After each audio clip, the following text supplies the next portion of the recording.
As above, so below. This is one of the most crucial teachings within esotericism, occultism, or what we like to call it today, spirituality. I don't like calling it spirituality because it's not spirituality. I teach human consciousness. I teach the science of you and your consciousness alone and your being. And in order to fully understand you and this world around you, you must understand this number one principle of as above, so below. There is many misconceptions of this, and there is many simple teachings of this, but I'm going to break it down today from the most simplest to the most complex, and you will see the connections between all things. This is the most important lesson you could ever learn, and I'm going to teach it you today. So what you must understand is with the term as above, so below, it applies with everything you see in this world and about yourself. We have something called the macro, which means the bigger scale. On the bigger scale, we have the whole earth. If we look down from the sky on top of rivers, this is what we see. We see this tree pattern.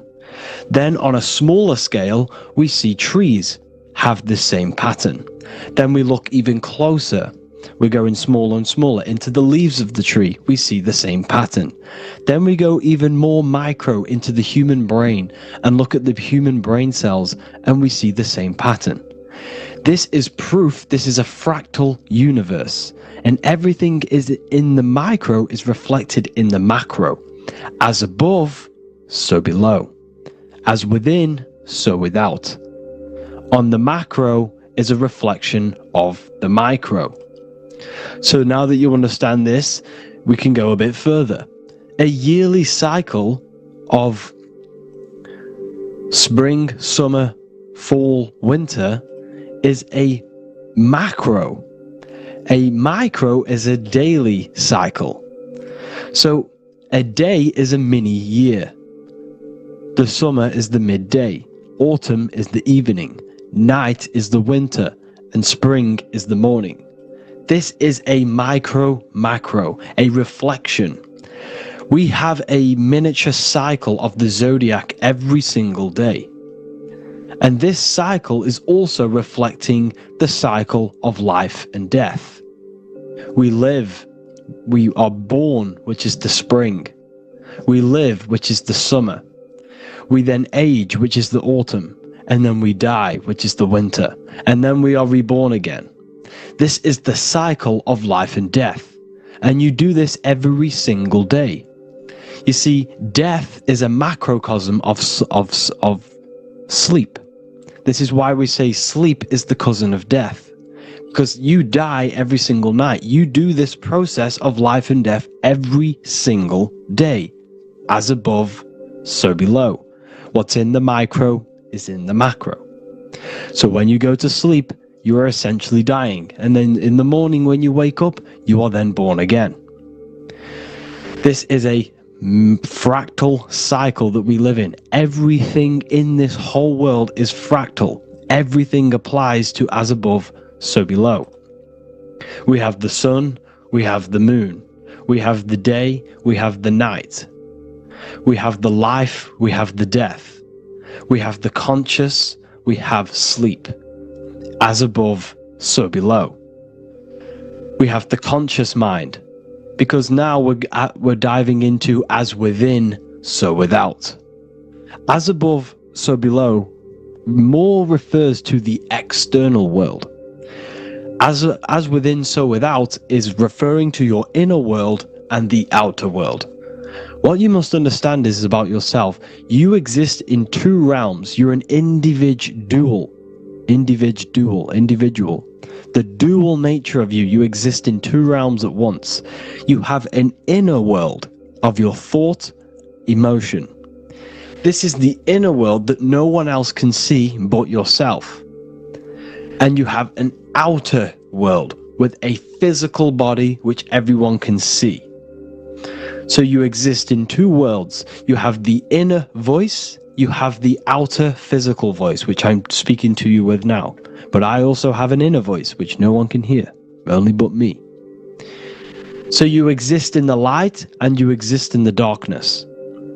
The sun represents your external self, your physical, conscious mind. The moon represents your shadow self, the inner self, the psyche self, the spirit self. There is an as above, so below. The sun is within you. The moon is within you. Everything is within you. Now that you understand as above, so below, what is your body? Your body is a miniature earth. Let me repeat, your body is an earth. Your body is the earth. Okay? Because like I say many times in all of my videos, you are not in the world. The world is you. You are the universe. Your brain is a computer creating this reality. What you see with your eyes is produced in the back of the brain called the visual cortex. You don't look into the world, the brain produces the world. The body produces the world. When you touch something, you're not actually touching something. This is the electrical nervous system. When you touch something, what you feel is actually electrical signals on your nervous system reporting back to your brain. Therefore, when this body dies, you leave the earth because this body is the earth. Okay? As above, so below. You have the mental plane, the astral plane, the etheric plane, and the physical plane. This is essential for understanding reality and the teaching of as above, so below. Everything in this material plane began in the thinking mind. For example, the microphone I'm speaking into, the phone you're watching this video off, or the laptop or iPad. Where did this begin? It didn't begin in the factory. The first ever place this item begun was in the mind of an individual. The invisible realms of mind is where all physical things and physical items begun. Essentially, this physical plane is the effect of the thinking mind. This world is the world of effect. It's the world of outcomes. When you see something, it is already manifest. It is already being manifested. It is an effect. And in the effect of the cause, which is the thinking mind. Therefore, the mind creates thoughts, which is the mental plane. Then after thoughts creates imagination, which is the astral plane. These two are spiritual. They are non-physical. So spirit kind of means non-physical. Then you have the physical planes, the etheric and the physical plane. As above, so below. What happens in the mind is manifest on the physical plane.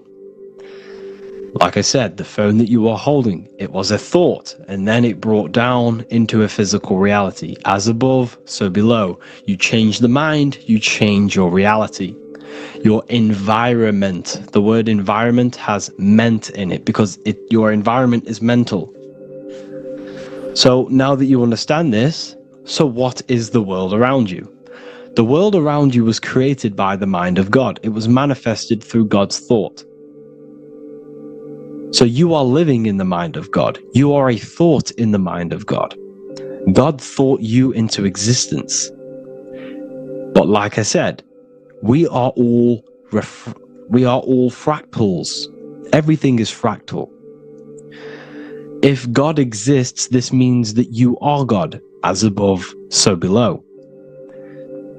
God created you through the thinking mind, and he gave you a thinking mind.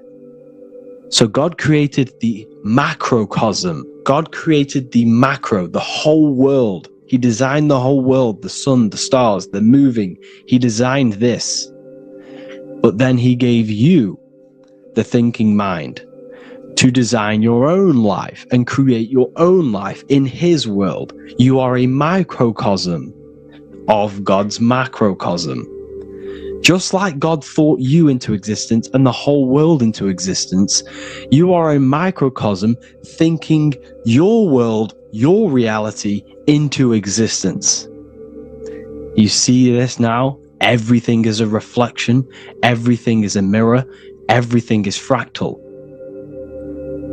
So in order for you to change your reality, you must change these higher planes. Your thought and imagination are the two key aspects of creating physical reality.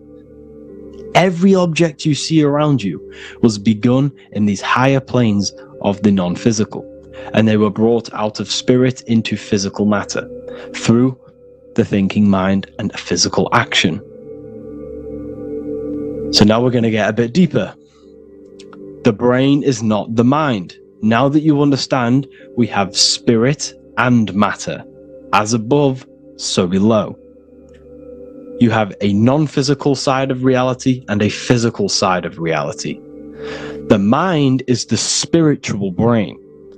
The brain is a physical manifestation, a physical effect of the mind. The mind uses the brain to operate in the physical world. And it's the same with the heart. The soul manifests itself physically through the heart. The heart is a physical manifestation of the soul, of the emotion, thought and emotion, the mind and the soul, the brain and the heart, heaven and earth. So you have the inner world and the outer world, the spiritual, non-physical, and the physical. So we are all on this process of awakening, an expansion of our minds into new fields of thought, into new fields of awakening ourselves. Because essentially we are born into this world. But you are born many, many times. You can be born physically and you can be born spiritually. Like I said, everything is fractal. So just like when the baby finds out that there is a world outside of its mother, what does the baby do? The baby seeks a way out of its mother, and then the baby is now born into a new world, a world outside of its mother's womb. It's the same with you and your spiritual process. As your mind becomes aware that there are other realities beyond your physical body, it then seeks a way out. And this is why you are probably watching my YouTube, because you are now on the path. Something within you has guided you to this path of knowledge, truth, enlightenment, and expanding your consciousness. And it is your soul who brought you here. Your soul speaks through emotion, a guidance. Emotion is the language of the soul. When you feel very bad, this is your soul telling you you're not in the right place. You're doing the wrong things. Because the soul is always unfolding its purpose, which is expansion and learning. That is it. The mastery of the self and the learning of the mind is the only thing that counts in the end after this life. So you are on a journey of expansion, of learning, creating, and spiritual rebirth. As above, so below. What does this body tell you? When I see someone overweight, I don't see the overweight. I don't see the body. I see the mind. I see an undisciplined mind. I see a mind that lacks self-control. I see a mind that seeks external validation. That's what I see when I see an overweight person. I don't see his body. I see the result of his mind. Because what does the Bible tell you? You shall know them by their fruits. It's the same saying as above, so below. You shall know them by their fruit. The fruit is their manifestation. Your body is a direct correlation and manifestation of your mind. Your inner world projects your outer world. As within, so without. As above, so below. Now, what do you see when you see this man's body? I see discipline. I see strength. Mental strength, not physical strength. I see mental resilience of pain. Because all of this man's mental energy has been manifested physically within his muscle. This body is a direct manifestation of this man's mind's pain and suffering. and it shows discipline. This is why people instantly respect you if you are in shape. You walk into a room and you are in shape, people will instantly give you respect because they know that you are mentally disciplined. The body is a reflection of your inner world, and it's the same with your friends, your family, your connections with people. If you think about yourself very negatively all the time, and you don't have a good connection with yourself, you don't have a connection with your true self, this will manifest into every single relationship you have in your life. If you don't have a good relationship with your inner self, you don't have a good relationship with the people and the friends around you. Because as within, so without. If you think negative about yourself, you will only pick up the negative in other people.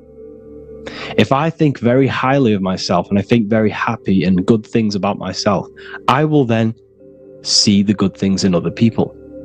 Because it's as above, so below. As the inner world is, so is the outer world.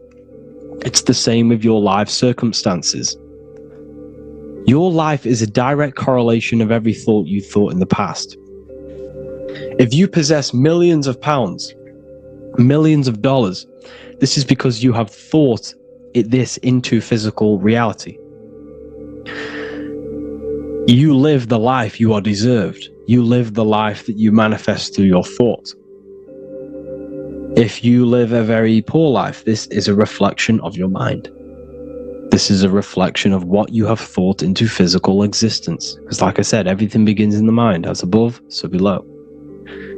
And this is even present within the body. So where is the head? The head is at the very top of the body. And where does all manifestation begin? In the mind. That's where the mind is, in the head. And then the thoughts we think travel down the body into the heart, which is the emotion. Every thought we think is in the emotion. Every thought we think creates an emotion. This emotion then drives the action. Where does the action come from? The feet, because the feet move our body. We move with our feet to take action. Our hands. You see, so the body is even a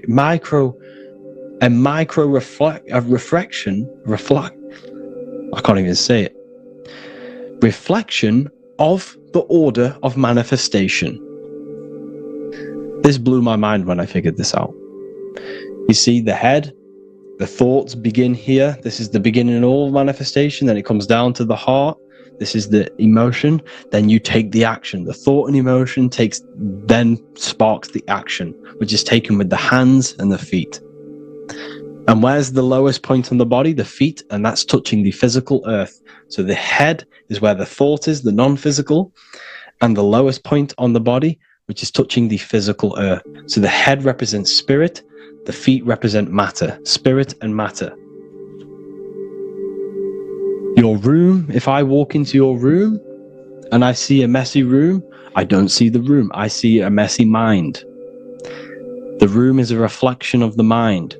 If you have a messy room, this is your mind. It's an externalization of your unsorted mind, undisciplined mind. So like I said, we are all God, and we must find the God self within us. And I teach all of this inside the Book of Wisdom, Volume 2. This is not just a book, this is a revolution. This is the beginning of a new age with this book. If you have read it, I congratulate you. You should feel very proud of yourself if you have an open mind. You should feel proud of yourself for watching these videos, because not many people have an open mind. Remember this, people. You are special if you're watching these videos. You have the mind. You have the ability to see through the illusion. And I take my hat off to you. You want to take this to the next step? Read the book. Or if you want to take it to the serious levels, join the university. The university, you gain access to every piece of my material that I've ever done, all of my books, all of my lectures that are hidden from YouTube, that are hidden from everywhere else, the lectures that give you real power. And if you feel alone on this journey, we have a conscious community where you can connect with like-minded individuals, because I've been there. I've been there when you feel lonely, because you feel like no one else is thinking the way you are feeling. You can't talk to people about these things because people just think you're crazy. That's why I put together this, so we can connect, so we can unite, so you can connect with people, so you don't feel crazy about thinking about this stuff, learning about this stuff. And if you truly, truly want to level up your life, people, and take your studies serious, this is for you. We do live calls, we do lectures. There's a whole library filled with books you can read. It's the perfect place for the truth seeker. I thank you all for joining. Please leave a like, a comment, a subscribe. Let me know any future videos you want me to make in the comments. Thank you all. Have an amazing day.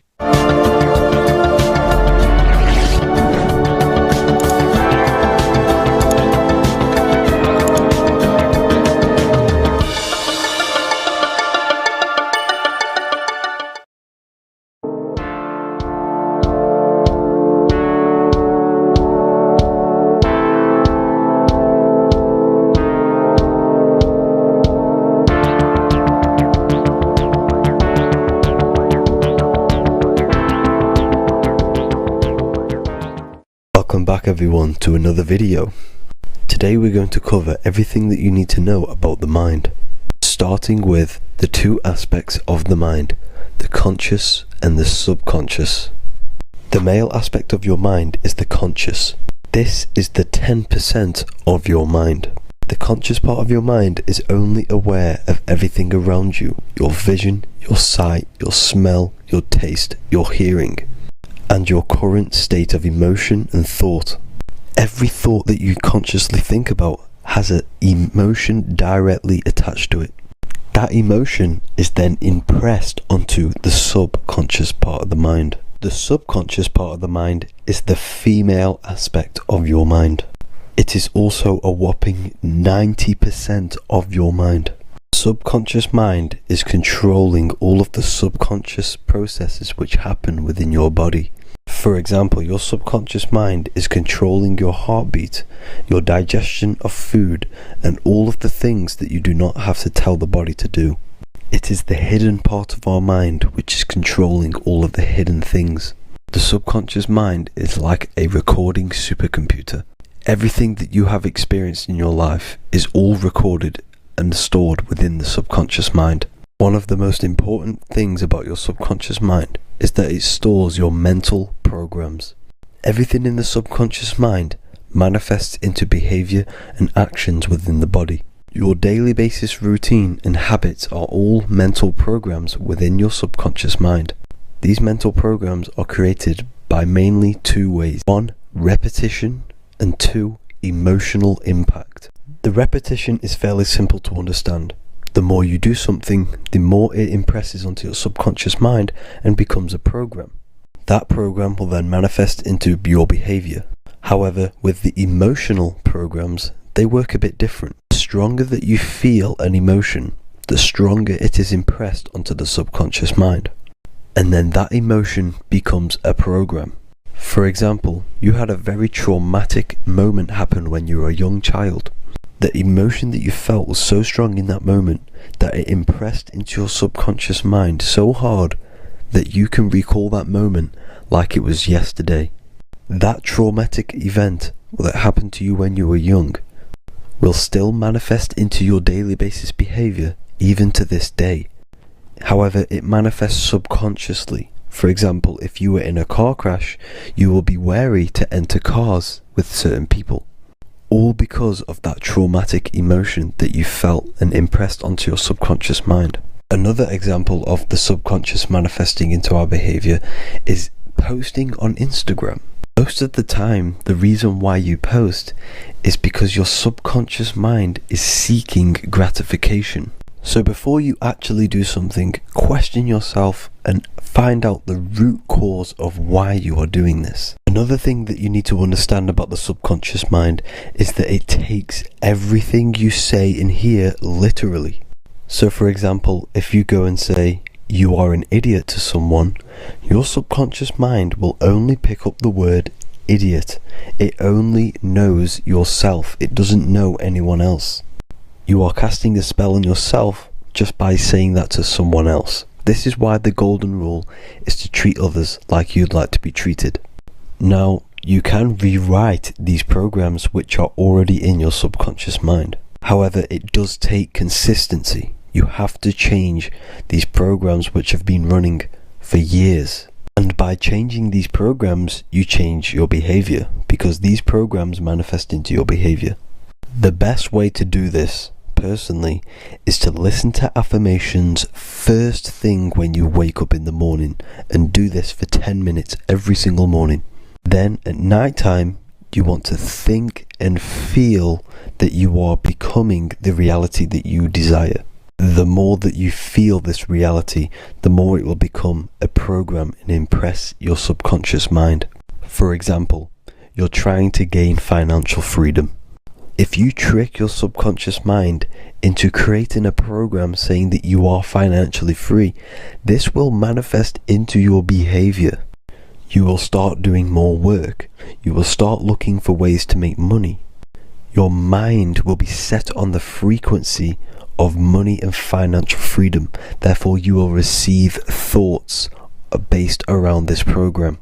If you take enough action, your life will dramatically change because of this program that you created in the mind. This is why we call it a mindset, because your mind is a frequency tuner which sets its frequency onto different thoughts, because thoughts are frequency. If you fill your mind with a specific frequency, you will gain thoughts and ideas based around that frequency. To create a stable mind, you need to master your emotions. You need to change your mindset. Everything that you experience is neutral. Based upon the mindset that you see it, you either give it a positive or negative charge. By understanding this deeply, you will then control your emotions. I hope you gained some wisdom and enjoyed this video. Please, if you can, leave a comment and a like, and subscribe to the channel if you like this content.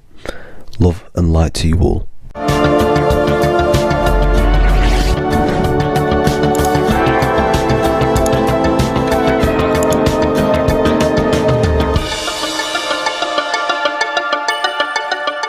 Welcome to Revival of Wisdom. This video is going to be about the flat earth and the breakdown of the whole cosmology. We're going to be digging very deep. I've got a lot of pictures and images to show you, and a lot of dots to connect. So let's start with the Freemasonry art. So this artwork we have here is the Freemasonic cosmology, as they know and believe. So what is it symbolizing? We obviously have to start off with the 4 pillars representing the 4 corners of the earth. The 4 corners with duality. You see, there's everything on earth. There's good and evil. Good, evil, positive, negative. Good, bad. This is the checkerboard. This is what it symbolizes. Okay. Obviously, we have the sun, the moon.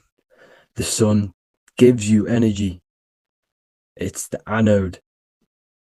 The moon is the cathode. It's the opposite. It takes your energy. So therefore, you become sleepy when the moon comes out. You see, everything on earth, everything in the universe is balanced. There's complete balance, symbolized by duality. There's always 2 opposites. We have the all-seeing eye, and obviously 7 stars representing the 7 planets, but not planets as in we know planets. They're not physical spinning balls of gas. They are energies. They are lights emitting from the realm above this realm.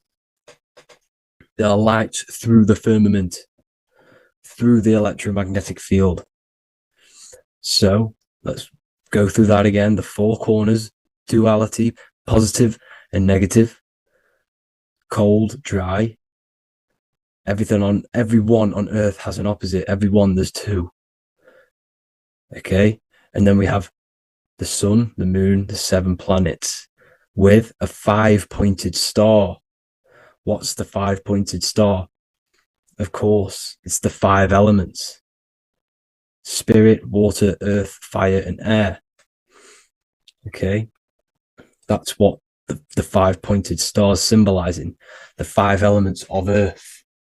And then, most importantly, we have the compass. The compass is very, very important, hence why it's in the center. The compass is symbolizing many, many things. And one of the most important things, but we'll get into that after. We have a boat with water outside of the earth. So we have a boat on water, symbolizing the waters separated by the firmament, the waters above, separated by the firmament from the waters within the firmament, the earth. So this is what it's symbolizing. So the compass, what's the compass? This is where the compass comes from. The Polaris, the most important star there is, because it's in the center of Earth, the sun, the moon, and the black hole, black sun. Because all creation comes from center, the seed center. Okay, but we'll get into this after. But also, this is a very important Masonic symbol because they use this symbol a lot. This is one of their main symbols, hence why Neil Armstrong has the Masonic ring with the compass on it. The people who supposedly went to the moon, which obviously they faked to push this globe model, because the globe model is based upon fear. Because the globe model, if they can sell you the globe model, they can sell you anything then. You don't know where you actually are.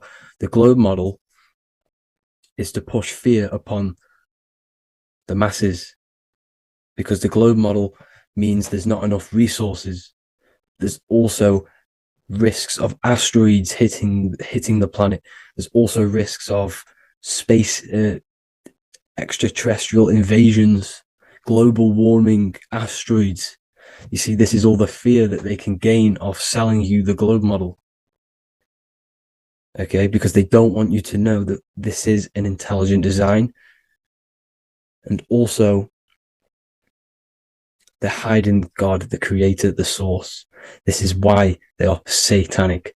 They are opposites. They are lefty, Lucifer, right, righteous, godly. Hence why they do the symbolism on their eyes. 666. This is another famous, famous astrologer, astronaut. This is another famous astronaut doing 666, showing that he's in the alliance of the occult. But even look at their 10th anniversary stamps. They have a Masonic compass on there. Also, the Order Out of Chaos. Order Out of Chaos, double-headed eagle. Okay, the Order Out of Chaos ring, which they wear. So all of these astronauts are in the occult. They are lying to you. They are in with this order, this Masonic New World Order, whatever you want to call it. So let's break this compass down a lot more. Because as I showed you here, the center, okay, this is what the compass is symbolizing. Let's go into the North Pole map. This is from 1595. This is a rough estimate of where this map came from. It's from around the 1500s to the 1600s, maybe 1400s. There's not an actual set date on this map because obviously our history has been tampered with. But let's break down this map and the symbolism that they use towards this map, because this map is the map of the North Pole. Okay, so in the center, we have the black rock symbolizing the tower,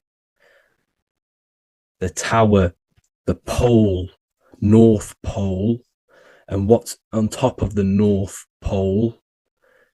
obviously it's Polaris, North Pole and Polaris, okay, with the 4 islands around the center. Okay, 4 islands around the center.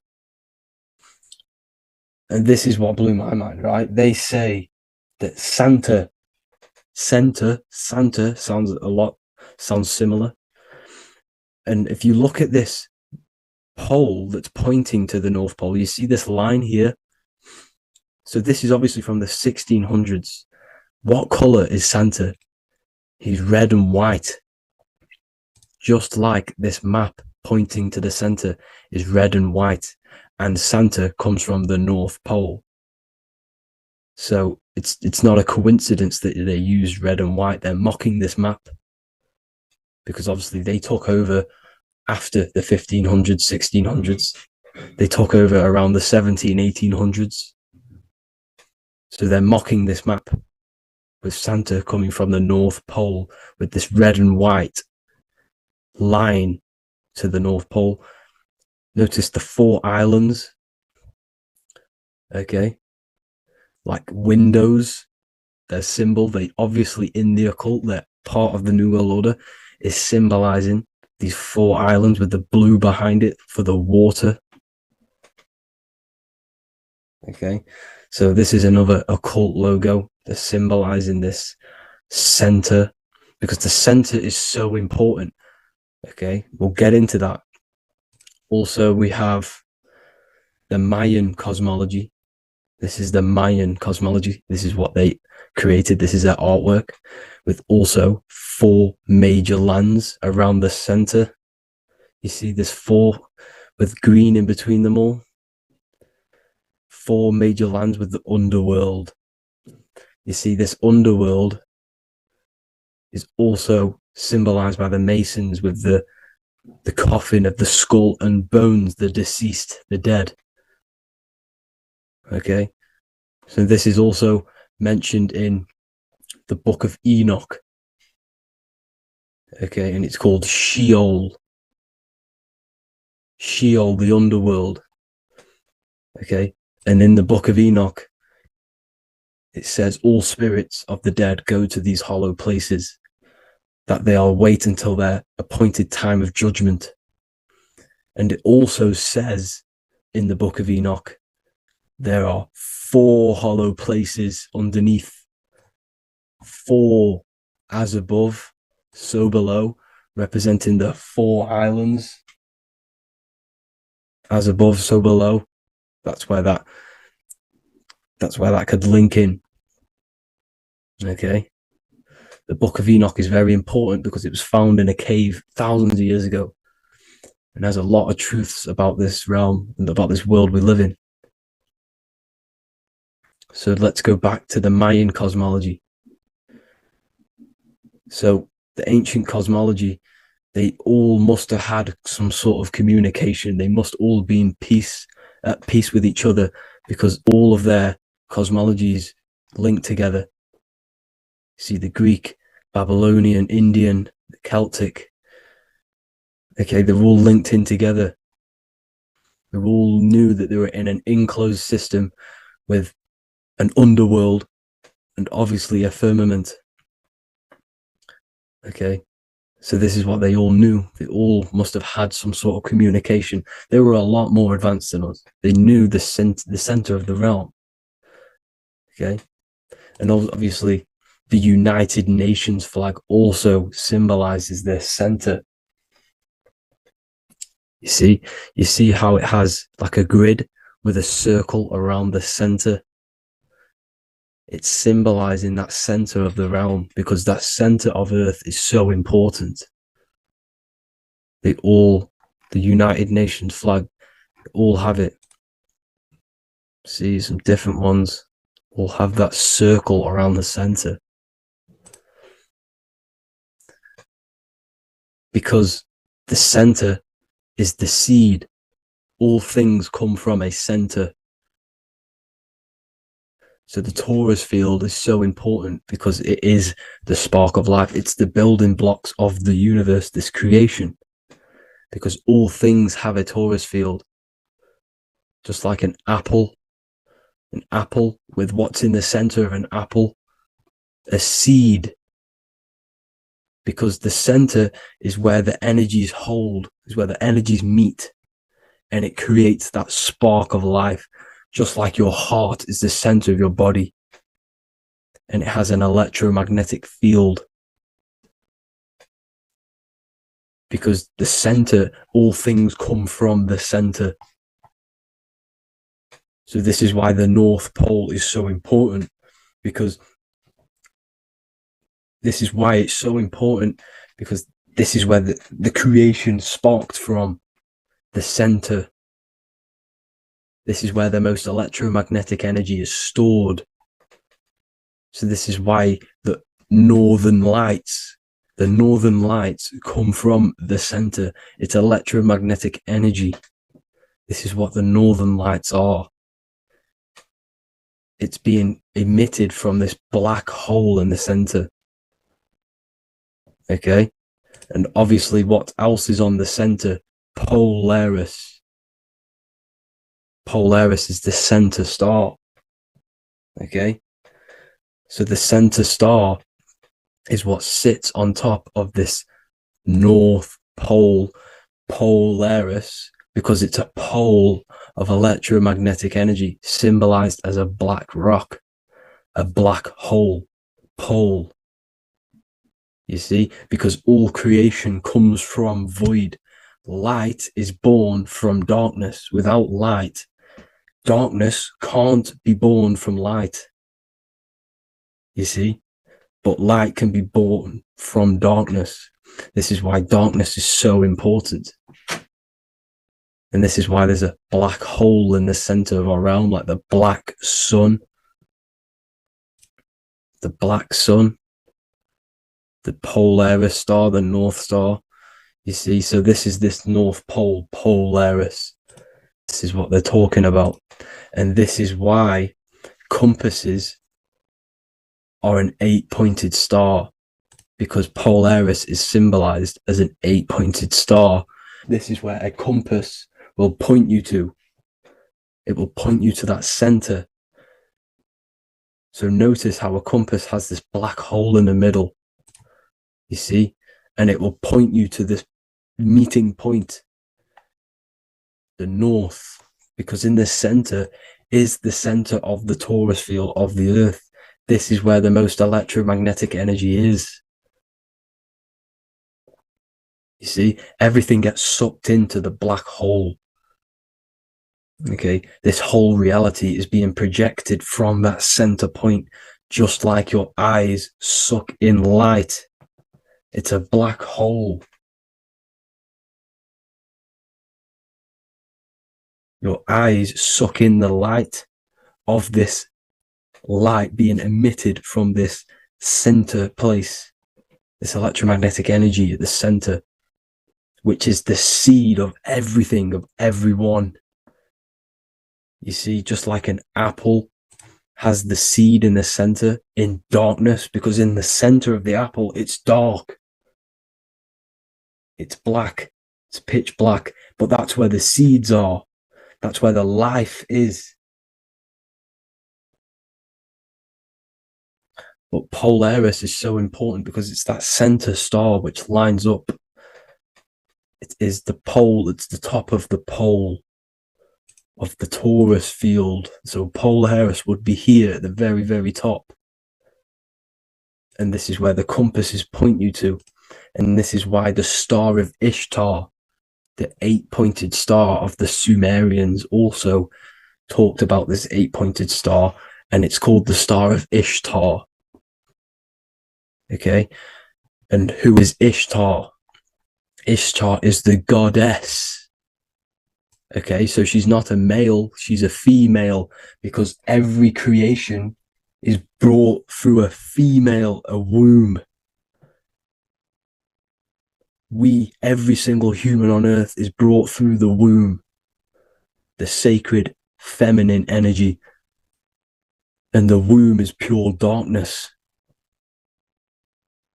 There's no light in a womb. Just like the center of our realm, it's a black hole. Okay. And guess what? She's the god of fertility and sexuality. She is responsible for all life. Okay. So the star of Ishtar is the star of Polaris, which is symbolizing the responsibility for all life, the center of our realm, the black sun, the black hole. Okay. So this is what that god of Ishtar of the Sumerians is talking about, the goddess, the womb, the seed of creation. So this would be the portal, more than likely the portal in and out of our realm, because it's the top of the Taurus field. And what's above this realm is the heavens. So this is where you get sucked in from the heavens. Your soul gets sucked in and brought onto this plane of existence called Earth. These are some space NASA symbols. Look how much Polaris symbolism there is. And notice how it's at the center. You see this circle? This is like a half circle. And at the center is an 8-pointed star of Ishtar. It's the same thing. It's Polaris. It's at the center. And notice on some of these, look, this one is a bear holding the key and an arrow pointing to the Polaris star, so that they hold the key to Polaris. Another one with like a demon holding a key to the what? Polaris on top of him. Also an eagle, which is a Masonic symbol. The eagle holding a key on top of the center. You see? And notice how there's an arrow going up to the Polaris and an arrow down, as above, so below, to Earth. So you can go out of Earth and into Earth through Polaris. And the eagle holds the key. You see? The eagle holds the key, just like this. This demon dragon holds the key to Polaris. And look at this one, Earth, with an arrow up to Polaris, an 8-pointed star. So Polaris is more than likely that portal which the Anunnaki used, the Sumerian gods used, because the Anunnaki symbol is also an 8-pointed star. Okay. And like I said, that center is the seed of creation. The center is the black hole. Okay, just like your pineal gland is at the center of your brain. The pineal gland is at the center of your brain. And that's what connects you to that spirit realm, to the source. That's it for this video, guys. Thank you all for tuning in. I hope you all learned something today.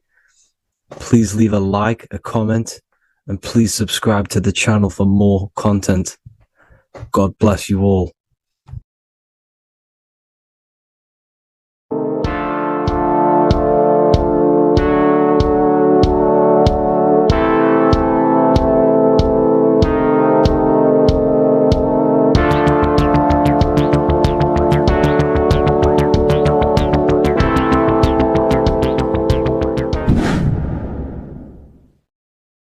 Welcome back, people. We're back with another video.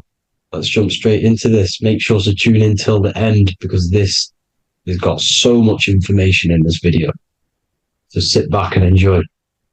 So everything's Taurus fields. The Earth's a Taurus field. Everything's Taurus, which is electromagnetic field, electric and magnetic.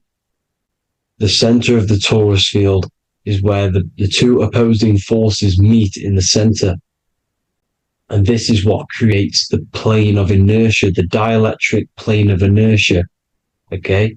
You got red shift, blue shift, positive, negative, south and north pole, right? This is what the ancients were showing with the tree of life. As you can see here, this is the plane of inertia, and this is the torus field.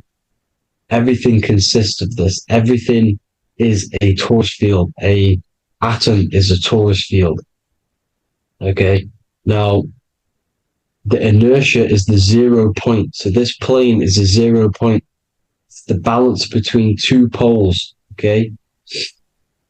Now, this creates matter, because matter is two opposing forces in motion equalized.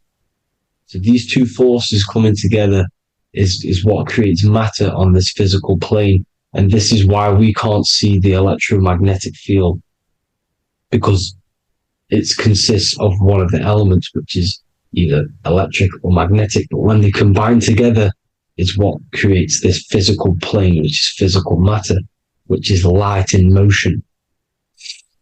Now, everything is one. Don't get confused by duality. Duality is two opposing forces, but them two opposing forces are created by the same substance. It's two aspects of the same substance. So, for example, water and ice are the same thing. You know what I'm trying to say? But it's two aspects of the same substance, because all is one. The whole universe is one. All goes back to the one, which is God, the creator, or magnetism, whatever you want to call it. Because magnetism pulsates. Electricity has two poles, redshift, blue shift. Okay? So redshift, blue shift is electricity, and electricity vibrates. And all vibration always comes back to a standstill point. But magnetism is what pulsates. This is why your heart pulses. You breathe, which is a pulse. This is the breath of the universe, magnetism. Now, this is why the earth is green, okay? Earth can be spelt heart. If you just move the H to the beginning, it spells heart, okay? Because the heart is the center of the torus field, which is the heart chakra for us humans, okay? We consist of the same field, as you already know. Heart being the center, which is green, which is the center of the seven colors. The center of the seven colors. This is the most powerful chakra in your body. People think it's the crown chakra, but it's the heart chakra, because it's the center of the torus field. You must align them all and combine them all into one, which is the heart chakra. Now, earth is green. Nature's green. Okay, this is because we live on heart chakra, the plane of inertia. It's the center of the torus field. Okay, and this is what the Egyptians called Isis, which is nature. Nature is balanced, and nature is female, Mother Nature, because it looks after us with the fruit it grows with abundance, and the water. It's a female energy, Mother Nature, and this is the symbolism of an equal, balanced arms. This is the scales. It's balanced. Mother Nature is balanced. This is why the sky is blue, because what comes after the heart chakra? Blue. Sky is blue. We live in Midgard. This is what the ancients called Midgard. You don't have to take this tree literally. It's a metaphor. We live in Midgard, where both positive and negative duality here. Now, Mount Meru. Mount Meru was known as the center of the earth, okay, or known as Hyperborea. And this is the North Pole, the electromagnetic North Pole. But when I say Mount Meru, it's not an actual mountain. They weren't saying there was a real mountain in the center of the earth, a magnetic rock. No. The plane of inertia, okay, there's something called a hyperboloid. That's what it's called, a hyperboloid. And this is the center of the torus field. And this hyperboloid is what is in the shape of a mountain, you see? So if I go to this next one, they say Hyperborea on this map. Why do they call it Hyperborea? Because this is the hyperboloid in the center of the torus field. And this is the electromagnetic mountain, a metaphor. Mountain, what they're metaphorically saying, This is the electromagnetic mountain at the center, the double vortex, the center of the torus field, which is the North Pole. Pole of electromagnetic energy. So this is why they call it Hyperborea. It comes from the word hyperboloid. And the center of the earth is so sacred.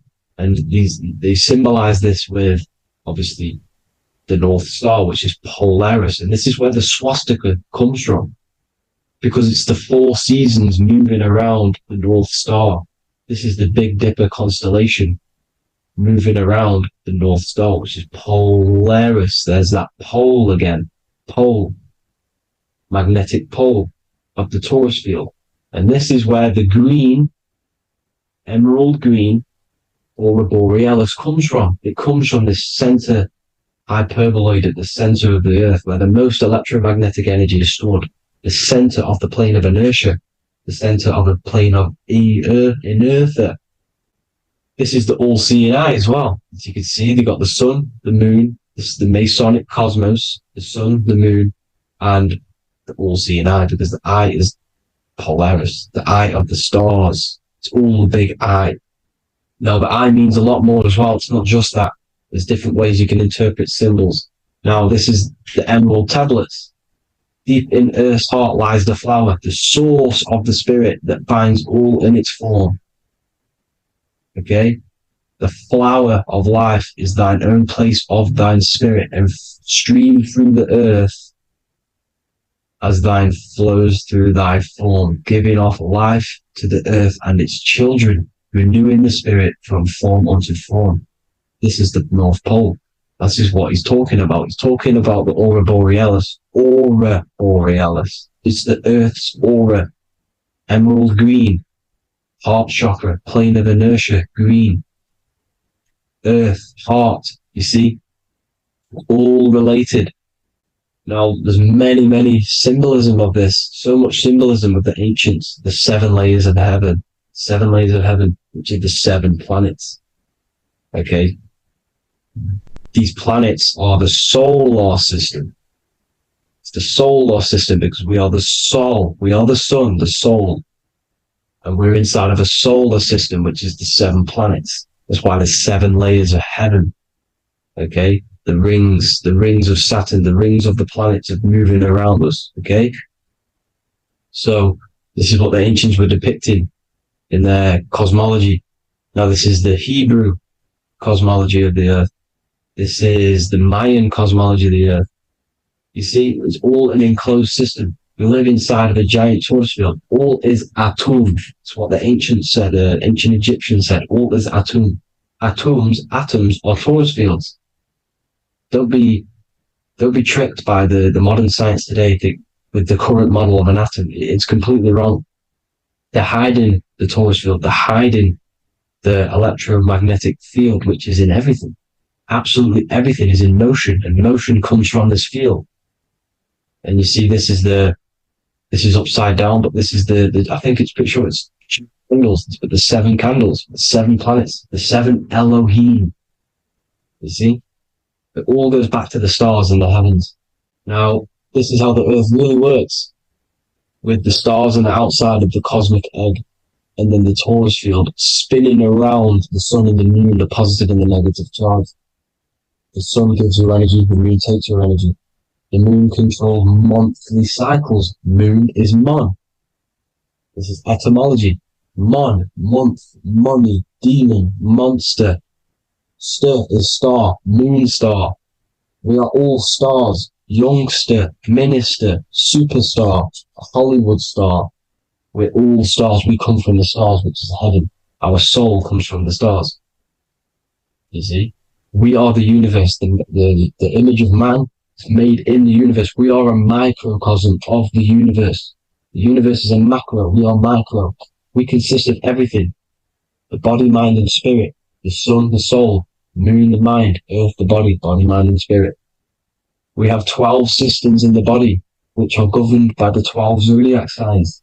Starting at the Aries, which is the ram of God, all the way down to Pisces and Capricorn, kneecap, It all goes back to the stars. We are the stars. We are the universe. Everything is inside of us. Everything. Like they say, the Temple of Solomon, the temple of the soul and man. The soul, the temple is the body. The soul is the soul, and the man is the mind. The temple of the soul and the mind. Body, mind, and spirit. We consist of the 5 elements: air, spirit, water, earth, and fire. We consist of everything. We are the universe. We're made in God's image, which is the universe. You see? Now, everything goes back to the stars. The ancients worshipped the stars because the stars govern everything. They govern the systems in the body. They govern your life. This is why your zodiac is so important, your sign. Each zodiac has a specific element associated with it as well. Aries, which is the first sign, the Ram of God, the Lamb of God, which is a fire sign. Fire, first. Fire, first. F-I-R, this is etymology. The cerebrum, ram, which is in the brain. Aries, the ram, control the head, the face, and the nose upwards. So it controls the cerebrum. The Torah, which is, I'm pretty sure it's a Hebrew Bible, which is the Taurus. Tornado comes from the Taurus field. You see? Everything's inside of you. It all goes back to the Taurus field, and the Taurus field is everything. Now, like I said, 12 zodiac signs, 12 systems, 12 cranial nerves in the brain, the 12 disciples of the Bible. All symbolic. Have to read the Bible properly. Now, this center, at the center of the earth, right?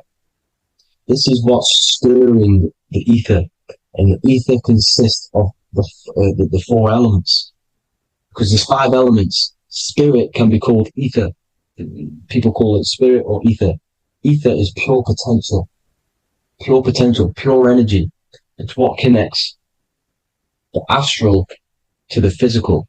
It's the dimension between the physical realm, which we're on, and the astral. So it has pure potential. It's pure energy. This is why we say I either want to go there or there. It's connecting 2 scenarios.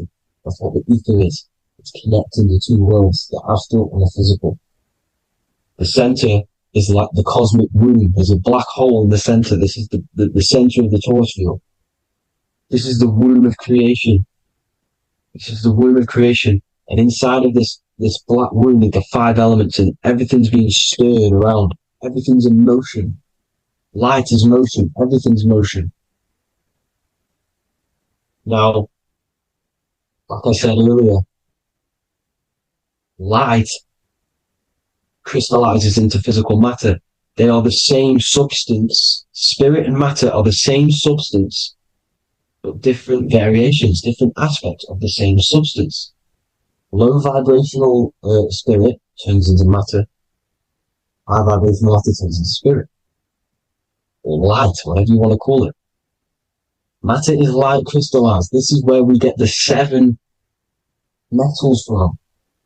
The planets are light, specific frequencies and vibration of light.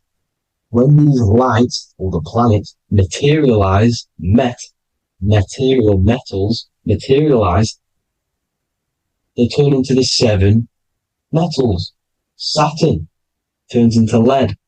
That's why lead is red. Saturn is red. The sun turns into gold. That's why the gold is yellow and the sun is yellow. You see, Saturn is the time god. What happens in autumn? The leaves turn red and they die. This is why Satan, time god, the reaper, everything is crystallized till it's death and then reborn again. You see, rust, when things rust, it turns to red because it's Saturn. Saturn crystallizes everything. He's the reaper who comes around in winter. You see, he's Satan. Jesus and Satan, the sun and Saturn. They say we live in a solar system. The solar system, I think I've already just broke this down. The 7 planets are the 7 chakras. Everyone already knows this. But I'm going through it anyway. But this is where we get the 7 planets from. And the 7 metals. You see, all the ancients knew it was an enclosed electromagnetic system. It's not a spinning ball in the middle of space, people. They want you to believe this so you get stuck in this material world. Because if you believe that everything's material, you can never affect this plane effectively. You can never create your life effectively if you don't understand the planes of existence. Because the mental plane is a higher plane. And it breaks down and it controls the planes below it. The mental plane, hold on, I've got it here for you. The mental, the astral, etheric, and physical. Etheric connects the physical to the astral, but the mental is what's above them all. You see? Now, it's important to understand this. It's important. However, the ancients always talked about the enclosed system. Only NASA, which is introduced around the Roman times, not NASA, but the globe Earth was introduced around the Roman times. Okay? By these Masons. These Masons introduced this because they wanted to take over the minds of the masses and control them. These people worship the physical realm. They know how it works. They know the ins and outs of it. They know how to do the magic. They know how to do it all. They understand it all. That's why Masonry have to take the oath. The oath of not speaking. You're not allowed to speak about anything you learn about in Masonry. Because they're discovering the truth about your mind and how it creates reality and stuff like that. So, this is the Masonic cosmology. The 5-pointed star, the 5 elements. The checkerboard for duality, positive and negative. The 2 aspects of every substance. This is another ancient painting depicting the firmament. The stars inside the firmament. The sun. You see, the ancients worshipped the sun because it's so important for sustaining our life. It's the only reason we're alive is because of the sun. But then people think it gives you cancer today. They brainwash you to think the sun gives you cancer when it's the #1 source of all life. They want you to believe it's a big, spinning, dangerous ball in space. It's not. It's here to give us life. It's God's Son. That's why Jesus is known as God's Son. It is the Son of God. God created that to sustain us. You see? So it's important you understand the true cosmology of where you are. Because if you don't know where you are depleted of all of your morals. You're depleted. You're demoralized. You're lost. You don't know where you are. You don't know where you exist. Okay? Once you accept the globe model, the heliocentric model, you will subconsciously think that you come from nothing. This is why they implemented the evolution theory just after the globe model was introduced by Charles Darwin. Charles Darwin came in after the globe model. He's a Mason. He was another Freemason. And implemented evolution where we came from monkeys because they want you thinking less of yourself so they can manipulate your mind. You see? They want to manipulate your mind, and they have done since you got here. Since you came through that portal, you were manipulated from that day to believe this, believe that. The true cosmology, the truth will set you free. You'll understand things better. You will feel better in yourself when you know the sun is here for you. You'll feel better in yourself that you know that you didn't come from a monkey. You were created as a human, a manifester, a creator. You're so intelligent. Your mind is amazing. You can manipulate matter, mind over matter. See? Thank you all people for tuning in. Tap in with yourself. Love yourself.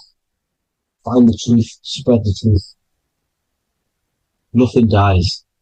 Nothing in this creation dies. Everything's energy.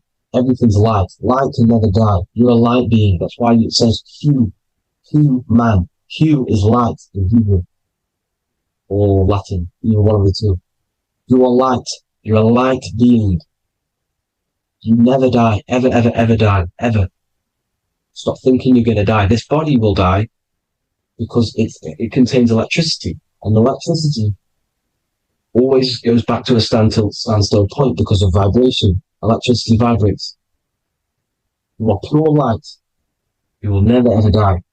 Thank you all, people. God bless. Make sure to like, subscribe, and share.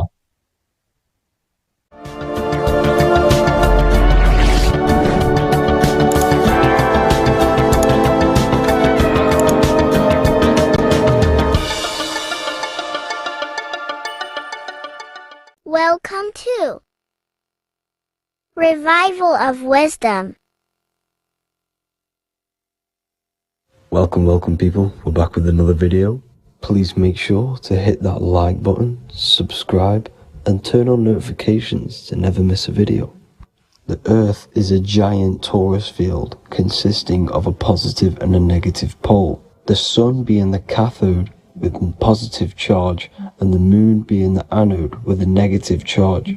This is why the Sun rules over the day, giving you lots of energy, and the Moon taking your energy from you, making you go to sleep. Now, the plane that we live on is called the plane of inertia, and at the center of this plane of inertia is the North Pole. This is where the two electromagnetical energies meet. Now, this is where the most electromagnetic energy is stored. This is why all compasses will point north, because it's the most magnetic place in this reality. So the Sun and the Moon is spinning around this center point, which is stirring the ether of this reality and making everything move in circles, meaning this is a cycle. Everything's recycling itself. It's an organic simulation. The ancients also knew about this sacred land at the center of this reality, known as the North Pole. As you can see on this map from the 1500s of the North Pole, you can see 4 islands around this center black rock. Ancient civilizations like the Mayans, the Buddhists, and ancient Chinese also depict these 4 islands. The endless symbology of these sacred lands at the center has been going on for thousands of years. These sort of secrets are now kept by the elites, but as always they have to show the truth in plain sight, and this is what they are doing with the Windows symbol and also the Wizard of Oz. Now in the Wizard of Oz, as you can see, there's something called Munchkin Land. Munchkins are these unusually short people. Then on the ancient 1500s map it says Pygmy, and then the Pygmy people in mythology are also these unusually short people. Just like Santa and his elves, they come from the North Pole, and elves are these unusually short people. These stories that we are told about Santa and Munchkins are putting truth in plain sight about this sacred land. This sacred land at the center of the earth is where the aurora borealis comes from and is being emitted from this black hole in the center, also known as the black sun. The aurora borealis is the earth's aura, hence why it has the word aura inside of it. It is the life-giving essence to all life within this realm. As this dualistic reality we live in consists of both physical and spiritual, the black sun is like our sun for the spirit. It's our spiritual umbilical cord, connecting us to the spirit realm. And the rising sun is the opposite. It's our sun for our physical 666 carbon suits, known as our human body, our physical aspect. As it states in the 40,000-year-old emerald tablets, deep in Earth's heart lies the flower, the source of the spirit. The flower of life is as thine own place of spirit, and streams through the earth as thine flows through thy form, giving off life to the earth and its children. So the North Pole is the core of this spiritual reality, and the closer you get to it, the more spiritual and lucid it becomes. So the elites have covered this up in order for us to forget the true nature of this reality. And they did this cover up by introducing the globe model. Nicholas Copernicus was around in the 1400s, and he introduced the globe model. As you can see, he is a Freemason. He depicts himself with a globe and a Masonic compass in all of his paintings and portraits. Galileo was also a Freemason, as you could see in all of his portraits with a globe and a Masonic compass. He was also a massive part of introducing the globe model after Nicholas Copernicus. So yes, the globe model was a spiritual and political move to gain more control over the masses. After the globe model was then introduced, they introduced the theory of evolution by another Freemason, Charles Darwin. See how these two theories go hand in hand? They both degrade humanity and they make you confused of where we actually came from. By hiding the true form of this divine creation and hiding the true power of each and every one of us, they maintain control over the masses. Now this is order out of chaos, known to be the 33rd degree slogan of Freemasonry.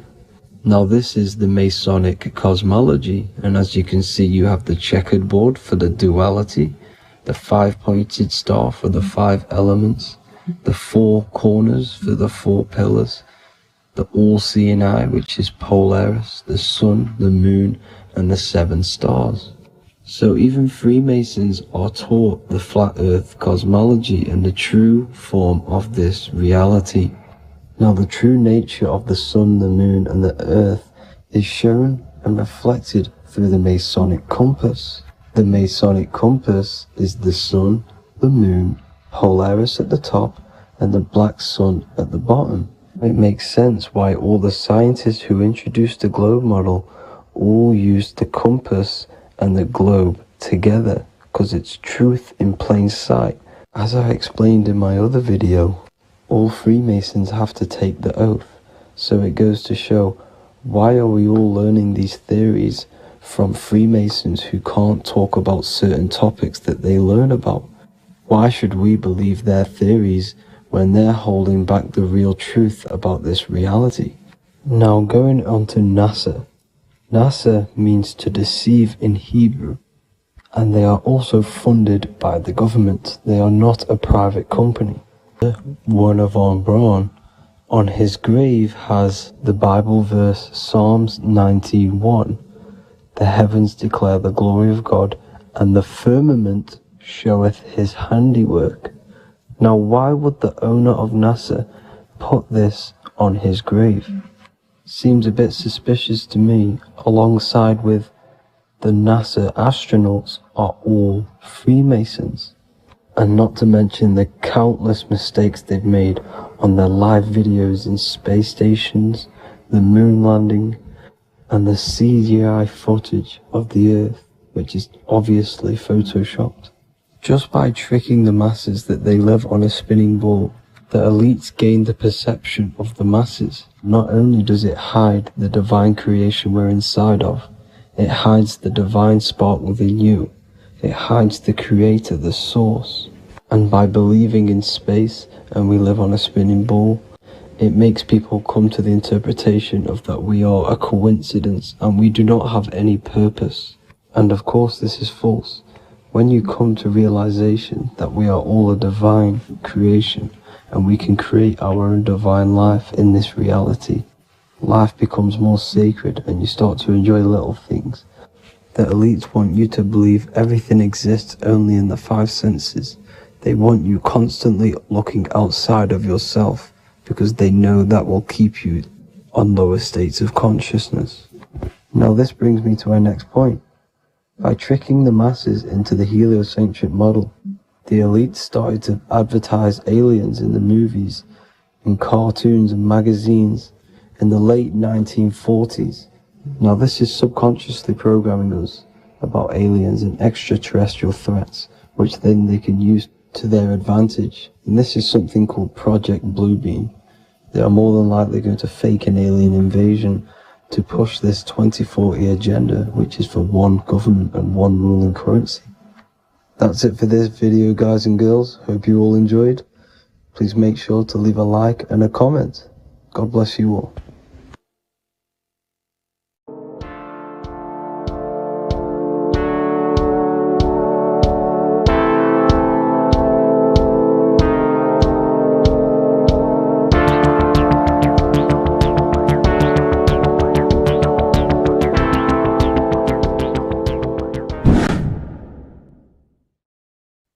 What is up, people? How are we all doing? Today, we're talking about the flat earth cosmology. So let's jump straight into this. Please drop a follow and leave a like to help the algorithm. So we live in a torus field. Everything's made out of torus fields. And every torus field has motion. It's what it is. It's the motion of energy. And every torus field has a center, which is the black hole. It's a womb of creation. It's counter space. Now, this is why the North Pole is magnetic, because the center of this torus field is the most magnetic part, the strongest part of the field. So this is why all compasses will point you to the center. And the Earth's magnetic field is spread across the whole of the Earth. And it's spinning, as you can see here. It's like a tornado at the center. And this tornado is the force which is spinning the sun and the moon around us.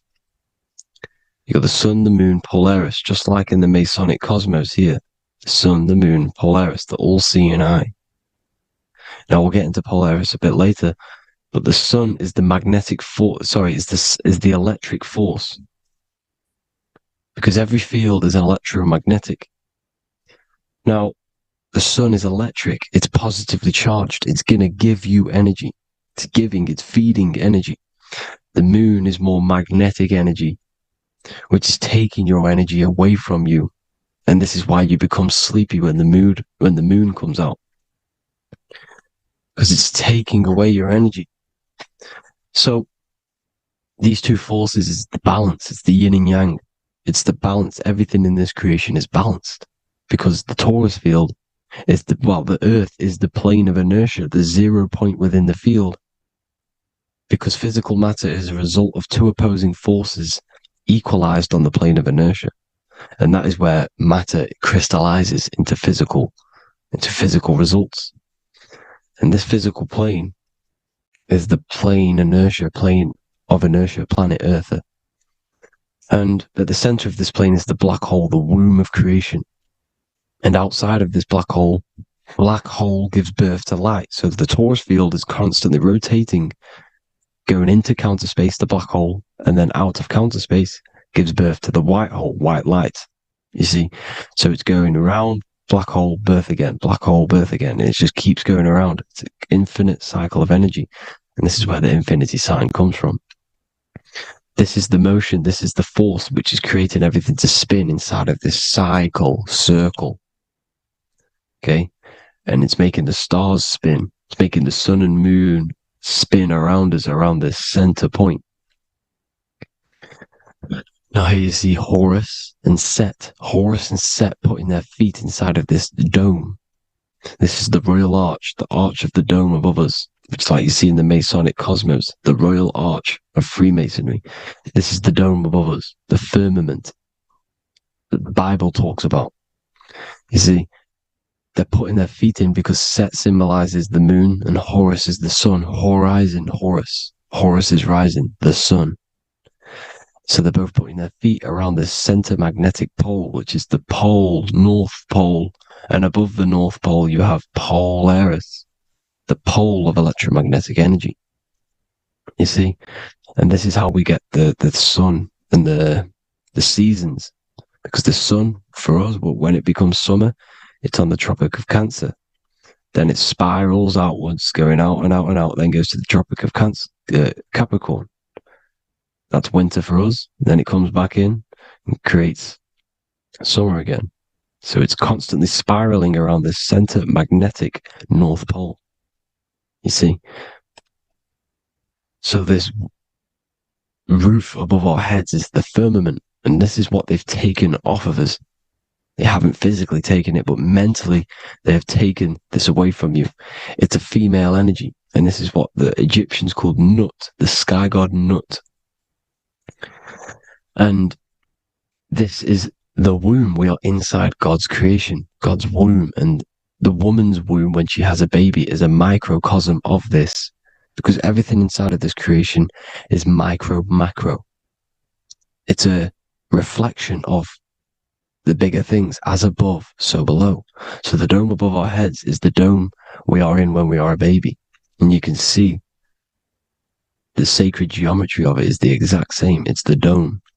And when we are inside of the womb, the woman, the sacred maker, which is the M, the Masonic M, this is the G male symbol. The Masonic M is maker, mason, matter, male. She delivers the male, you see. She delivers the male because it's the maker, the female, the magnetic. The woman is magnetic in nature. The male is electric in nature. So when we are in this womb, the female, we are being fed by the center umbilical cord, by the center of the mother's stomach. We're connected to the center of the woman's stomach, just like we are when we are in the earth. The center is where the aurora borealis is being emitted from, the electromagnetic aurora borealis, the northern lights. This is our spiritual umbilical cord, connecting us to counter space, connecting us to the realms beyond this world. Because at the center of every Taurus field is counter space. And at the center of the earth is our spiritual umbilical cord. And this is the earth's belly button, as you see. As above, so below. We had a physical umbilical cord. We have a spiritual umbilical cord. And this gets cut when we die, when we're cut away from the physical reality. You see, here's the ancient Egyptian tablet showing this female. You can see the hair, it's a female above us, because the female energy is nurturing, helping, looking after. And that's exactly what the dome is. It's protecting us. It's the Ark of the Covenant, the Ark covering us, you see. And this is what they've taken away from us. By you believing in space, it completely destroys the idea of this being a sacred creation. They've taken the roof off your head, whether if you believe in space, you believe that there's chaos, there's planets, there's asteroids that could kill us at any moment. But this isn't true. They've made you fear your own creation that you're inside of. They've made you fear what's above you. You see, and it's to hide the power of astrology, the power of the lights in the firmament, which are constantly flowing through the ether. These powers which are above us are sending rays down to the earth, which are influencing our psychology and how we behave. And this is what astrology is. It affects human consciousness. It interacts with our consciousness. And there's a different energy every day because the planets are in different houses, different alignments. And this is, we'll go into this a bit deeper later on. So the world tree, this magnetic north pole, the pole of electromagnetic energy, was symbolized as a tree, the great tree at the center of the earth. You see? And this tree is symbolized everywhere. You can see here how the center person, this Egyptian person, is holding up the sky. This is the North Pole, the hyperboloid, at the center of every Taurus field. And this tree was in the Mayan cosmology. This is an ancient depiction. This is the Taurus field. There's the plane of inertia. Here's the center tree. Here's the tree in the center, the magnetic North Pole, the woman holding the stars. Here's the Hindu with the two birds symbolizing the sun and the moon revolving around this center tree. The Mayan tree, his Horus and Set around the North Pole. They all knew this flat earth cosmology. They knew these secrets. It's so sacred you understand the creation that you're inside of. Because if you don't, you'll be led astray. You don't know where you are. You're lost. You see? And here's the Masonic art with the rays of the stars coming down with the tree in the center. So it was personified as a tree.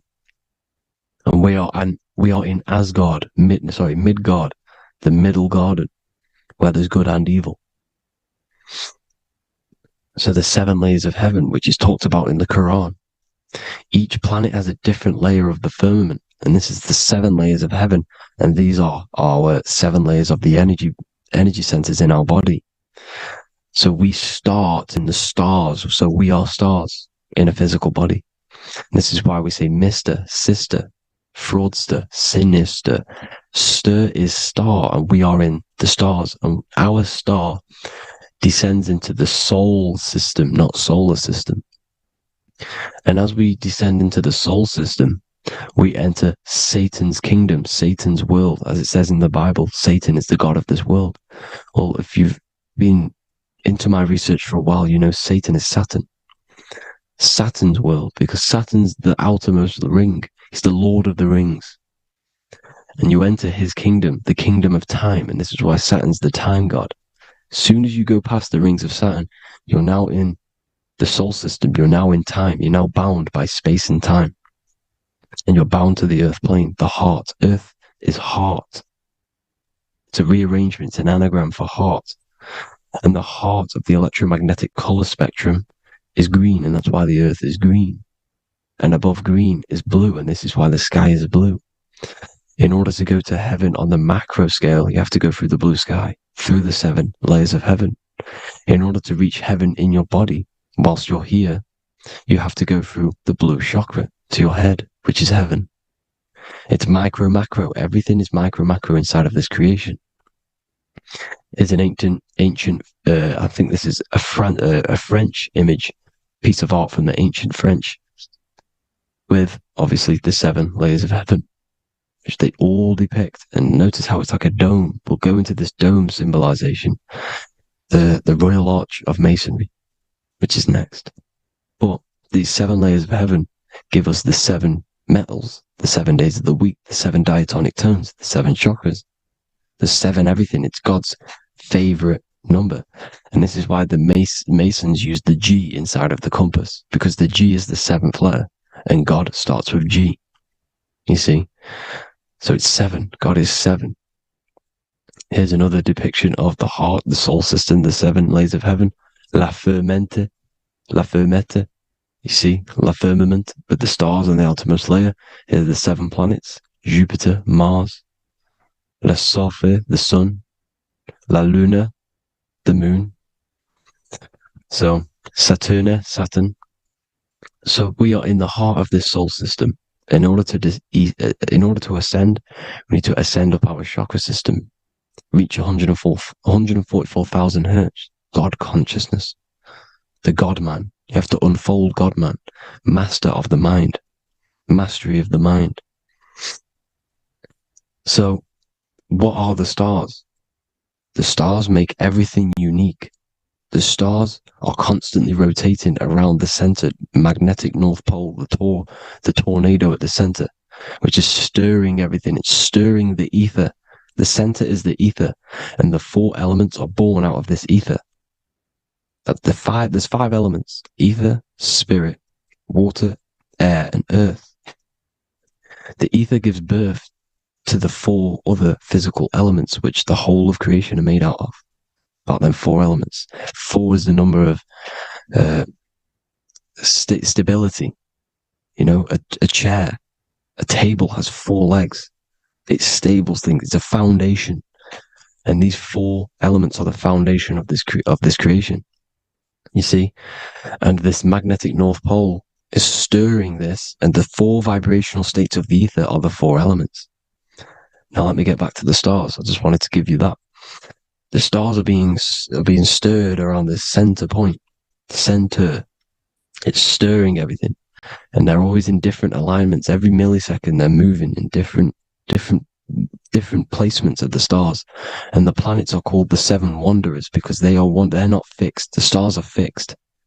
But the planets are called the 7 wanderers, the 7 layers of heaven, because they move faster and slower than each other. Each planet is slower and faster. Has a different rate of speed it's moving. So these alignments are mixing in with the energies of the different 12 constellations. And this is why you have a unique characteristic. You have a unique look, a unique energy, a unique personality. This is because when you were born and you took your first breath, that energy which was in the ether, because the ether is all around you, and energy travels through the ether. The energy that the stars were casting down and the energy that the planets was mixing in with the 12 constellations was in the ether. So when you came out of the womb and your first breath, because breath is spirit. Okay. So that first breath you took, that is the energy that is imprinted within your DNA, your soul. And you reflect that energy. You emit that energy. That's the energy that is with you forever. until you die, till this physical body dies off. And that's what the stars are. The stars are giving a unique energy, characteristic, personality to every living thing.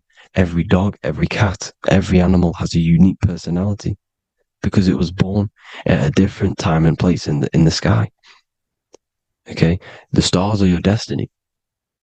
Now, the stars are constantly changing as well.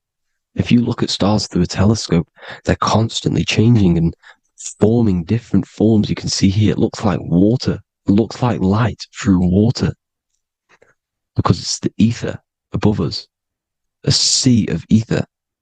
And this light is being emitted through it, and it's just constantly changing, giving different energies, each star. So this is why this is what the zodiac is. It's the expression of energy. It's the expression of the stars. And each constellation has many different personality, different energies, different traits. Each planet has different traits, depending where your planets are, depending what energies you hold. No two person have the same energy. There's no one. It could be similar, but no one's the exact same. It's because of the stars. The stars are never in the exact same split place. The planets are always in different houses. So here's some Royal Arch symbolism. Here's the Royal Arch of Masonry. As it says here, the sun and the moon, the constellations. Here's Cancer, the 7 planets, the 7 stars. Here's the Royal Arch. This is the firmament. Here's the duality. Black and white, duality, good and evil, rest and motion, dielectricity, magnetism. See? So this is what the Royal Arch is. It's symbolizing the cosmic dome above us. The womb we're in. We're inside God's womb. And here's George Washington, the Freemason, inside of the Royal Arch. You see? With the G, the Masonic G, God, 7. Here you see another depiction of George Washington with the stars in the dome above his head. His Polaris, the sky vault, Polaris. We'll get into that later. Go inside of all of your ancient churches, you will see the dome. Go to the Vatican, you'll see the dome. All of your ancient churches have this dome because it's the dome above your head. The ancients knew this. This was known. We did not live in space. It was known back then. They all knew. This is Crown Court, which is one of the most important courts in the UK. You can see it's clearly so much Masonic symbolism. You've got the 4 pillars of Masonry. The Royal Arch is like an arrow pointing upwards to Polaris. As the Disney World is under a dome. And his Polaris, the sky vault. You see? And also 666 in the symbol. There's more. 7 layers of heaven. Here's an ancient depiction. The firmament. Here's the astral plane outside of the firmament. The Royal Arch. You see? It's everywhere. Here's Polaris, the 8-pointed star. Polaris is in between the sun and the moon. It's at the center of the Taurus field. And Polaris corresponds with the pineal gland as well because it's the all-seeing eye. See? So, is Polaris, the 8-pointed star, which is at the very top. It's the very center. It's on top of the North Pole. And it's an 8-pointed star that's always symbolized as an 8-pointed star. Here you see the Vatican. The Vatican is a giant key with an 8-pointed star. See, it's a key. Here's the dome. Here's the Space Delta, the USA Space Delta logos.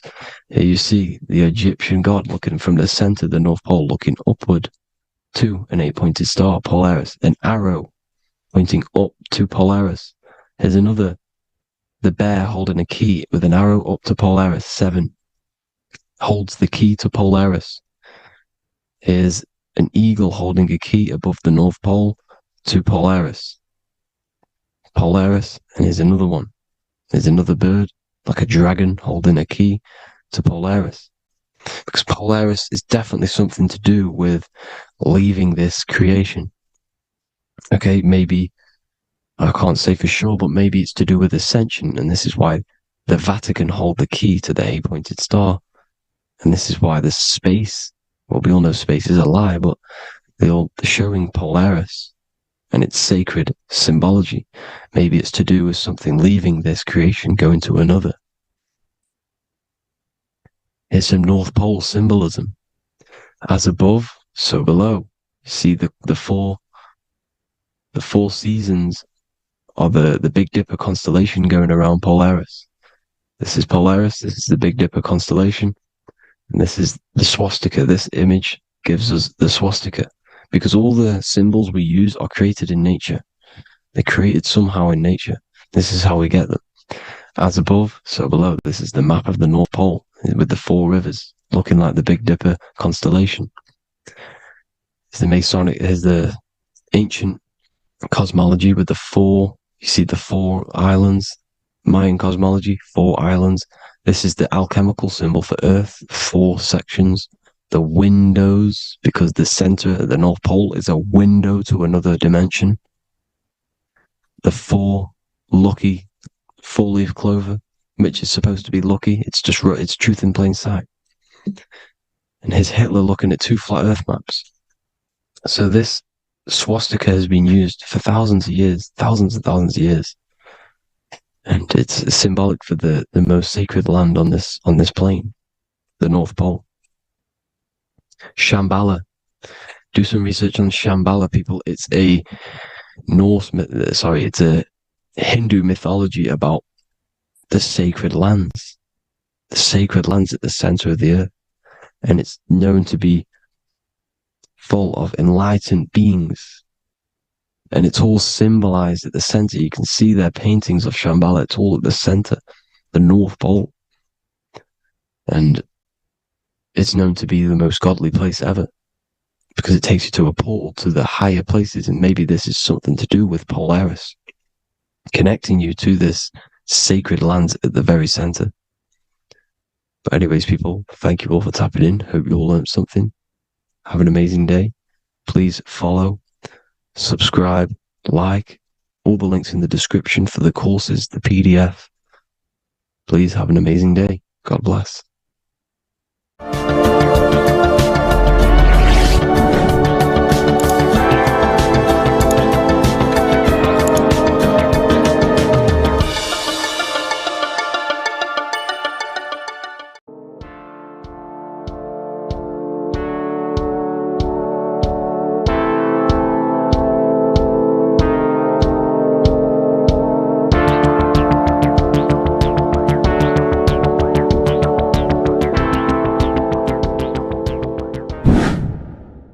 Hello and welcome to another video, people. Before we start, please like, comment, and subscribe if you wish to see more content. Today we're going to be talking about the mental universe and how everything is mental. This is the #1 law on the Kabbalion. If you've never read that book, it's called The Kabbalion. A very good book. It's the first law, because this is the most important thing you need to understand. Is how everything exists within the mind. Behind every single one of these eyes is the same consciousness expressed in different bodies. The mind is what gives perception to what you're experiencing. Behind every single one of these eyes is the exact same consciousness, but the brain that they inhabit is giving them a different perception, a different being, a different body. Now, this is the difference between humans and animals. Humans possess a advanced consciousness, an advanced mind that gives us the ability to be aware of ourselves mentally, physically, and spiritually. We can reflect on ourselves. When a dog looks in the mirror or an animal looks in the mirror, it doesn't know what it's looking at. It doesn't realize it has a consciousness. It can't reflect on itself. It can't say, I want to improve in this area. It doesn't have that consciousness. We have a divine consciousness. Take away the N for divine, and you get with a D, put it with a D, you get divide, because we have a divided two-way consciousness. An animal only has one. However, it's still the same mind. We're all mind. We're all mental. We all exist within the mental plane. Look at this person walking. The body, the brain, is sending electrical signals through the 12 cranial nerves, which the 12 disciples that spread the gospel of Jesus, right? You have 12 cranial nerves in your brain. There are 12 disciples which spread the gospel of Jesus. Jesus represents the mind, the intelligence, the invisible intelligence that we all are, the same intelligence, the same exact consciousness, which then sends a command into the brain.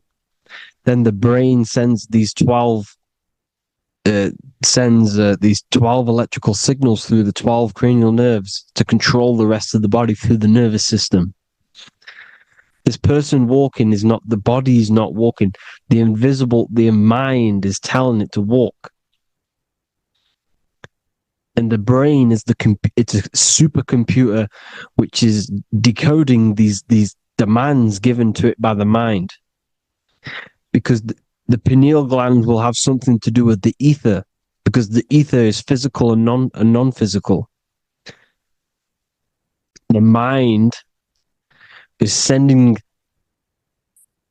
the commands through the ether to the pineal gland, which is then getting broken down into electrical codes within the brain and sent throughout the nervous system to control the body. And this is why in the Sims simulation, because the body's the simulation, it's a false reality, it's the fake reality, it's not the real you. You are formless. There is no form, but the third dimension is a dimension within your mind. Matter, mind, light is all a product of your mind. It's all in the mind. Now, this is why The Sims has this green little diamond on top of the head. Because this is you. This is your invisible intelligence controlling the character. Okay? It's controlling the character. And this character is in the world. Your consciousness isn't in the world. The world exists within you, but the body is a vehicle for that realm that you land in. When you have a dream, your mind transcends this body into another body, duplicates your body into another universe, unite. Unite is one. We're all one. It's all one universe, expressed in many different ways, infinitely. And the vehicle that you land in is the body to operate in that realm. This is the all-seeing eye, as you see here. The eye, this is all the intelligence. This is the ball of consciousness, God, expressed in different bodies. We're all this same one in different bodies, as you can see here. And this intelligence is expressing infinitely throughout the universe. An infinite universe. There's no beginning, no end. There was no beginning of the universe. There is no end. It's infinite. Always has and always will. But the mind is what gives you the ability to explore the universe, to make perception of it. We are God in disguise. We are God in disguise. We are God in flesh. But the body can become attached to the mind, can become attached to the body if the mind is not aware of itself. When the mind is that blinded by matter, and we lack knowledge and understanding of what we truly are, a formless, infinite being, a traveler. This is why Freemasons are called Freemasons. Mason means traveler. Free. You're a free traveler because you Your consciousness is a traveler of the universe. When we lack understanding, our mind bounds to the body because we don't separate the body with our different layers of consciousness. When we separate them and identify that we are mind, body, emotion, you then can apply this knowledge to when you want to astral travel and explore the different realms of your mind, because the mind is the universe. People, this is what we need to understand. The mind is the universe. I am you and you are me. This is the Egyptians showing you this. The Ankh is the symbol of life.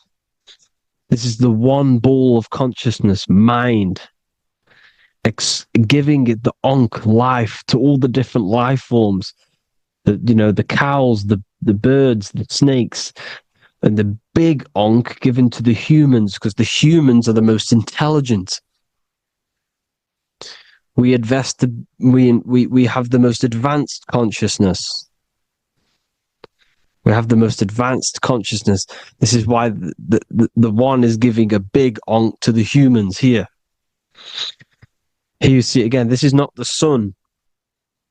This is also showing Ankh giving out its life to all things infinitely. And this is the Most High. We are the Most High in disguise. When we strip off the body, we strip off the desires for the physical world, we strip off all these fake identities that the mind gets attached to. That is God. The universe. You are the universe experiencing itself. I and I. The letter I and the number 1 is just one line. The letter I is the number 1. Because your I am, when you refer to yourself as I, every single one of you who's watching this video refers to yourself as I, which is the one. We are all the one. We are all intelligence. We are all invisible. We are all the one. 1 is the only number. 1, 2, 3. Everything goes up in ones because there is only one. Doesn't matter how far you go down the line with numbers, all of their numbers are created by 1 because there is only one. It's me and you are the exact same consciousness expressed in different bodies. Mind. Cause. There is only one cause. There is only one mind. There is only one being. But because we lack understanding of this, we think we are the bodies.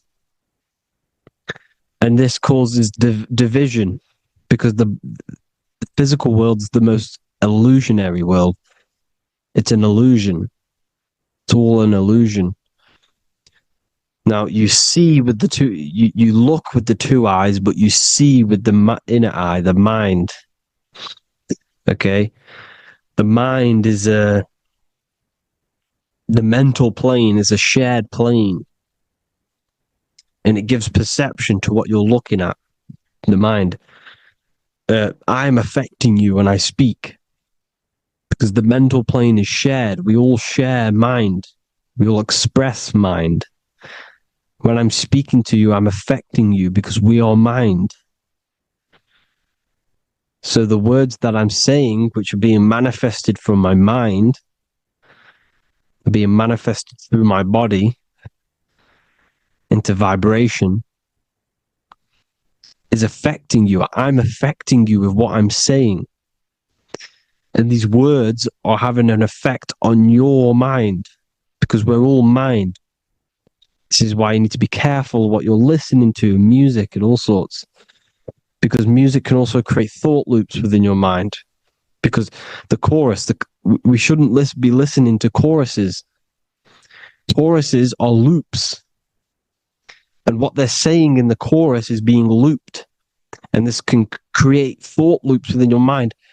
Go and listen to an old song that you used to listen to about 5 years ago, 10 years ago, 20 years ago. Go and listen to an old song, and you guess what? You will get nostalgia. Why will you get nostalgia? Because that song will trigger the thoughts that you were thinking in that time of listening to that song. So songs with choruses create thought loops, and they reprogram your subconscious mind. It's important why music is very powerful. Mind and mind, same word. See, language is the truth, people. This is why I use language in all of my presentations, especially the English language. It's riddled with occult truth.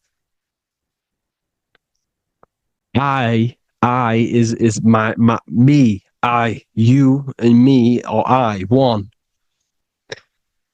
We are not the name. We are I. Every single one of you is I, because we are all the one, all mind. Now, the only thing that is truly mine is my mind. When you say something is mine, it's an illusion. It's not yours. The only thing that is mine is mind, my mind. Okay? It's my mind. It's the only thing. It's the same word, mind and mind. Like I said before, everything's one. Hot and cold is different degrees of the same thing, of the one substance, of degrees. The 7 colors are different frequencies of the one white light. Everything is one. There is only one. We are all one. Everything is one. Hot, cold, day, night. It's the same degree of one, which is mind. The mind's perception is what's giving it, labeling it hot or cold. The mind's perception of colors is what is giving it red or purple, hot or cold. There is only mind. The mind gives things perception. There is only one, that is mind.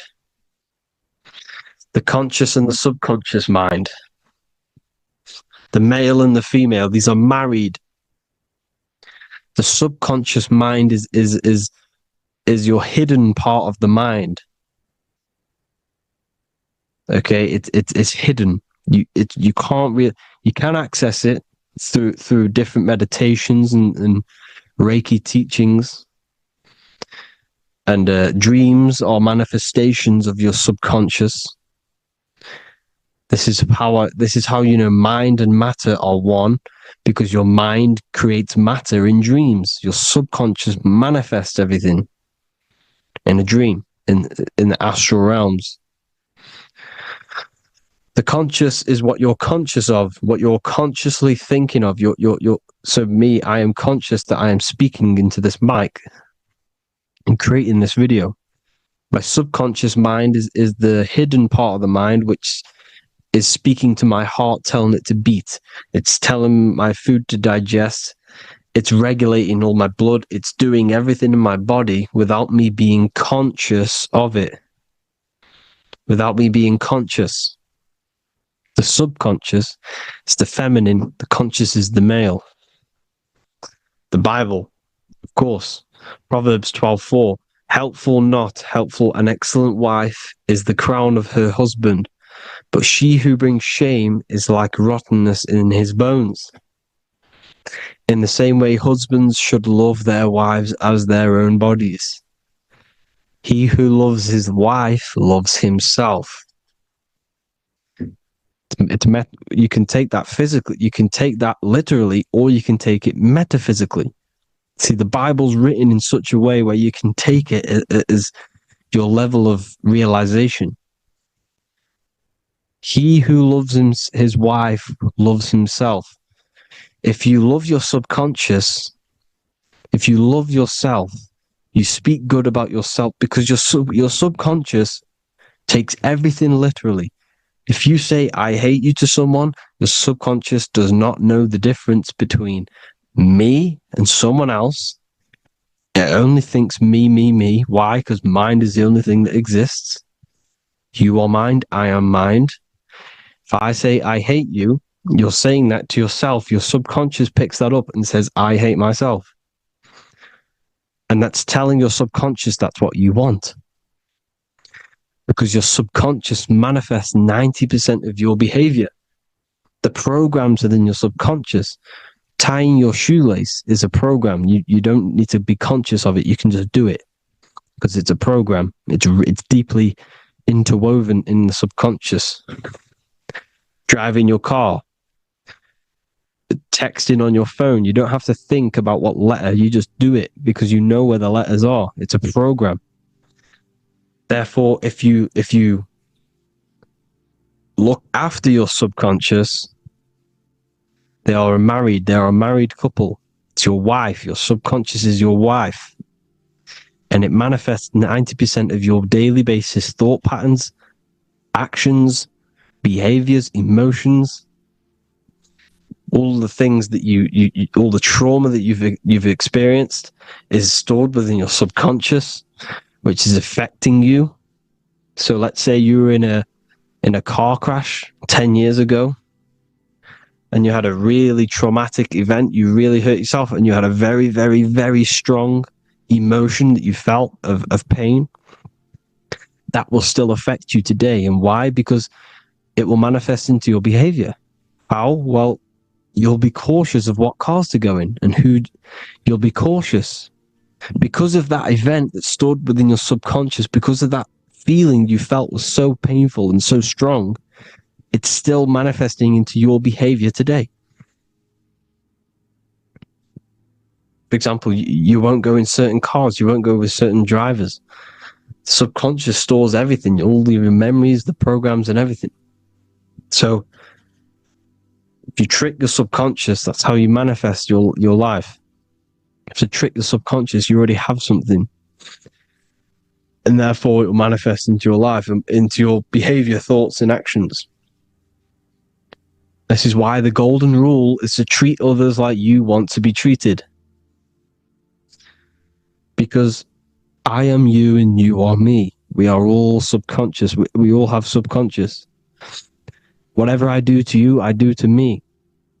Because my subconscious picks that up and thinks I'm speaking to me. Mind is very powerful. Whatever I do to you, I do to me.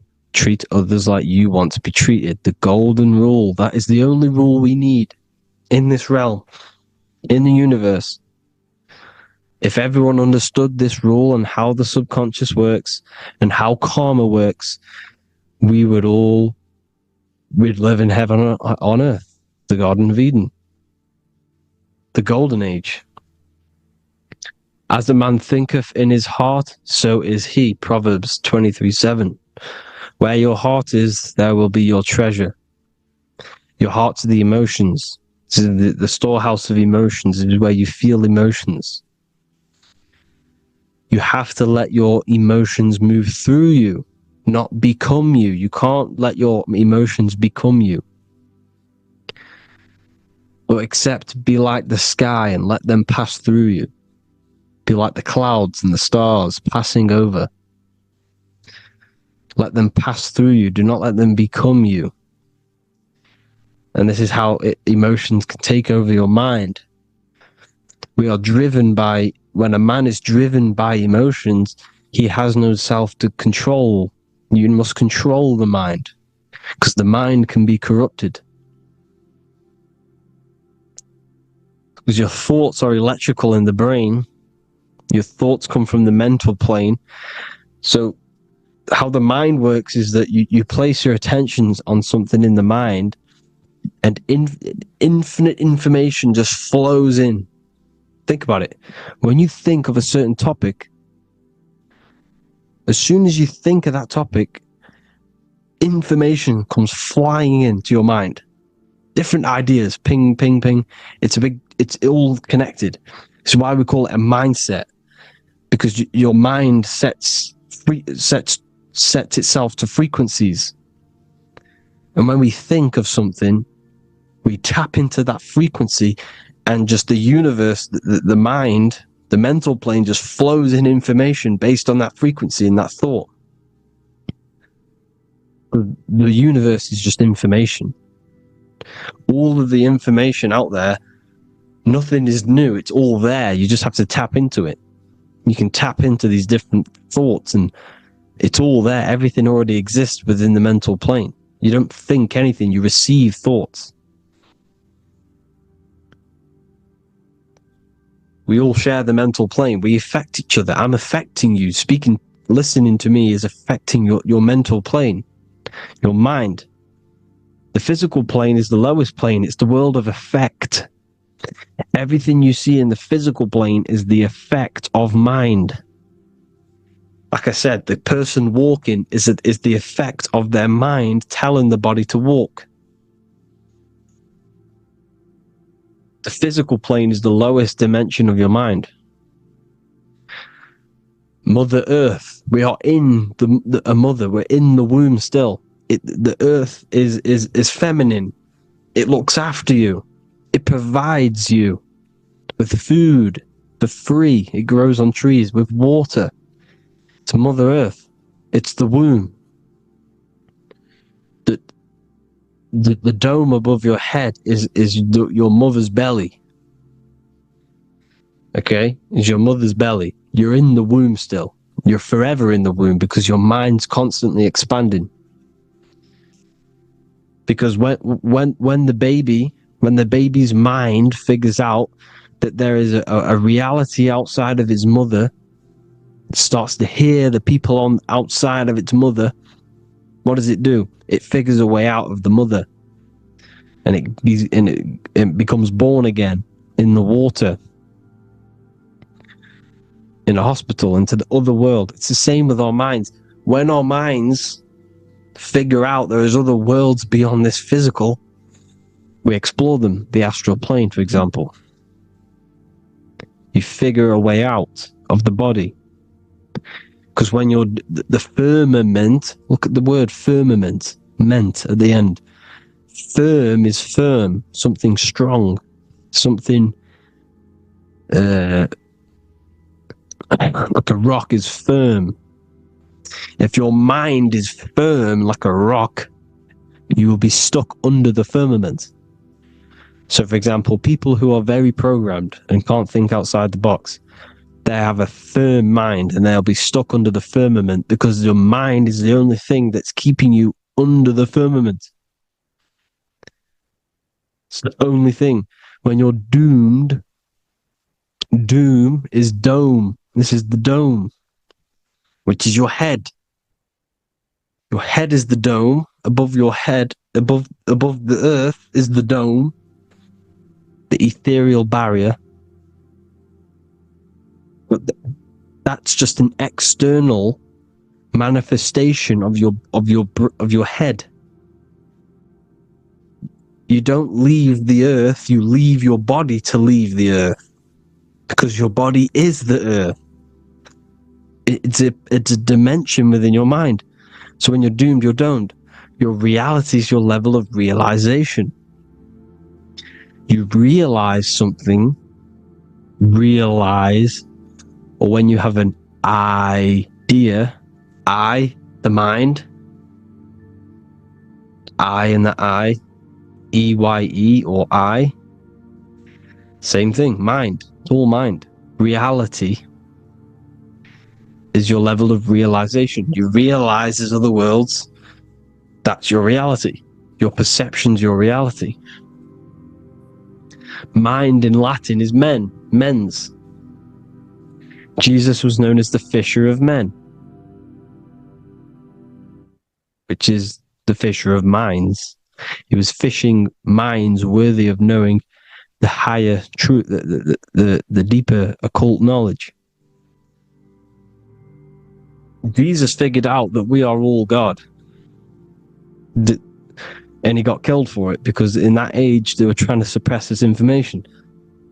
Jesus figured out he was God, because we are all God, every single one of you, and they killed him. because we're all mind. We are not the body. We're the invisible intelligence, which is God.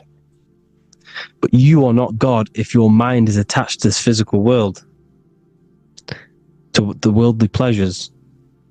If you master your mind and travel the depths of your mind, that is God. Mental and men. Look at the word mental. It has men in it. Men in the Bible means mind. Here you see Masonic. The Masonic symbol with the eye, the mind. Looking over, everything is the one. Everything comes from the one. All the lines coming off it. Giving its life to all of the life forms. Down here, on the bottom, you have duality, black and white. Up here, you have singularity. One and the two. Unification and division. The lower self is divided into the left and the right. So the Bible even says, I forgot what verse it is, but it says, it's better to go through life with one eye than to have two and be cast into the fiery abyss of hell. I'm not sure what verse it is, but you can research it yourself. It's better to go through life with one eye, to be unified. Unified consciousness. Dimension. No brainer. No brainer. The language tells you the truth, people. Dimension. The dimensions are in your mind. Entertainment. Entertain the mind.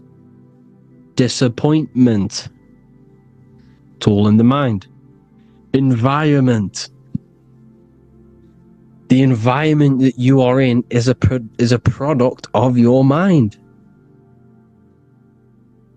Within, rearranged spells high twin. Within is your mind, and your external world is mirrored from the decisions you make in your mind. Advertisement, commitment, it's all meant, it's all mind, everything is mind. Everything. So, this is important. The collective thoughts and collective beliefs. The collective, because we all share the mental plane. And because of this is why we are in a weakened state of consciousness at the moment. Because the collective thoughts and the collective minds overall are asleep. And they don't believe in anything. You see, everything is true within the mind. You think of something, it is there instantly. You think of a chair, it's there in your mind. You think of anything, it's there instantly. So everything is true within the mind. Anything can happen in the mind. Anything can happen on the physical plane if the collective consciousness, the collective minds, believe it to be true.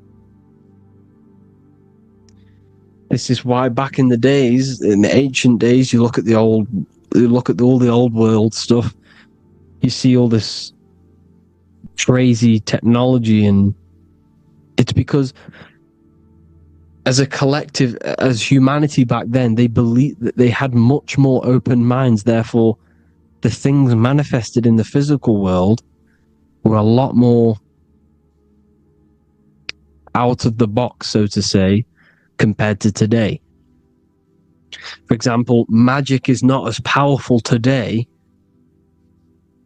because the masses don't believe in it. It's still powerful, don't get me wrong, but if the masses believed, or if everyone knew magic could be real, because it is, anything's real in the mind, it would be a lot more powerful. You see? So and what they're trying to do is create a hive mind worldwide. They're trying to make one religion, an external God. What happens when you worship something external? You give energy to it, because where attention goes, energy flows. Where your mind gives attention to, energy goes there.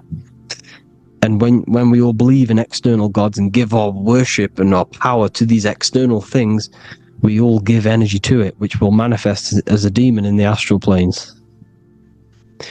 It's a hive mind. They're trying to make a hive mind to summon our energy. Trying to summon our energy. And it through mind, through collective thoughts. The hive mind. They want one religion, one government, one currency, one belief system. And that will create a hive mind, which will limit our consciousness, which will limit what we can do in the physical world. Because if everyone doesn't believe in certain things, it cannot happen because it's all in mind. Mind is so powerful.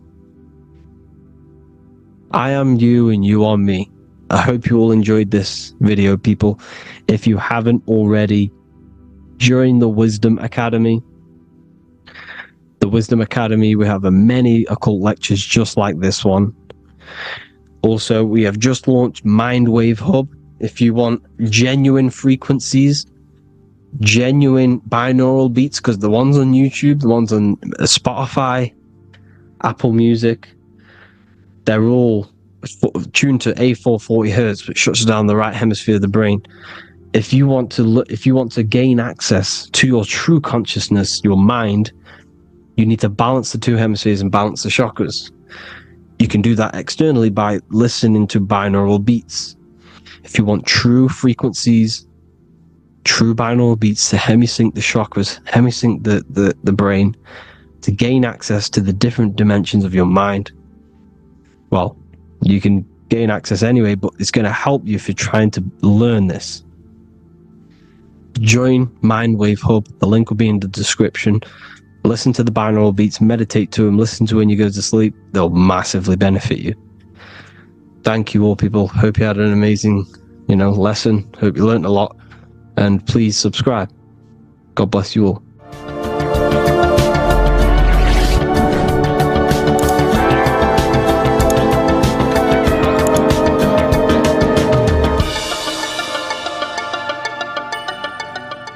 Welcome to Revival of Wisdom. Welcome people, we're back with another video. Please make sure to hit the like, the subscribe button, and turn on notifications to never miss a video. The Vatican is a giant key from a bird's eye view, and it also contains an 8-pointed star. The Anunnaki Sumerian gods also depicted this 8-pointed star. The sky god Anu from the Anunnaki also uses the 8-pointed star for his symbol. And even Freemasons depict an 8-pointed luminary with a ladder and a key. This is symbolizing the key to ascension up to the 8-pointed star, which is Polaris. Polaris is always depicted as an 8-pointed star. Polaris is the standstill star at the very center of our realm, which is perfectly aligned with the North Pole. The Earth is a giant torus field, and at the center is where the most electromagnetic energy is stored. This is why all compasses point to the north.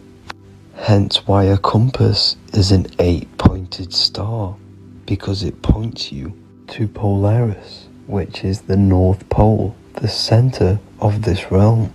The 8 points of the 8-pointed star symbolize the 8 points in space and time. So yes, Polaris is the portal which you ascend through if you outgrow this consciousness by aligning your chakras.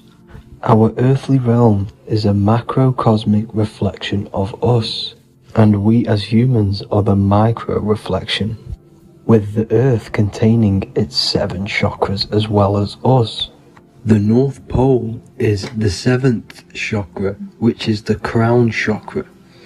So the key to ascension is held by the Vatican, hence why it's a giant key, because they mislead the masses through their religions which teaches the masses to look outside of themselves. As stated in the 20,000-year-old emerald tablets written by the Egyptian god Thoth, on earth man is in bondage, bound by space and time to the earth plane. Encircling each planet a wave of vibration binds him to his plane of unfoldment. Yet within man is the key to releasement. Within man may freedom be found. So the 7 planets are associated with each 7 chakras. The lowest chakra being the root chakra, which is associated with Saturn. This is why the elites love Saturn and reflect it in all of their symbols.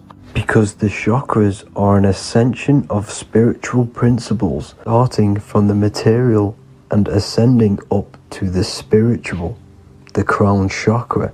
However, evil love bondage, and they are trapping souls in the physical realm by stopping and provoking the ascension process. They do this by abusing the energy of Saturn, and Saturn is associated with the lowest chakra. The lower 3 chakras are associated with survival mode, which keeps the consciousness in a constant state of fear and only aware of its surroundings. Once you start to ascend up your chakras, you become more consciously aware of spiritual deeds. And this is the process of returning back to your true spiritual form. Going back to Polaris and its connection to ascension, Kanye West symbolizes this on his music video 24. As you see him rise up into the sky, you see an 8-pointed shape around him, which symbolizes the 8-pointed star, as you see the beam of light. And even NASA symbolized this in their Space Delta logos, a bear holding a key with an arrow up to Polaris, the 8-pointed star. Here's another NASA logo of an arrow from the Earth to Polaris.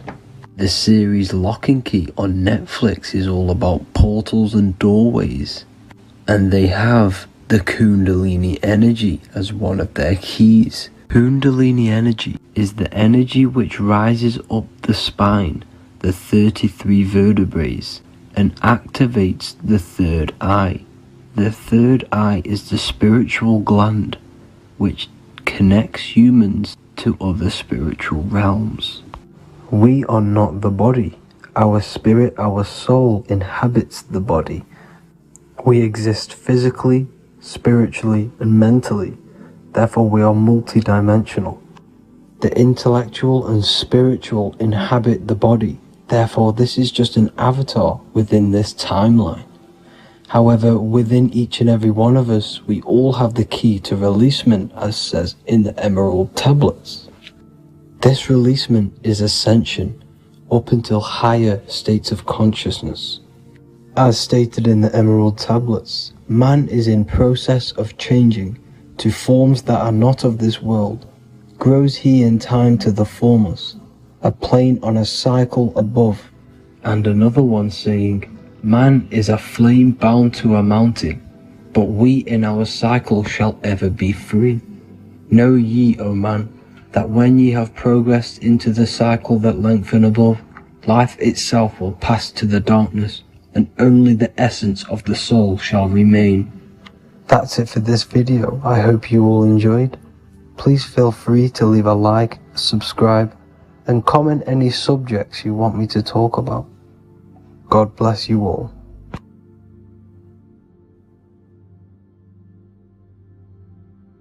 Welcome to Revival of Wisdom.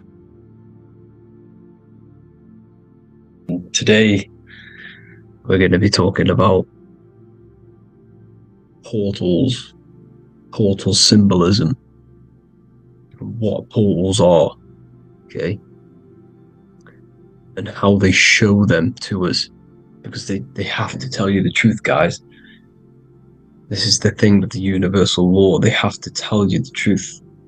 And they tell you through symbols, they tell you through movies, and different things like that. But let's jump straight into this. So first I want to talk about the Freemasonry symbols. Okay, so first we got, obviously this is some Freemasonry art, but notice how you've got the ladder with a key. Okay, so this is ladder symbolism with a key. So maybe this is talking about ascending. Okay, because look, because this is ascending into the heavens, because it's a ladder with humans going up it with a key. In order to ascend, you must have the key. Okay, so what else do we have with a key? Well, the Netflix show Lock and Key, which is all about portals and keys. Because what the keys do, they open doors, gateways. Okay,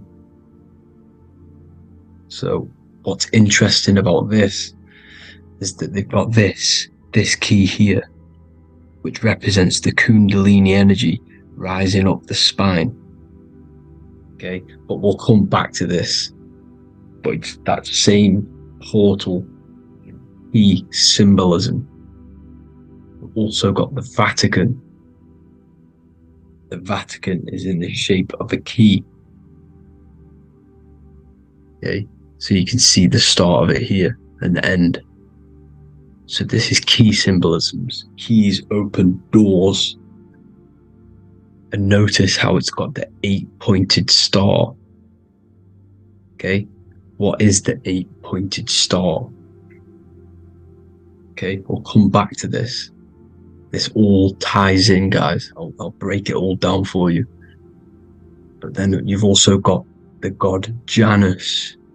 Janus, okay, is known as the god of the doorways. He's an ancient god of Rome, and they worshipped him. However, he's not a god, he's more like a high-level ranked demon. Because he is the god of the doorways. And notice how he's got two faces. Because doorways always have two sides. You're going into somewhere, there's always two sides of a door. And he's always depicted with two sides of a face and a key, because he holds the key to the doorways, to the portals, to other worlds and realms. Okay, as you can see, he's always got two faces and a key. Okay, so now we have the Sumerians, the Anunnaki, and they are always depicted with the two faces. Why do they have the two faces? Because they're symbolizing doorways, and the Anunnaki come to Earth through doorways and portals. So these are what these gods are symbolizing in their artwork. But they always have the 8-pointed star.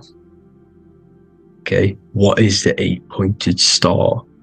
You see how they always have, look, let me try to find another one. It's the 8-pointed star. This 8-pointed star is Polaris. Okay, Polaris, just like the Vatican has the 8-pointed star with a key. Polaris is the center star. Polaris is a fixed star, it doesn't move. Okay, so the Anunnaki symbol is also the 8-pointed star. So this is symbolizing the portals and doorways that they come through in order to get to the Earth. But Polaris is that center star which does not move. It's always symbolized with the 8-pointed star, just like a compass. Why is a compass the 8-pointed star? Because at the center of our realm is where the most electromagnetic energy is stored. As you can see, we have an aura field, an electromagnetic aura field. So does the Earth. And in the center, so like our heart, for example, is where the most energy is stored. And like the center of the earth, this is why all compasses point to the center, because this is where the most electromagnetic energy is stored. Because it's at the center of our realm. Okay. So like I was saying with the lock and key series, see this here? The Kundalini energy rising up the spine, just like your Kundalini energy rising up the spine. Let me try. I can't zoom in, but you know what I'm trying to say here. Let's go back to Polaris, because at the center is where pole. Can you see the pole of electromagnetic energy? Polaris, the North Pole. It's symbolized. The truth is in the words. It's like a pole of electromagnetic energy. And this is where the aurora borealis comes from. Notice how it's got the word aura in it, because it's the Earth's aura, electromagnetic field. Just like you have an aura, also known as the Northern Lights, because it's coming out of this center hole in the center of our realm, where the black sun is. And this is where the electromagnetic energy is coming up from. And this is what the aurora borealis is, or the Northern Lights. It's just electromagnetic energy. And it's symbolized through our symbols, the original O. Okay, because it's like a pole through the middle. Polaris. So this Polaris is the sky vault. It's the portal into this realm. Because this is what the Anunnaki are always talking about. Always symbolize it with the 8-pointed star. And just like a compass is the 8-pointed star, pointed to the center, to Polaris. Okay? See here on the Sumerian tablets with the 8-pointed star again. And how we know it's talking about portals with this 8-pointed star is because CERN 666 are opening up portals to the underworld, letting in demonic entities into this realm. How do we know it's a portal? Because their Hydro Collider has 8 points, just like the 8-pointed star. So they are creating synthetic portals to the underworld to let these demonic entities into our realm.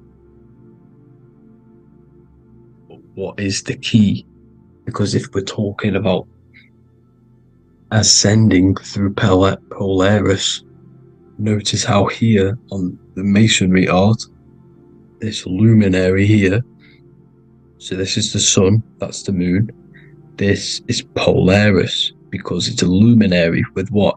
1, 2, 3, 4, 5, 6, 7, 8 beams coming off the luminary, just like the 8-pointed star. So you see the ladder with the key going up to Polaris. It's symbolizing ascending out of Earth.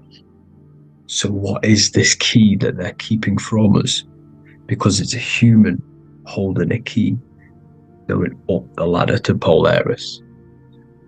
Well, chakras. We have 7 chakras. Okay, so this is what they are telling us in the lock and key symbolism.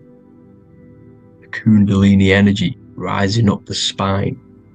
Okay, just like they have 33 vertebrae on the back of your spine. Okay, this represents the Kundalini energy going up your 33 vertebrae, just like in masonry has 33rd degrees. Okay, so what is the key? Your chakras. Your chakras have to be unlocked.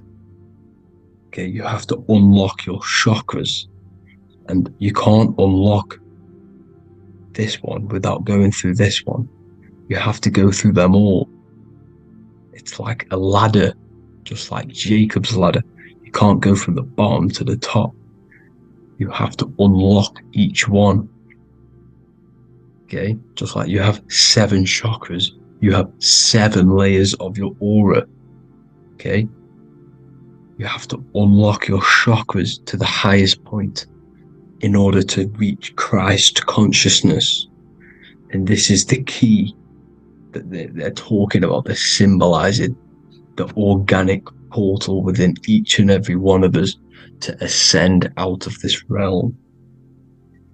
Okay, so this is the key that they're talking about, and they're holding back this knowledge to keep us trapped in this 3D realm. Okay, so like I was saying with the 33 vertebrae and the Kundalini energy coming up the spine, 33 vertebrae, you can see this sort of symbolism going up to the light, because it's the light. You see here, your crown chakra turns on and becomes enlightened, just like the Illuminati symbol. Can you see it?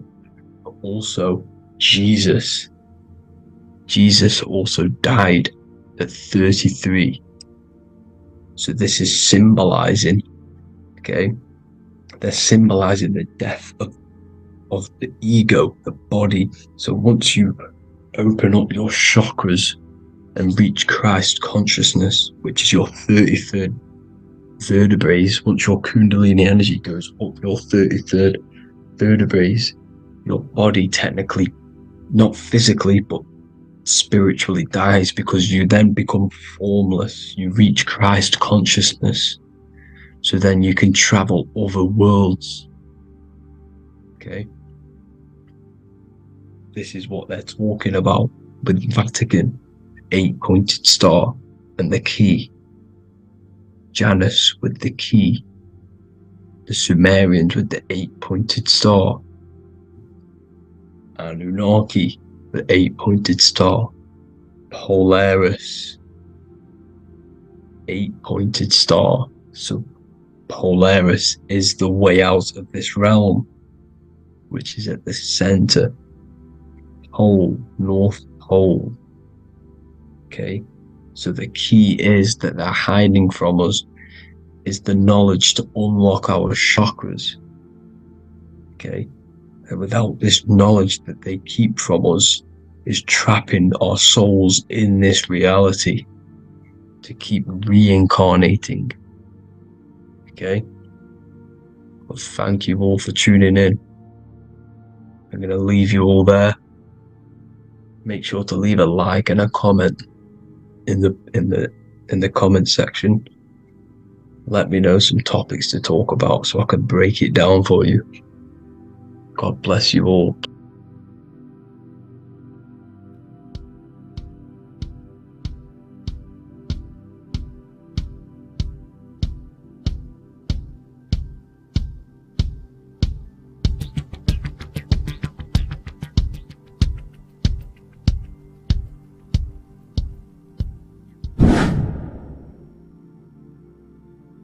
What is good, people? How are we all doing? Today we're going to be talking about the different planes of existence, the occult side of the world, the things they don't teach you in school.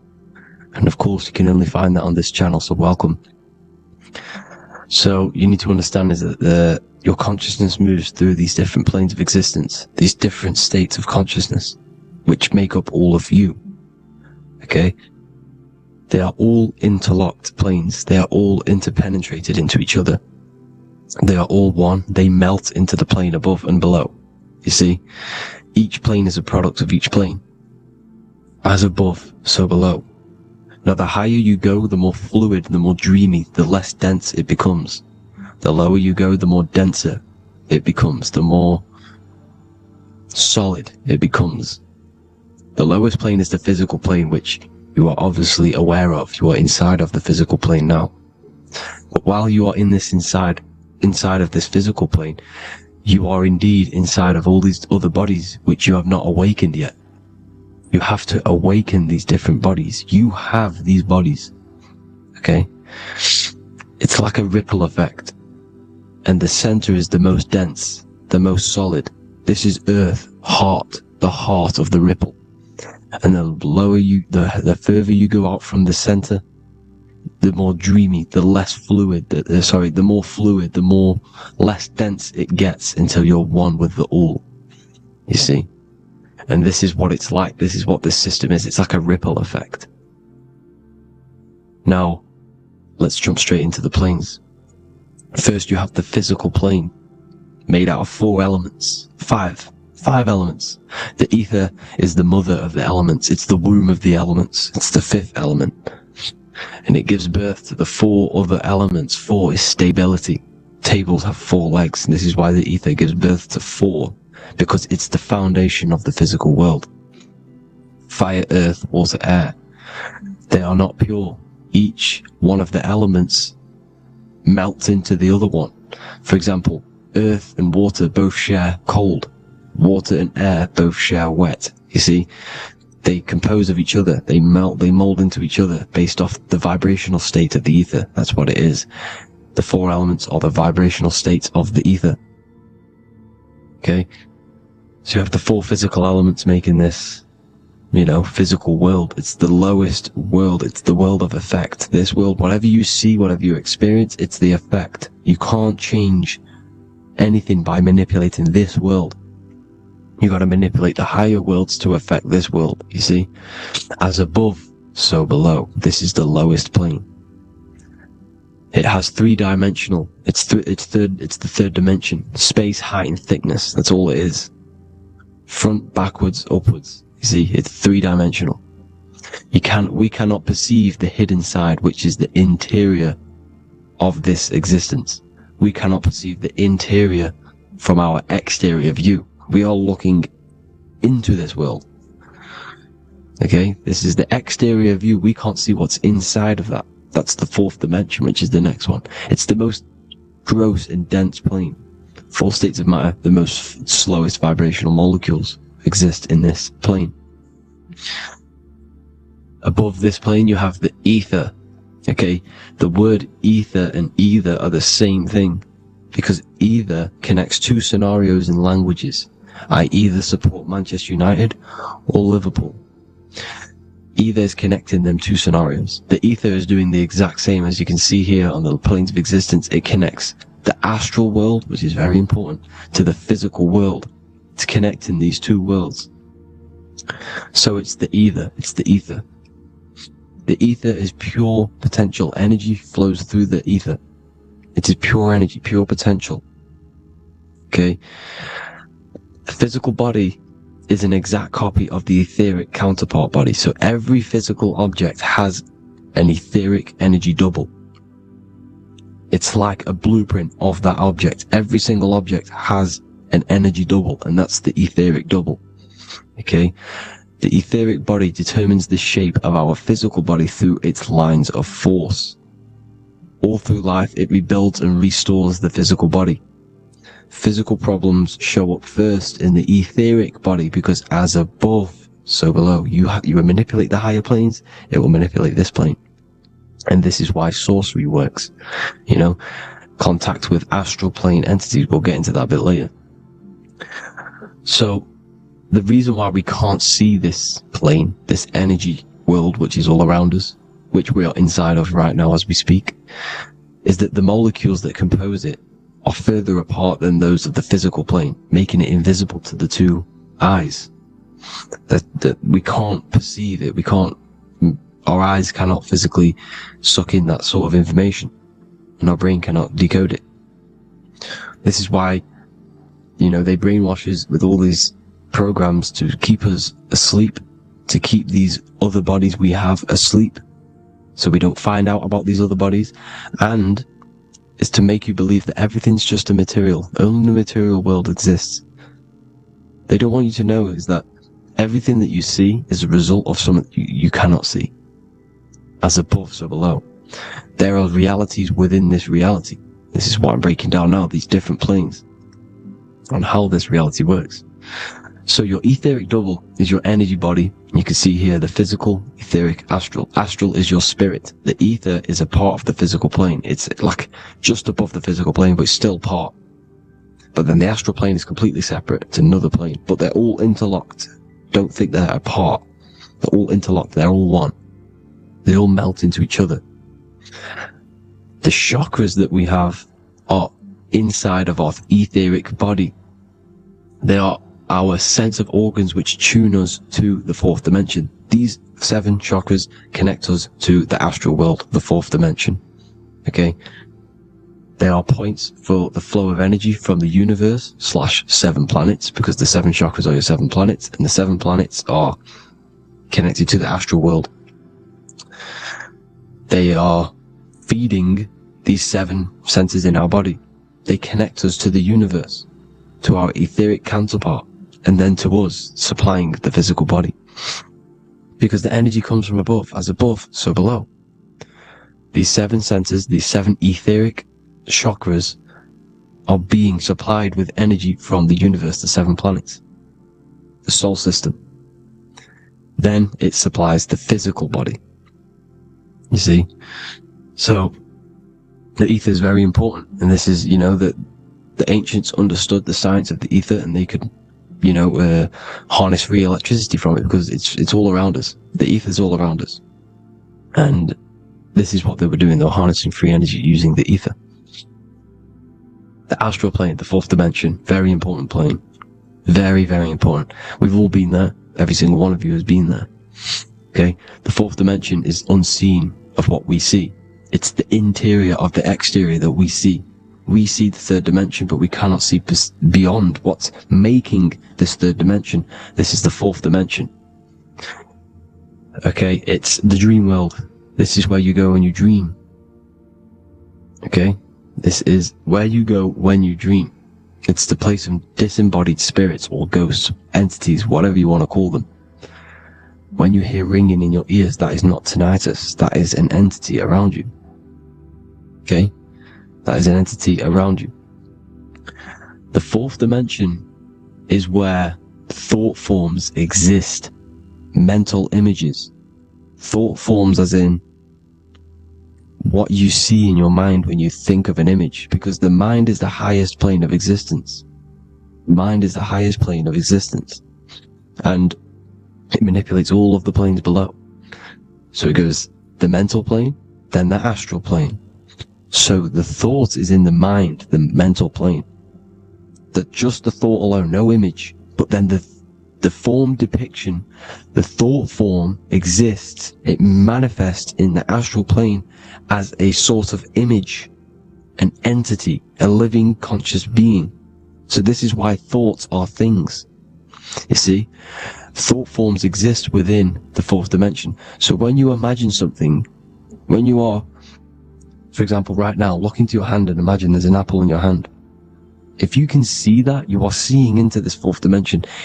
You can only see into this fourth dimension using the mind's eye, not the 2 eyes, the mind's eye. When you shut off the 2 eyes into darkness, the third eye opens. The mind's eye is open, and you can see, this is astral travel. You got to work on astral travel, and you will see this astral plane, this fourth dimension.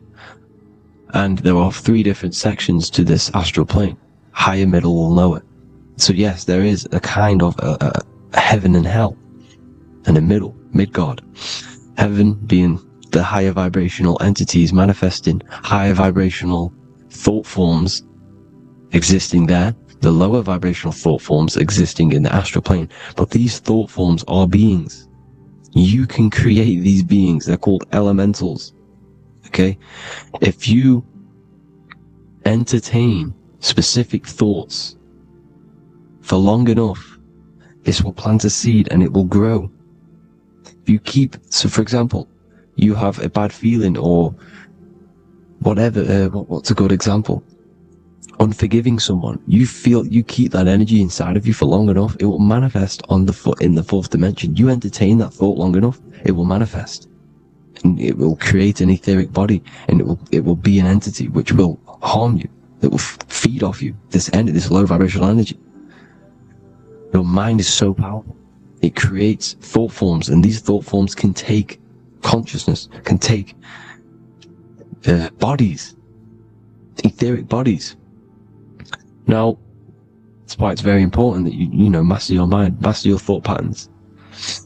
So this fourth dimension is the astral world. So when you have a nightmare, this is the lower astral plane. You're in the lower astral plane. Whilst this physical body rests at night, your consciousness, while you awaken this other body, your consciousness goes inside of this other body, whilst the physical body lays asleep. You see? So it's all inside of you. This is what you need to understand. You just haven't awakened these bodies yet. You can awaken them. You just got to awaken them. Okay? The next is the mental plane. This is the mind, the source, pure cause, pure motion, the most less dense, the most fluid. No form. There's no form to the mind. Astral plane is the first plane where a form takes existence, pretty much. The mental world has no form. It's pure mind, pure intelligence. Thoughts alone exist here without any images or manifestation. The most fluid, the most dreamy, the most causal plane. All of the rest take the effects of this plane. That's why it's mind over matter. Your thoughts they create vibrations. Each vibration is vibrating on a specific frequency, which creates mental images, creates effects down here on this physical plane. This is why it's so important to master your mind. Master what you think. Master your mind. It's the hardest thing to master. You could conquer the world, but it's probably harder to conquer your own mind than to conquer the whole world. I can promise you that, because the mind can play tricks on you. You got to listen to that inner guide within you that will constantly manifest the good things. So anyways, people, hope you learned a lot from this.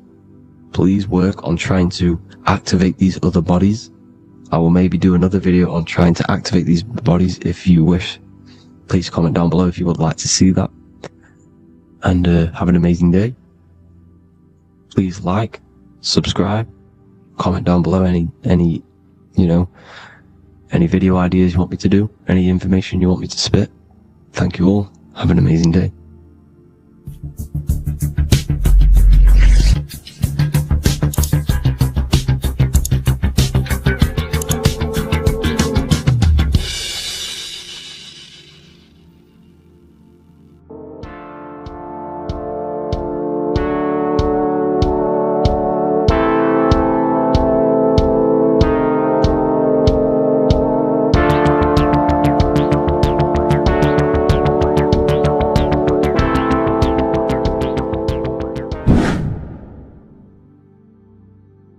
How are we all doing today, people? It's Revival of Wisdom, and today we're going to get real deep. This video is going to get real deep. A lot of people are not going to be ready for this sort of knowledge. Okay, you really have to do is to really deprogram the mind, because everything we've been taught is a complete lie, is to keep us trapped. Okay, this is really advanced knowledge. Now, let's get straight into this. All of the ancients depicted other worlds, and they called this place Midgard. Midgard is the mid-garden, the middle garden. This is why the Masonic symbolism on the floor is always a black and white checkered board, symbolizing the polarity here, the good and bad, because we're in the middle garden, the heart. Earth rearranged spells heart, because we're in the heart of this system, of whatever it is, a super quantum computer, whatever you want to call it, simulation. Now, in the Quran, it talks about the 7 layers of heaven. All of these ancient artworks are depicting these different layers of reality. Okay, and look at the Egyptians here with the boat outside of the firmament. Boats travel on water, and this is exactly what the Masons are doing. So they're still using the same symbols. Why? Because it's the same knowledge, just hidden. The Egyptians have the same knowledge as the Freemasons. It's just hidden. Now, this cosmology that they're showing here, which is probably made maybe 100 years ago, this painting or artwork, is the exact same as the one we see here, with the arch, the boat. You know, it's similar, because the boat is symbolizing traveling these other worlds, because the ether is also symbolized as water, because if you look up at the stars through a telescope, it looks like it's water. It's shining through water, because this ether, whatever this substance is outside of this world, was symbolized as water. Okay? And look at all these ancient depictions showing these different layers of reality. Now, we are being trapped within this 3D dimensional world, which is the cube, the Saturn cube, because there are 6 sides to everything in this world. Front, back, left, right, up and down. 6, which is the cube, because we're in the Saturn's world. Okay? Now, always been depicted as a tree of life, the tree of the universe has always been depicted as this tree. Because let's get a bit deeper. Now, the cosmology of this reality is the sun, the moon, and Polaris, always in the Masonic art. The sun, the moon, and Polaris, the all-seeing eye. If you go inside of the temples, of the Masonic temples, they always have this star in the middle, shining light beams. Okay? Look here. The light beams coming from the big star in the middle, which is Polaris. This eye is God. It's God's light shining down from his abundance.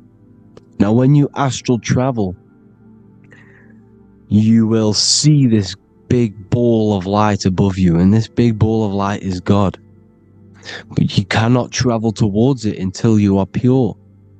It doesn't work like that. You have to become formless. You have to become pure before you can become one with the light. In all these Masonic artworks, it's all depicting the star in the center. This star is Polaris, because Polaris is the way out of this place. And this is why you see the stairway to heaven all the way up to the light beam, the light source. What does it say in the Bible? God is light, because everything is made out of one substance, and that substance is light. And it symbolizes the eye, because God is an eye. All things that are alive have an eye. And we all say, I am. We all see these realities through eyes. God is an eye. He's the all-seeing eye. He sees all things at all times. And he is projecting this light. And this light comes down to create all the different levels of the worlds.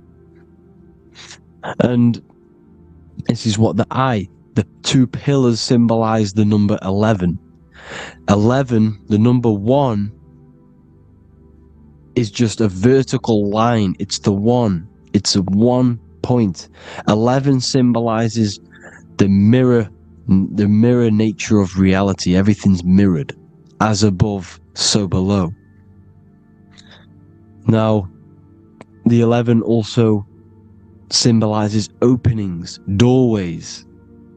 And as you can see here, an opening to the all-seeing eye.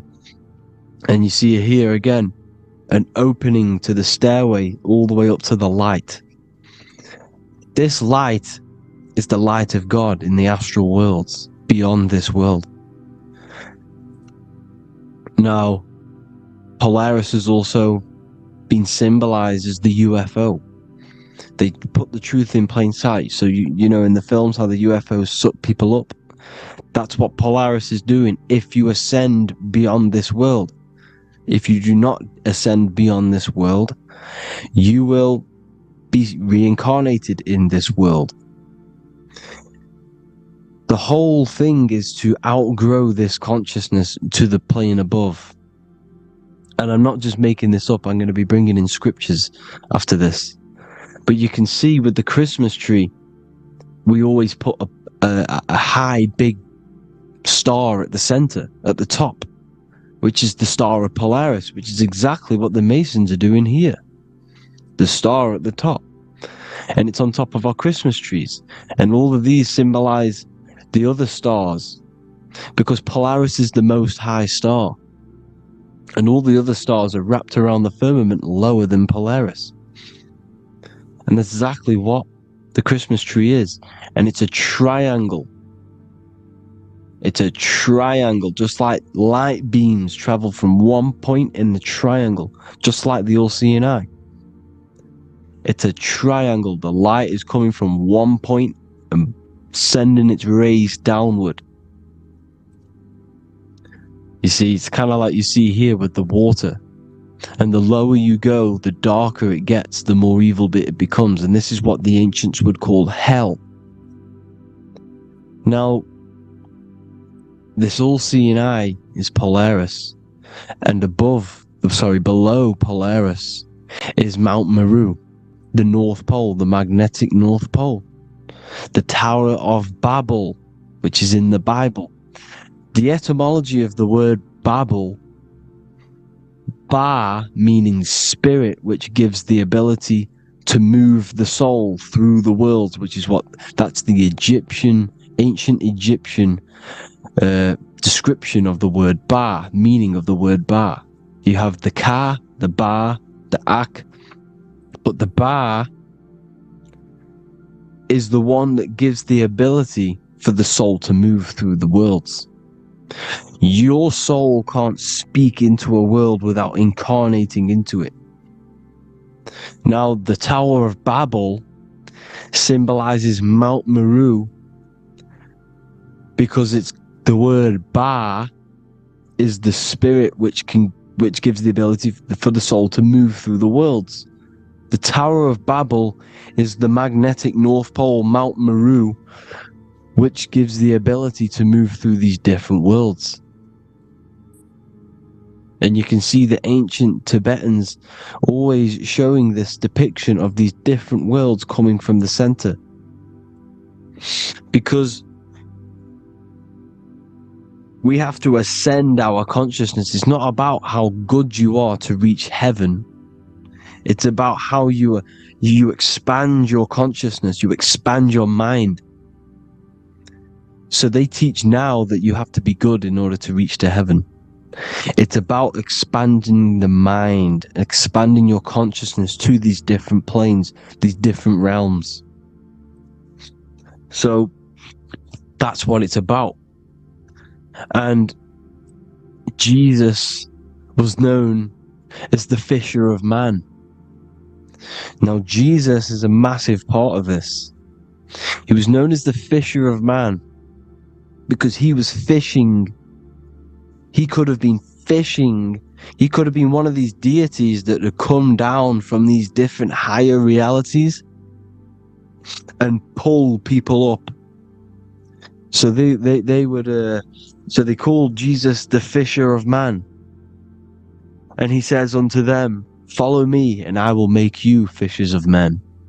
So these deities that we see in the past, like Buddha, Krishna, Hermes, Thoth, Jesus, could all be these entities who were coming down to pick up the minds that were worthy enough to see the higher planes of reality. And this is why they called him the fisher of man. Now, when Jesus walks on water, there is a parable with Paul. And he says, "But Jesus immediately said unto them, Take courage, it is I, don't be afraid." He's talking about astral travel here. He's talking about leaving the body. Because when you leave the body in astral travel to see these alternative realities, you can't be afraid because fear is a bondage, which is what the Emerald Tablets talks about. "Lord, if it's you," Peter replied, "tell me to come to you on the water." The water. "Come," he said. And Peter got down from the boat, walked on the water, and came towards Jesus. But when he saw the wind, he was afraid and began to sink. When you become afraid in astral travel, you sink back into your body. Lord, save me. So this is talking about Jesus pulling people up into different realities. And you can see the fish is the symbol of Jesus. Is another symbol of Jesus, a fish. Because fish symbolize deep occult knowledge. Because fish travel the depths of the ocean. And they symbolize us because we are fish underneath the ethers. And Jesus was pulling people up. You see, so the Bible is a people today believe the Bible is a book telling you how to reach to heaven, how to become godly and reach heaven. But you've got to become the Jesus Christ to see these alternative realities. Now look at the emerald tablets is a massive part, and it speaks so much about these different realities. Look what it says here. This is in Emerald Tablet 3. Then in my heart grew a great longing to conquer the pathway that led to the stars, which is exactly what the Masons depict in all of their art. Look, the ladder to the stars. And then he goes on to say, years after years I sought after wisdom, seeking new knowledge, following the way, until at last my soul in great travail broke from its bondage and bounded away, broke from the bondage of the body. Free was I from the bondage of earth men, free from the body I flashed through the night. The stars. The stars are a massive part in the astral world. Each star is a different reality. And the true astrology is the star that you came from. You came through a star to reach this, to reach here. There is a reason why you are here. There's a reason why you have the personality traits, because your soul came from a specific star. This is why we call them stargates, because they are gates in and out of this reality. And Polaris is the way out to the higher worlds. Now look, far into space, my soul traveled freely into the infinite circles of light. Beyond knowledge were some planets and great gigantic beyond dreams of men. Then he goes to say, lift up your flame from out of the darkness, fly from the night and ye shall be free. Lift up your flame. Your flame is your soul, because it has to be lifted up out of the darkness. This is the darkness, this world, this body is the darkness. Because it's a bondage. You need to break free. You need to learn how to astral travel, people. You have to learn this. If you want to get out of this world, you have to learn how to astral travel and see the other realities. Traveled I through space-time, knowing my soul at last was set free, knowing that now I must pursue wisdom until at last I pass to a plane hidden from knowledge, known not to wisdom, extension beyond all that we know. So he's talking about he went to a place where we cannot even comprehend here, a place that was not even known to earth men. He's telling you he's ascended out of this world to the planes that are beyond. And it says here in the Emerald Tablets, man is in process of changing to forms that are not of this world. Grows he in time to the formless, a plane on the cycle above. Know ye must be one, ye must become formless before ye are one with the light. The light, the same light that I was talking about, the Masonic light, with the triangle, God, the one source. Ye must become formless before ye are with the light. Formless, you have to leave the body. You have to leave the body. You have to gain the ability to leave this body and travel to these other worlds. Now, it says here, Not as man am I, for free have I become of dimensions and planes. In each I take on a new body, in each I change my form. Know I now that the formless is all there is of form. You see, all things created come from the things that, all things that you see come from the things that you cannot see.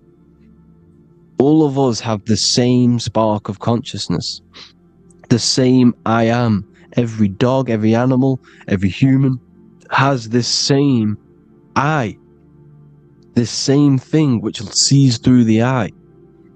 It's formless. It takes this formless entity is the same entity of us. We are all the same entity in different bodies, and this entity it was represented as the flame, the cosmic flame, which is inside of all of us. And this is why the Masons depicted your spine as a candle or the Holy Grail. You would either see this or a candle with a flame on the top, because the Holy Grail is your consciousness, which is on top of your spine, which is the candle. Now, Jesus, Thoth, Buddha were all these deities which were coming down to lift people up because they were fishermen of men. And he would lift you up to the higher worlds, out of this world, to the ones above. Now Thoth, you can see him here, he's leading the way. He's holding someone and he's leading the way with knowledge and power. He was leading the way to other worlds, out of this world. There's no point trying to change this world. This world will stay the same. It will stay the same. You have to get out of this world, and that's what they're telling you. That's what they're keeping you from. They're keeping you stuck within this thin layer of reality. So what the Masons are doing, they have the ability to astral travel. They're living not stuck and bound to one reality, but living within the different layers of reality. And this is what Morpheus was doing in the Matrix.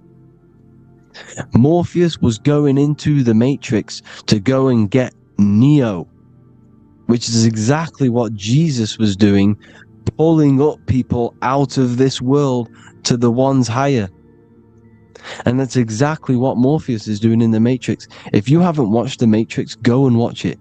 It will blow your mind. Everything I'm saying in this video, you will see it. Except that you don't need to use a machine to enter the Matrix. You just use your body. Well, you use your consciousness to leave this body. You see, Neo was also uploading himself into the simulation to pull people out of the simulation. And this is exactly what all of these gods were doing. The fisher of man. Look, he was pulling people up out of this reality with the knowledge. Now Jesus was always depicted with the mushrooms. Look at all this mushroom art. Mushrooms were literally the origin of Christianity. You can see it everywhere. There's mushrooms in all of the ancient art. Every single one of these paintings you see here, there's mushrooms on them. Mushrooms have the ability to see alternative states of consciousness. Now, if you go and do them, and you go to sleep, if you pop mushrooms, you go to sleep, and you will wake up in another reality. You will wake up in another reality. Don't try it if you don't want to do it. But if you've got the heart to do it, do it. Eat them, and go to sleep. You'll wake up in another reality. And Jesus was handing out mushrooms to the bright minds, to the minds that he wanted to fish out and pull up to the higher realities. He was giving them mushrooms to see themselves in an alternative state, in an alternative reality. This is why there was so much mushroom art, and it's not just ancient Christians. It's Sumerians, it's the Mayans, the Celtics, the Egyptians. All used mushrooms. All of them. Look at all this art. It's on stones. It's everywhere because mushrooms. See, everything in nature is a macro. Look at the form of a mushroom. It's literally your spine and brain. Because they alter your consciousness. Your body is just a radio receiver. Everything that you're experiencing is a program being ran by the central nervous system, and your consciousness is experiencing this program. These electrical impulses of the nervous system, because it's all feeding back to one point, which is the pineal gland. And this is the candle with the light on it. Type in Masonic candle and you'll see it. It's your spine with your spark of consciousness on top of the spine. And it's a mushroom because this sends you to alternative states of consciousness, alternative realities. Now, they were all doing this, the Egyptians, the Mayans. Now, there's more symbolism which goes into this. Look at the Christmas trees we use. The Christmas tree with the presents underneath them. Magic mushrooms grow under trees. And these are the presents under the trees that we symbolize today with Christmas. Santa's red and yellow for the red and yellow mushrooms. The same mushrooms Mario has to collect, and when he gets enough mushrooms, he levels up. And then what does he do when he go past the world? When you win that world in Mario, you go to another reality. You go inside of another world. It's truth in plain sight, and it's using mushrooms. It's using mushrooms. Everything, all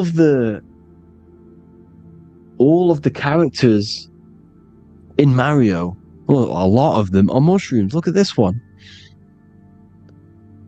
The presents, black, yellow, and red and white. Red and white mushrooms. And the bow on the top is the mushroom head. That's a bit of a reach, but, you know, the symbolism never lies, is what you need to understand. And it's as above, so below. Now look at the Sumerians. The Sumerians were also multi-dimensional beings. Okay, look at how they have the double faces. They had 1 foot in this reality and 1 foot in another reality. And look at this one, a double-headed god inside of like a portal. You see? Because it's, and look at these with the wings, the astral travel. Birds, ancient birds symbolize the soul. Because the soul is a bird, it flies to different worlds. It flies around the cosmos. And mushrooms gave you the ability to see these alternative states of consciousness, these alternate realities. Because you exist in infinite realities. You exist in infinite realities. Now look at the 33rd degree Ordo Ab Chao badge. You get this badge when you become a 33rd degree Freemason, and it's a double-headed eagle. A double-headed eagle. And you can see this in Sumeria first. Sumeria have the same symbol. A double-headed, well, bird. You can see it here. Here as well. And the Masons are still using this symbol today. And when you become a 33rd degree, 33 vertebrae on the back of your spine, above the vertebrae is your consciousness, and it's a double-headed eagle. One reality in one, you become a multi-dimensional being in the 33rd degree. And I've heard many interviews of Masons say it becomes Luciferian. You see, they speak in code. These Masons can't tell you about what they learn about, but they will speak in code. They said it becomes Luciferian. The word Luciferian is lucid. The root word of Luciferian is lucid, and lucid is lucid dreaming, alternative realities, dream worlds.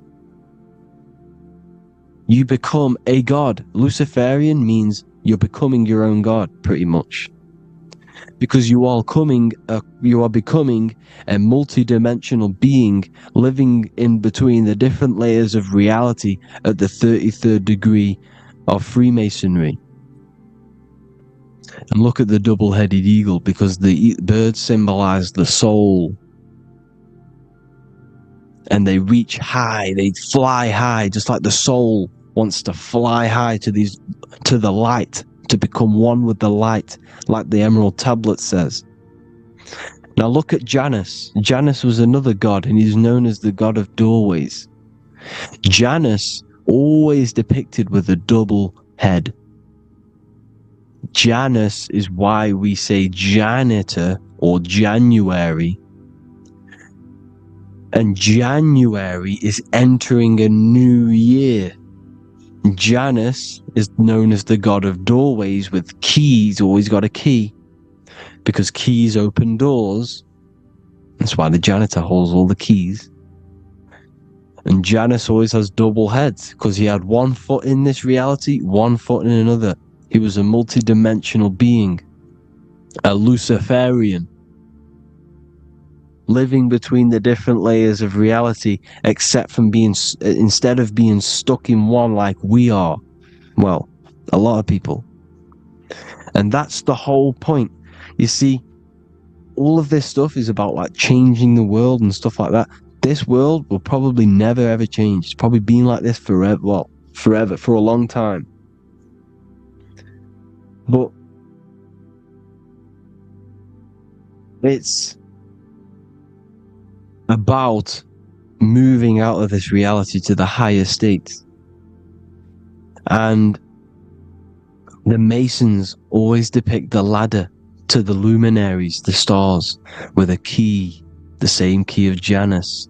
The Vatican is a key, and it's in charge of all the religions. Why is it a key? Because they're holding back the key.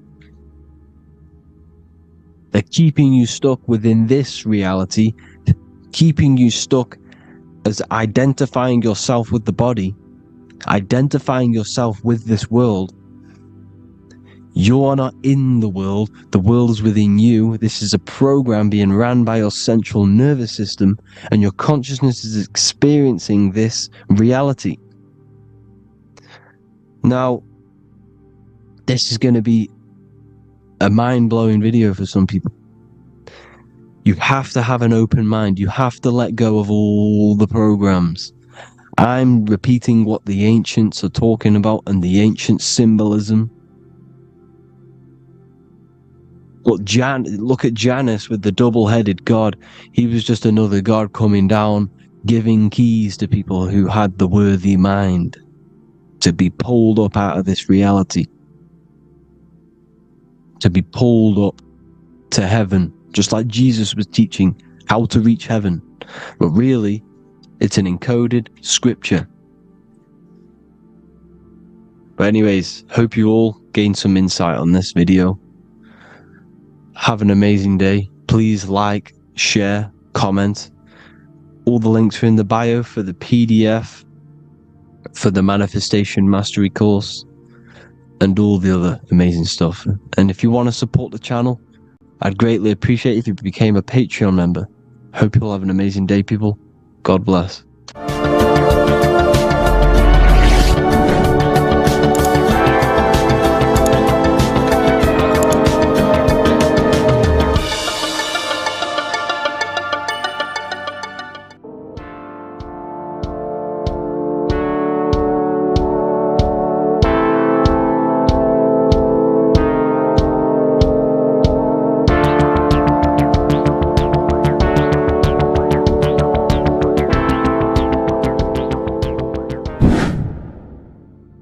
Earth has become a realm in order to trap souls within, so that they can harness our electricity, our energy. Even the Bible is talking about how this realm is controlled by the wicked one in John 5:19. We know that we are the children of God and that the whole world is under the control of the evil one. Ephesians 6:12.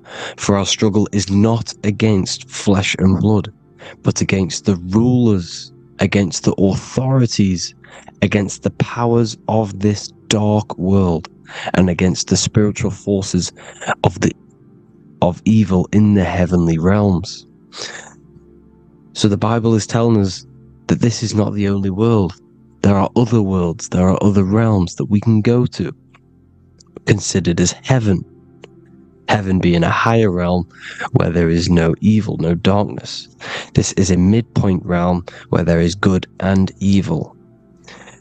Now, we're going to explain how the soul trap is how it's working, and how your soul is being harnessed for its energy, and how you are tricked to come back to this realm after death. What you need to understand is that you are the invisible intelligence behind the physical body. You are the mind and soul. The soul is the true you, the good you. It is pure love, pure bliss, eternal, never dies. The mind can be corrupted though.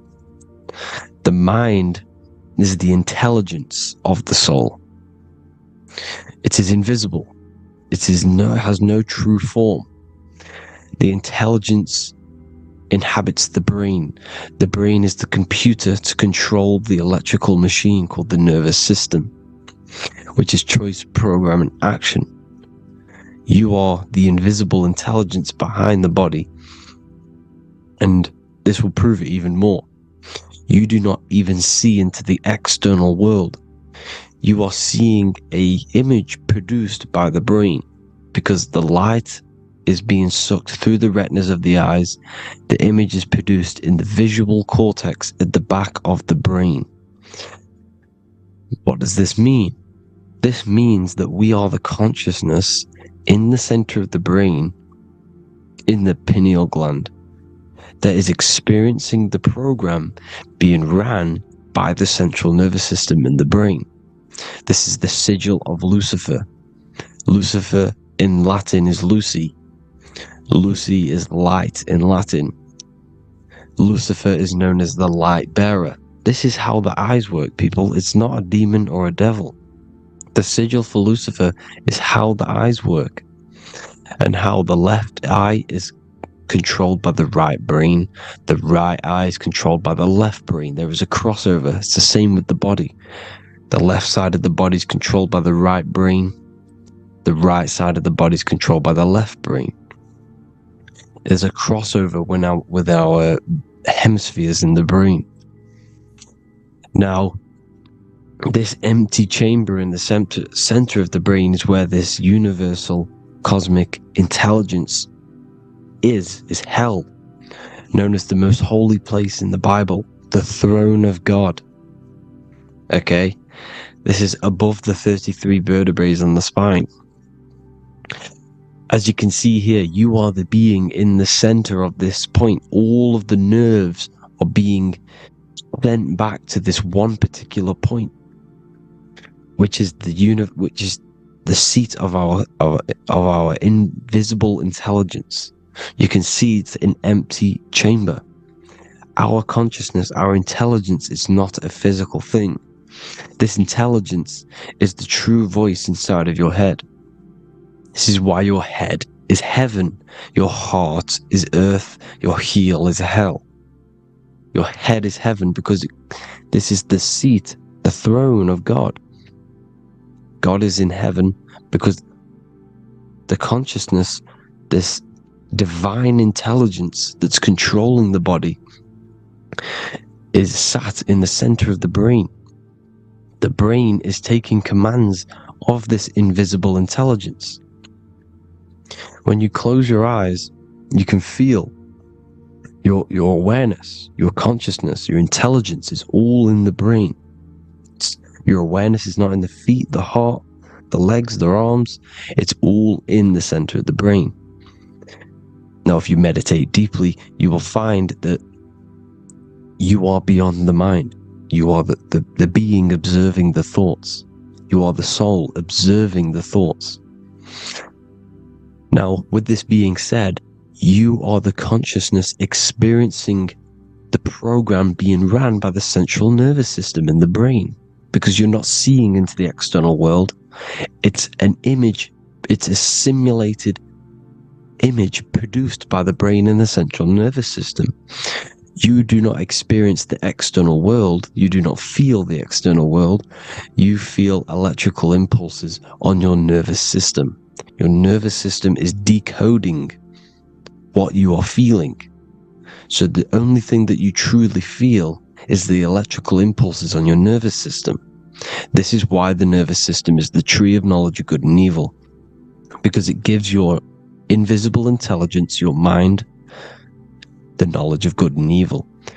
It can detect good things, it can detect bad things. If it's hot, if it's warm, if I need to go, the nervous system is doing this. It is the tree of knowledge of good and evil. Okay? Now this universal intelligence is symbolized as the single eye. Okay? Matthew 18:9. It is better for you to enter life with one eye than to have two eyes and to be thrown into the fire of hell. What does this mean? It's symbolic, it's metaphorical, people. It is metaphoric. Your universal intelligence is the single eye, the one eye. It's the balance between the two poles, between the left and the right, the good and the evil. It knows the right thing to do all the time. This is our inner guide. The inner self is the inner guide. And when you are operating your life off duality, using your two eyes, you'll be thrown into the fire of hell, lower states of consciousness. Because you're split. You need to live in oneness, even, balance. Matthew 6:22, the light of the body is the eye. The light of the whole body is the eye. You are a light being. Human. Hue means an attribute of a color. Man is the word manifested. We are light manifested into physical form.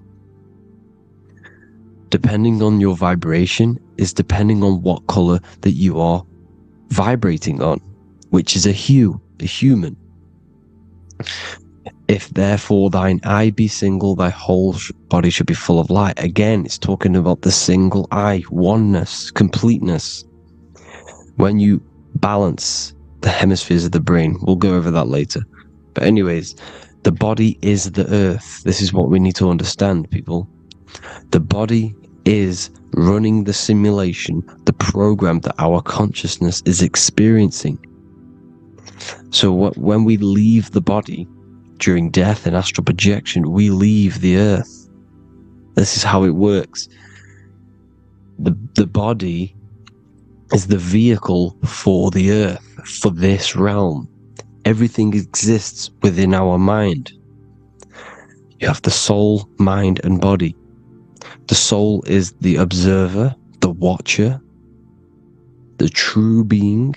This is why she has many different heads, because the soul inhabits different bodies. This is the serpent, which means knowledge, which is the mind, wisdom. And this is the body. Soul, mind, and body. Brahma, Vishnu, Shiva. The mind is the bridge between the soul and the body. So what do I mean? When you astral project, you are using your mind to project your awareness, your observing consciousness outside of the physical body. The mind is the projector, projecting consciousness. By using your mind, you can project your consciousness outside of the body, which is known as the astral realms, which is known as walking on water. Jesus was never walking on physical water, people. It's metaphorical. Believing the physical body. The water is the ether, which is the veil between the physical and the astral realm. It's fluid substance. It's on either side. It's physical and astral. The ether is the fifth element that they hide from us. Why? Because they're trapping you in the physical. They are hiding all of these realms. Etheric, astral, and mental. People think their mind is their brain. It's two separate dimensions. These are completely different dimensions. The mind is way more intelligent. The mind is formless. There is no form to the mind. You can think anything you want. You can manifest anything you want within your mind. It is not a physical object. The physical realm is being controlled by the mind. Everything's being controlled by the mind. Everything exists within the mind. This is why the Egyptian says the universe is mental. So when we project our consciousness outside of the physical, we go to the astral. The ether is the water that Jesus is walking on. This is the veil between the physical and the astral world. The word together has ether within it because it joins the two worlds together, together, the astral and the physical. The word either is ether because the ether is on either side, physical and astral, physical and spiritual, physical and non-physical. In the astral realm, the mind can manifest anything we want. We incarnate to restrict our minds. This is why Saturn, if you go and watch my video on Saturn, how Saturn is this simulation, okay, our minds can manifest anything we want in the astral plane in the click of a finger. However, when we incarnate in matter, we now have to labor for our manifestations. This is why Saturn's known as the great teacher in astrology, because he teaches you a lesson. When your mind incarnates into matter, it's teaching your mind a lesson, the knowledge of good and evil. This is why the Bible says, you shall be gods and know the knowledge of good and evil. When you incarnate here, you have to know the knowledge, you need to know the knowledge of good and evil to become a god. Okay? Now, the square is the physical plane, the triangle's the ethereal plane, the circle's the eternal plane. The circle has no beginning, no end, it's eternal. The physical plane is the square, it's limited. The square is limited. The cube is the geometric shape which gives rise to matter. Now, the term think outside the box has truth in plain sight. You have to think outside the box to project your consciousness, use your mind to project your consciousness outside of the box, the physical plane, into the astrals. The astral realm is the realm of the stars. Above us is the stars. Through the stars is the astral plane. This is why astral has the word star within it. The devil is the de-veil. When you sell your soul to the devil, quote unquote, it's metaphorical. The devil exists in the physical plane. It's the lowest state of consciousness. The de-veil, you de-veil yourself into the physical when you are the devil. The de-veil. The ethereal plane. Now, we all know what the famous symbol of the all-seeing eye, right? The all-seeing eye with the eye in the triangle. Look at the Masonic artwork showing you the triangle above in the sky. This is symbolizing the ethereal planes. The eye in the triangle symbolizes your invisible intelligence, your mind, which has the ability to see on either side. Because the triangle is the ethereal plane. The eye is your consciousness, your intelligence. And this intelligence has the ability to see in the physical plane and to see in the ethereal planes, in the astral planes. This is why it's above the earth, it's above the ground. Because it can see here, it can see in the heavenly realms. Now, the stars are, well, this is known as heaven, the realms of the astral planes. This is some quotes from the Emerald Tablets of Thoth. Out of the darkness ye must rise upwards, one with the light and one with the stars. Man is in process of changing to forms that are not of this world. Grows he in time to the formless. a plane on the cycle above. So there's other worlds. The Bible's telling you there's other worlds, there's other realms. Know ye must become formless before ye are one with the light, the astral light above, which shining through the stars. Not of the earth are ye, earthy, but a child of the infinite cosmic light. You are the invisible intelligence controlling the physical body. The body's not you. It's the vehicle that your soul lands in when your mind projects your consciousness into that realm. Free from the body, I flashed through the night. Unlocked at last for me was the star space. Wow, that's powerful. The star space, the astral planes. This is what it's talking about. We are all a star. We descended from the astrals, which is the star. We are all a star. Look at the ancient paintings of Jesus' birth. It's the star beaming his consciousness down into the physical plane. Here's another one. Here's some Freemasonic artwork showing you, again, the ether, that invisible intelligence, the I, manifesting itself inside of here, in the physical realm, where the people are. You see?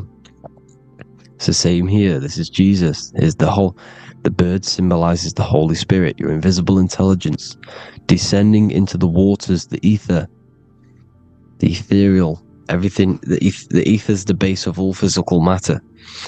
Here's Truth in Plain Sight. Mr. Bean, the famous TV program in England, in the UK. He begins the program like we all begin the program for falling from the stars. He falls down with a beam of light. And this is Truth in Plain Sight. This is false. The aliens don't exist. They're a lie, alien. But this symbolizes the star beaming our consciousness. And when we die, this star will suck us back up. Just like this UFO is doing. It's Truth in Plain Sight. So, this is some more Freemasonic artwork, going from duality to singularity. Sun, moon, masculine, feminine. Right hemisphere, feminine, left hemisphere, masculine. The consciousness in the center, the balance point. Here's another more Freemasonic artwork. The two pillars, left and right hemispheres, and the invisible intelligence between the left and right hemispheres, the light of the body. This is why light's coming off it. Because it's light, it's pure light. The blazing star. The stairs go from the checkered board, the duality, up to oneness, in between the sun and the moon, the masculine and the feminine. This is symbolizing going into oneness. What did the Emerald Tablet say? You've got to become one with the stars, one with the one with the self. Balancing the two hemispheres so that you can gain, because when the two hemispheres are balanced, you can gain a more deeper connection with your invisible intelligence. Same with the chakras. When the chakras, the 7 seals in the Bible, these are 7 seals because when you conquer the 7 chakras, when you balance the 7 chakras, you then gain a more deeper connection with your internal self, because your mind is not filled, it's not being ran, it's not being dominated by these 7 deadly sins, the 7 seals, the 7 chakras. These are 7 energy centers which are concealing our true form. Balance makes us have a stronger connection with our true cosmic intelligence. Heaven is even. This is why Jesus is pointing at the heart. The even point is the heart. You got to balance the chakras and live from the heart, because the heart is the earth. You're in good and evil. The body manifests the lower and the higher self. The higher self is in the higher parts of the body. Wisdom, intuition, expression. The lower self is in the lower parts of the body. Sex, food, and power. This is how they are trapping your soul, people. Like I said, the mind is the bridge between the soul and the body.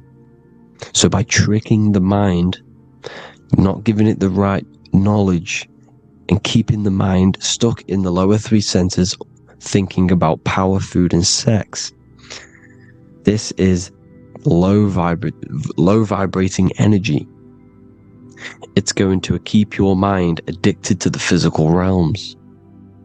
Okay? This is why you need to go even, balance, heaven. Okay? I will explain the soul trap in a second, how it fully works. But I'm telling you all the science behind it so you can understand. When you are doomed, you are domed. This is the dome, the firmament, the firmament, the mind. Ment is mind, firm is firm. A firmament is doomed under the firmament. You must have a loose mind, an open mind to expand your consciousness beyond the stars, beyond the ethereal barrier. You have to vibrate higher than this world. Your consciousness must be expanded more than the physical plane. You need to learn how to astral project. You need to learn how to leave the body, how to operate outside of the body, so that you, when you do leave the body, you will have recognition. You will have knowledge. You will have practice. But this is as above, so below. The woman's belly is the earth. It's as above, so below. It's a microcosm of the macrocosm. We are the children in the womb. We are the people in the earth being ready to be born into the heavenly realms. As above, so below. It's a microcosm, macrocosm. Everything is in everything on a bigger and a smaller and a larger scale. Now, when the baby figures out that there is a world beyond its mother, what happens? The baby starts to move around and tries to get out of the mother. Because once it starts to hear the external world, starts to hear people, it's going to wonder, what's outside of why am I in here? What's outside? So the baby will force its way out of the mother. It's the same with our minds, as above, so below. When our minds figure out that there are other realms beyond this world, we will seek a way out. This is the womb, the Mother Earth, Mother Nature. It's the mother. We're in the womb. We can be born out of this world, which is being born again in the Bible. When you are doomed, you are domed under the dome, under the firmament, the firm mind. The firm mind will keep you under the firmament. Due to the law of polarity, there has to be other realms. There has to be. Because the law of polarity works in this world, and it will work on every scale possible. It's universal laws. These are universal laws. The law of polarity means that there are other realms polarizing this realm. There is a hell, there is a heaven. There is a midpoint, which is Midgard, which is the one we are in now. Earth, heart. Earth is the heart. Heart is the center, good and bad. The balance between good and bad. Your reality is your level of realization. Your mind realizes other worlds, you will seek a way to them worlds. It's that simple. The soul trap is to keep you stuck in this physical body, which is the earth. This body is the earth. It's running the program, like I said at the beginning. It's running the simulation that your consciousness is experiencing. You are an electromagnetic being, and you're hidden in a cage, your rib cage, and you're stuck in cells, a prison cells. Look, you're in cells. We produce electromagnetic energy. Your soul produces this energy. And by trapping your consciousness inside of this physical realm, they harness this energy within the astral realms.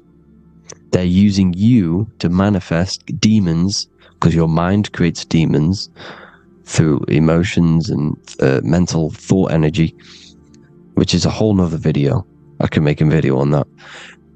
you're manifesting everything for them, because they're trying to create a hive mind. This is why they want everyone to believe in one belief system, one government, one belief system, one religion, because they're creating a hive mind.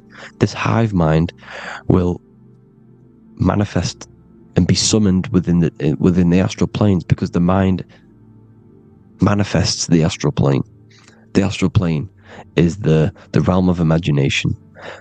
The mental plane is the realm of just thought alone. The etheric plane is the energy. The physical plane is the matter. So all of our minds together are manifesting these demons within these subconscious realms, the astral. Now, how are they keeping you stuck to this realm? Well, when you die and you're stuck in your lower 3 chakras, okay, when your mind and soul detaches from the body, which is the earth, when you leave the earth, you're still going to have these mental addictions to the food, the sex, the materialism, the phone, the cigarettes, everything. This is why they get you addicted to everything possible. The TikTok, the YouTube, they get you addicted to as many things possible. Because when your mind is addicted to these things, and when this mind leaves the physical body, you're still going to have these addictions. Okay? You're still going to have these thoughts.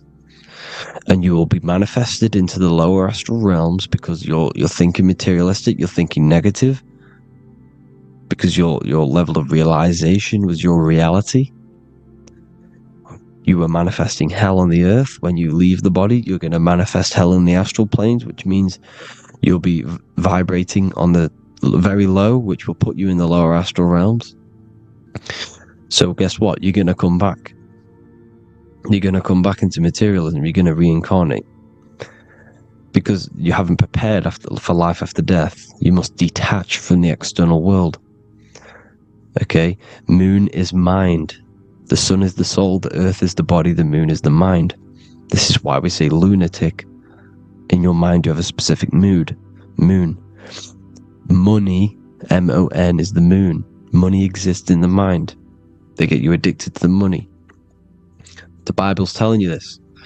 Do not conform to the pattern of this world, but be transformed by the renewing of your mind. It's telling you. Of this world, but be transformed by the renewing of your mind. Who knew that the Bible was this deep? Matthew 16:26, what good will it be for someone to gain the whole world yet forfeit their soul? James 4:4, don't you know that friendship with this world means enmity against God? Therefore, anyone who chooses to be a friend of this world, of the world, becomes an enemy of God. John 4:4, dear children, are from God and have overcome them, because the one who is in you is greater than the one who is in the world. It's talking about the invisible intelligence. It's greater than the physical world. John 2:15, do not love this world, nor the things it offers you. Because this world will create you to, if your mind has attachments to what this world offers, sex, money, and power, pretty much, you will reincarnate here. You will come back here. Because when you leave the body, your mind will still have these addictions. Do not love the world, nor the things it has to offer you. All of this is in my newly published book. The paperback versions are now available. Finally, for all the people who have been waiting, the Book of Wisdom. All of this knowledge is inside of the Book of Wisdom. The paperbacks are available. There's worldwide shipping. You can get it anywhere, pretty much, any country. My new website, it's amazing. There's going to be some amazing products coming on the new website. But I thank you all for the support. Before I leave, I need to explain what is going on with the soul trap. Like I said at the beginning, the mind's the bridge between the soul and the body. The body's the realm. By tricking your mind with false knowledge, they are keeping your soul stuck to this realm. They get you addicted to all the physical things, and that is it. As soon as you're addicted and you die, you're going to come back. So by tricking your mind, which is the bridge between the realms, they keep your mind stuck within this body. They keep you in physicality. They deveil you. The devil, the deveil. Thank you all for the support, people. If you do want to join the Academy, all the links will be posted below this video for the book, The Academy. Thank you all for the support, and have an amazing day.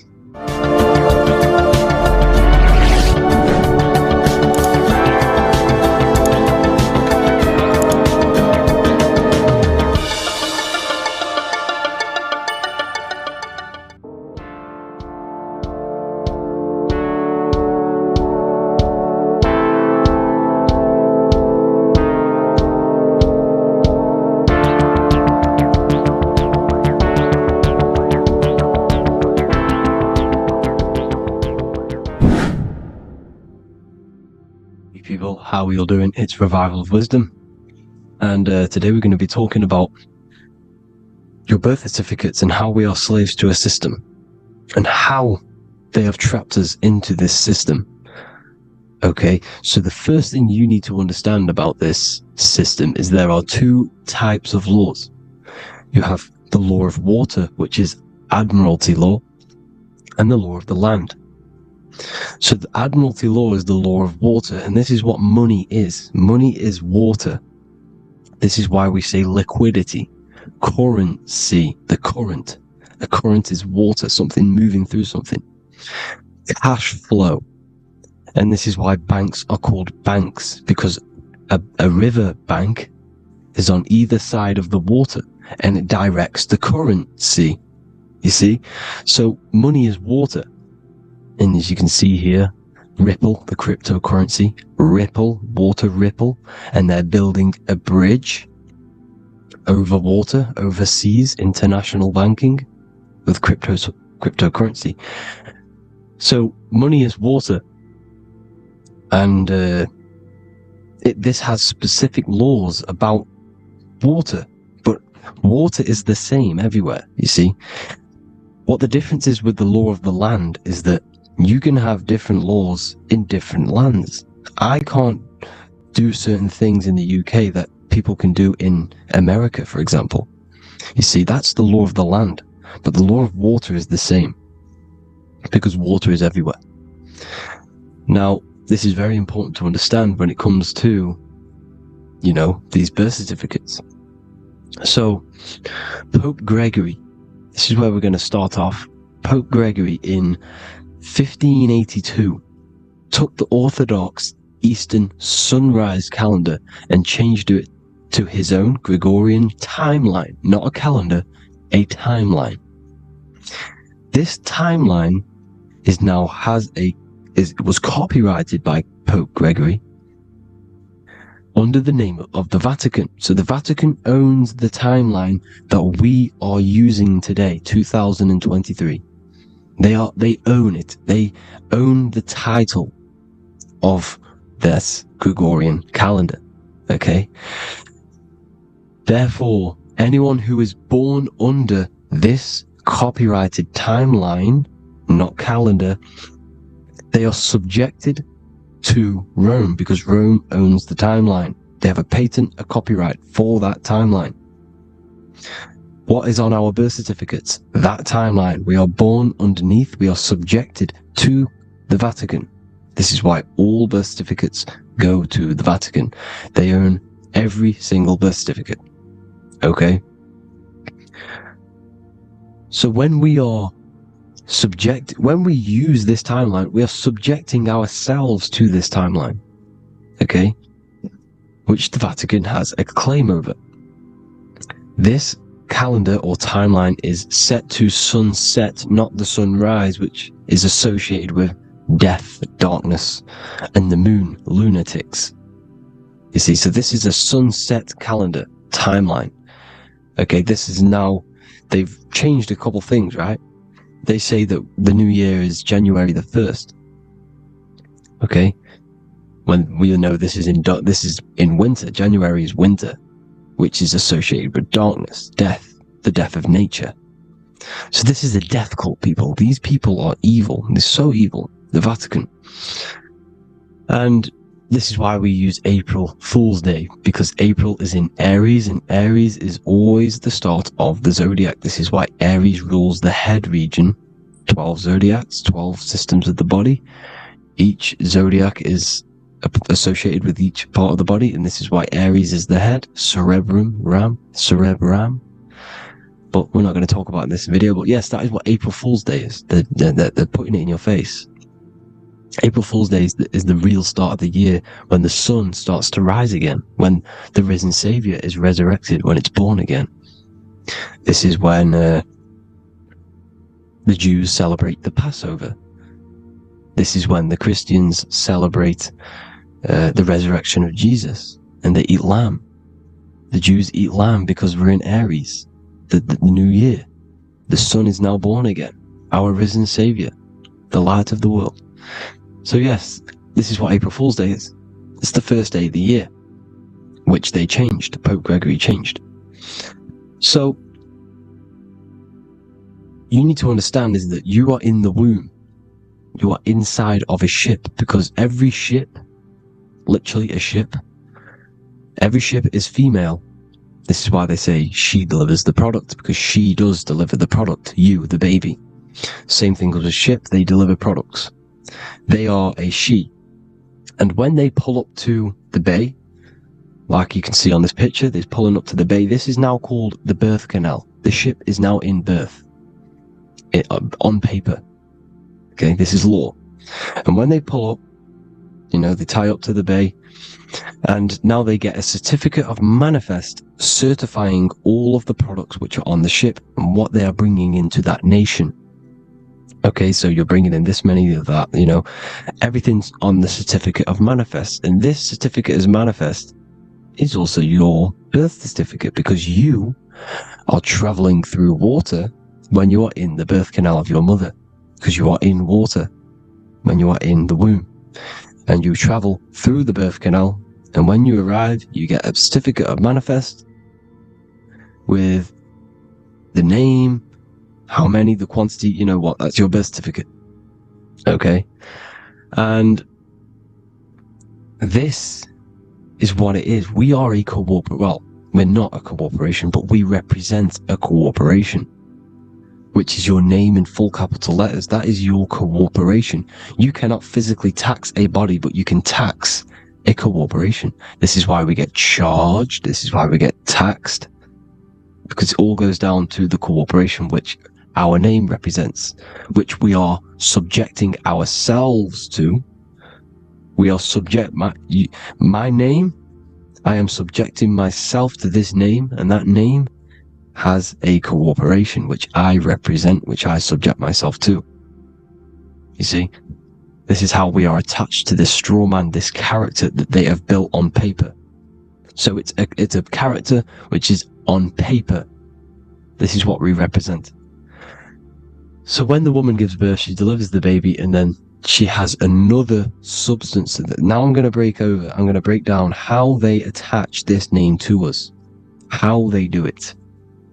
Okay, our mother is carrying us the product in the womb, the water, and it goes, for example, it goes from the United Kingdom into a state-owned, corporate, federal-owned hospital, which is government-owned.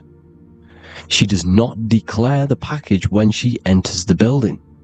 Aha, so keep that in mind. When she delivers the package in the federal territory, she does not declare the package either when she leaves. Therefore, there is no evidence that we exist when we arrive.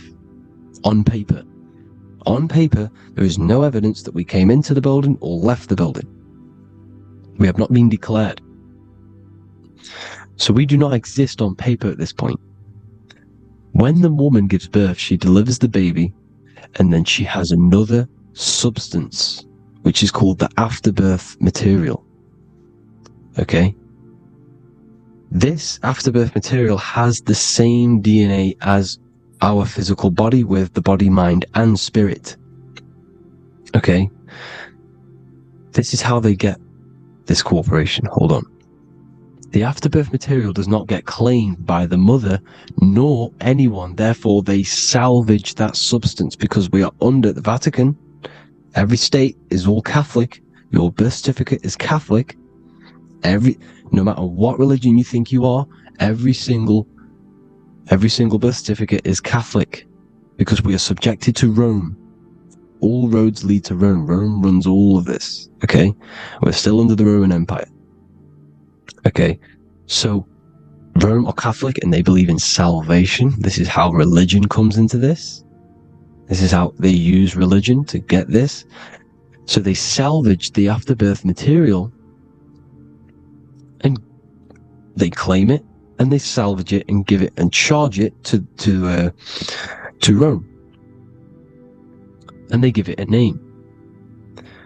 Here's the legal term, born alive. Here's what it says. Each product of such birth is considered live born and fully recognized as a human person.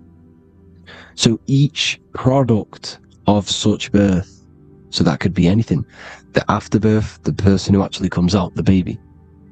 So your afterbirth, which we do not take with us, we take the baby with us, they keep that in the hospital, they collect the afterbirth, and they salvage it, and they give it the name, which, it is us, we are a representative to that afterbirth material which they put the name on, they claimed, which is subject to Rome. So, we are walking around our whole lives as a representative to that claimed, salvaged afterbirth material, which the federal state have. Okay?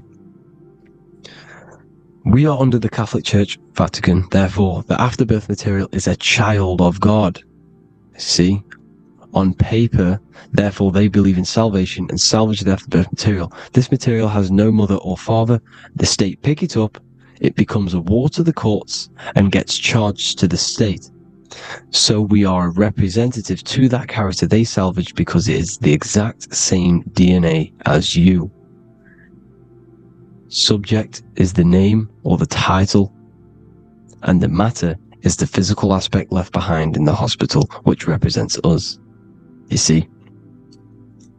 So, now we're moving on to Unum Sanctum. Unum Sanctum was in 1302, a very, very important year. Very important year. Unum Sanctum says, this is basically how they claim everyone in the world. So the Vatican had all this power, all this gold, all these people under them. They need to get a claim for them so then they can rule over them and make them slaves. So what they did, they created Unum Sanctum. Pope Boniface VIII did this. And it says, the spiritual man judges of all things and he himself is judged by no man. The spiritual man, keep that in mind, unless he invent like Manichaeus, two beginnings which is false and judged by heretical, since according to the testimony of Moses, it is not in the beginnings, but in the beginning that God created heaven and earth. Furthermore, we declare, we proclaim, we define that it is absolutely necessary for salvation that every human creature to be subjected to the Roman pontiff. So they are claiming us in Unum Sanctum, and it's in the vaults in the Vatican. They will put a spell on it because they are sorcerers, they are magicians. They put a spell on it, they lock it up, and whatever goes on that piece of paper goes. And this Unum Sanctum is claiming all of us. So what does it say in the beginning? The spiritual man judges of all things, and he himself is judged by no man. The spiritual man, the man with the body, mind, and soul, the first baby that comes out the birth canal. That's you, your body, you, body, mind, and soul. You have the Christ, which is I am, which is grace. Grace means here, now, in the present. You have the Christ, which means I am. Therefore, you have a soul. If you can say I am, you have the Christ. You have a soul.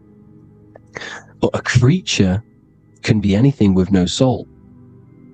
You see? So no man can judge the man with the soul. However, as it says in the second part,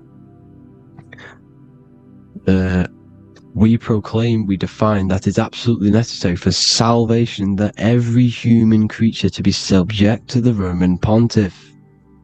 So they are subjecting the afterbirth, not the man with the body, mind, and soul, but the afterbirth to the Roman pontiff, to the Roman Catholic Church. We are the ones who are claiming to be the afterbirth material, which is our birth certificate, which is our representative. We represent that because it is our DNA.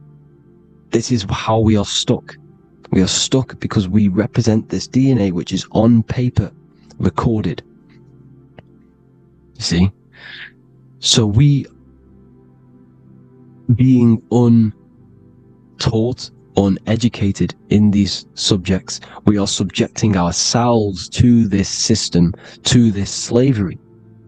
Because we just want to live. We just want to live happily. Just peaceful.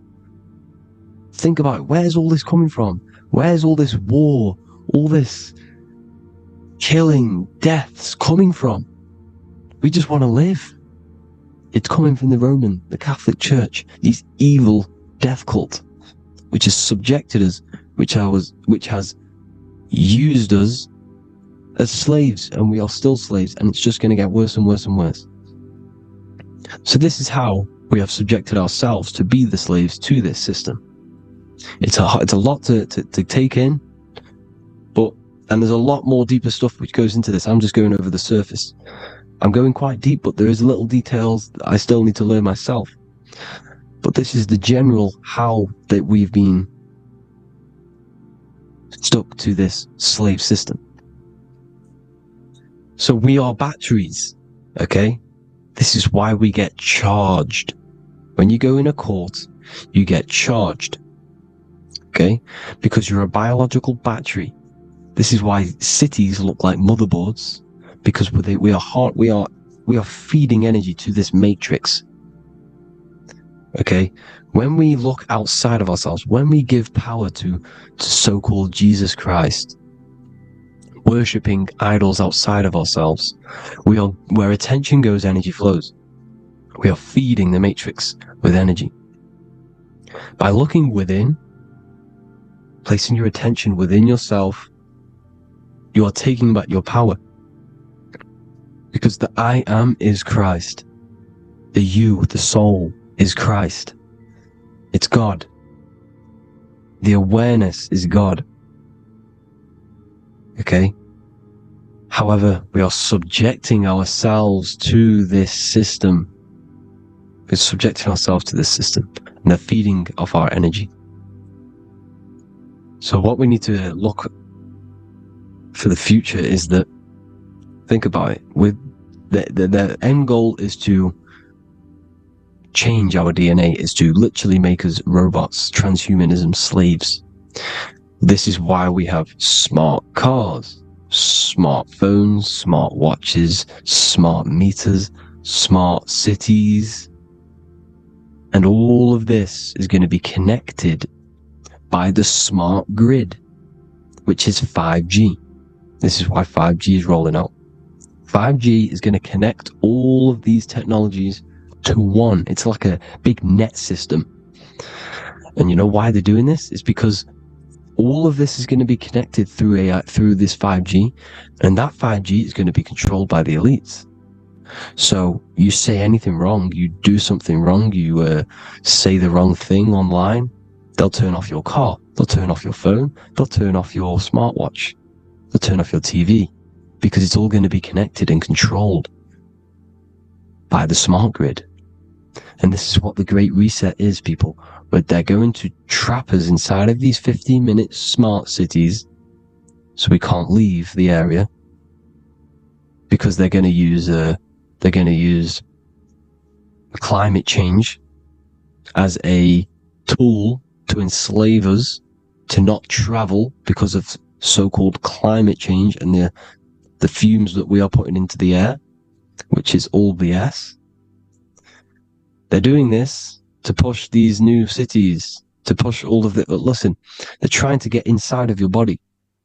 The only way they can do that is to get you addicted and using this technology. First, they got on the body with the smartphone. Well, first of all, we use the technology. We get used to it with it in our hand. The next step for them was to get on the body, which is the Apple Watch, as you see down here.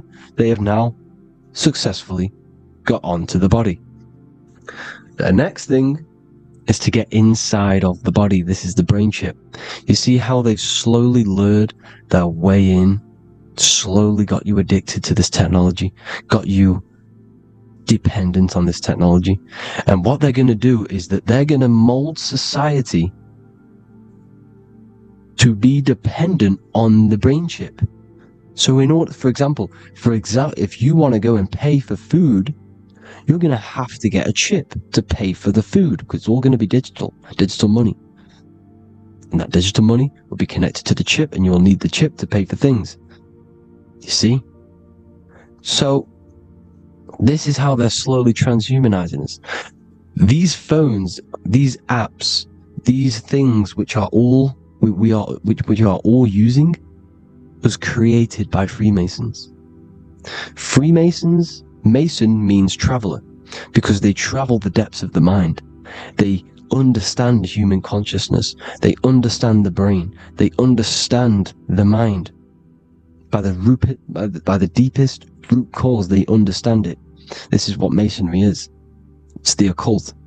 So these technologies is designed by these people. This is why they're so addictive, because they understand how it works. They understand how to get people addicted, because they understand human consciousness, the brain, the body, and the mind. So this is the advantage Freemasons have over us. And these secret societies, which have gone through the orders of Freemasonry and progressed onto these secret societies, which are the evil side, because I'm not saying Freemasonry is evil, okay? But the societies which they go beyond Freemasonry, because you can go beyond the 33rd degree into these secret societies, and they use this knowledge for the bad, to enslave people. And this is what's going to happen. Transhumanism. So I hope you all learned some insight for today. Please do a bit more research on, the birth certificate and stuff like that, the straw man. And have an amazing day, people. Please like, comment, and subscribe. Peace.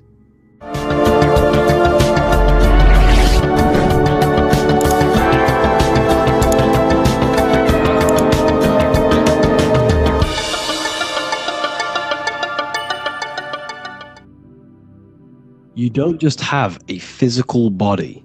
You have a physical, mental, spiritual, and emotional body. Each one of these aspects are a body of its own. Body does not just refer to a physical substance. You have a mental body for thinking, an emotional body for your emotions, a spiritual body for your energy in your astral form, and a physical body to encapsulate all of these. Each four of these aspects are essential for the human experience and essential to balance. Now, today we're going to be syncing the four aspects of your consciousness with the four seasons and the four elements, and how this ties into the Bible. So we have four physical elements. We have 5 elements in total, spirit being the most important, but spirit is pure invisible. We have 4 physical elements. We have air, fire, earth, water. Earth and water are feminine. Air and fire are masculine. Air and fire are active. Water and earth are passive.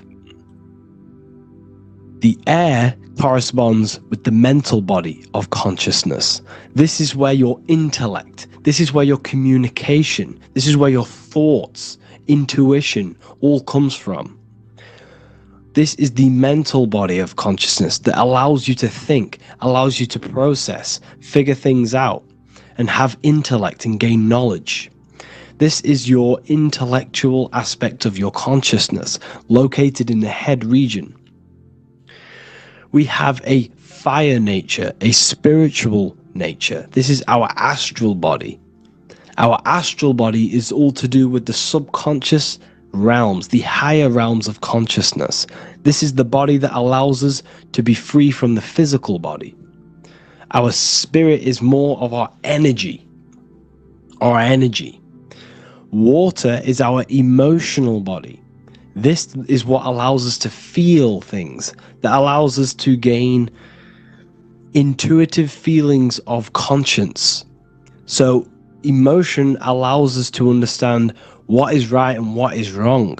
When we feel something bad, we know that this is wrong. When we feel something good, we know that we are doing good. Emotions are a creational force that allows us to feel certain things to bring them into existence. Our emotional body is a creational force and should not be reactive, and they should be controlled. Most actions are stemmed from emotions. Actions bring thought into physical existence. Emotions are the driving power. They are what drives your actions. The thought, then the emotion, then the action. Earth is your physical body. This is your physical state that allows you to take mind and emotion into action, into fruition, into physical matter. This is what your physical body allows your consciousness, your soul, to interact with the physical world and bring things into physical existence. The physical body, the physical world, is an outcome and an effect of the thinking mind. All physical substance comes from the thinking mind. The pen, the phone you're holding, the microphone I'm speaking into, all began as a thought in the thinking mind, then it was brought into physical reality. Earth is the most dense. So it goes in this order: body, emotions, spirit, mind. The higher you go up, the more lucid and fluidic it becomes. The lower you go down, the more dense and dull it becomes. Air is the mind, fire is the spirit, water is the emotion, earth is the physical body. So this is why you are a microcosm. You have these four things within you. You contain of these four elements, which correspond to the four bodies of your consciousness, the four bodies of the soul. You are the soul. You are the spirit.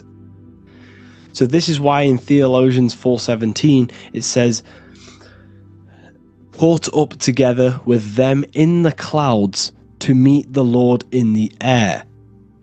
You don't meet God or the Lord in the physical air, in the clouds. This is clearly a parable. A human being cannot go up to the clouds and meet a mystical man in the clouds. This is obviously a parable, a metaphor. The air is your mind.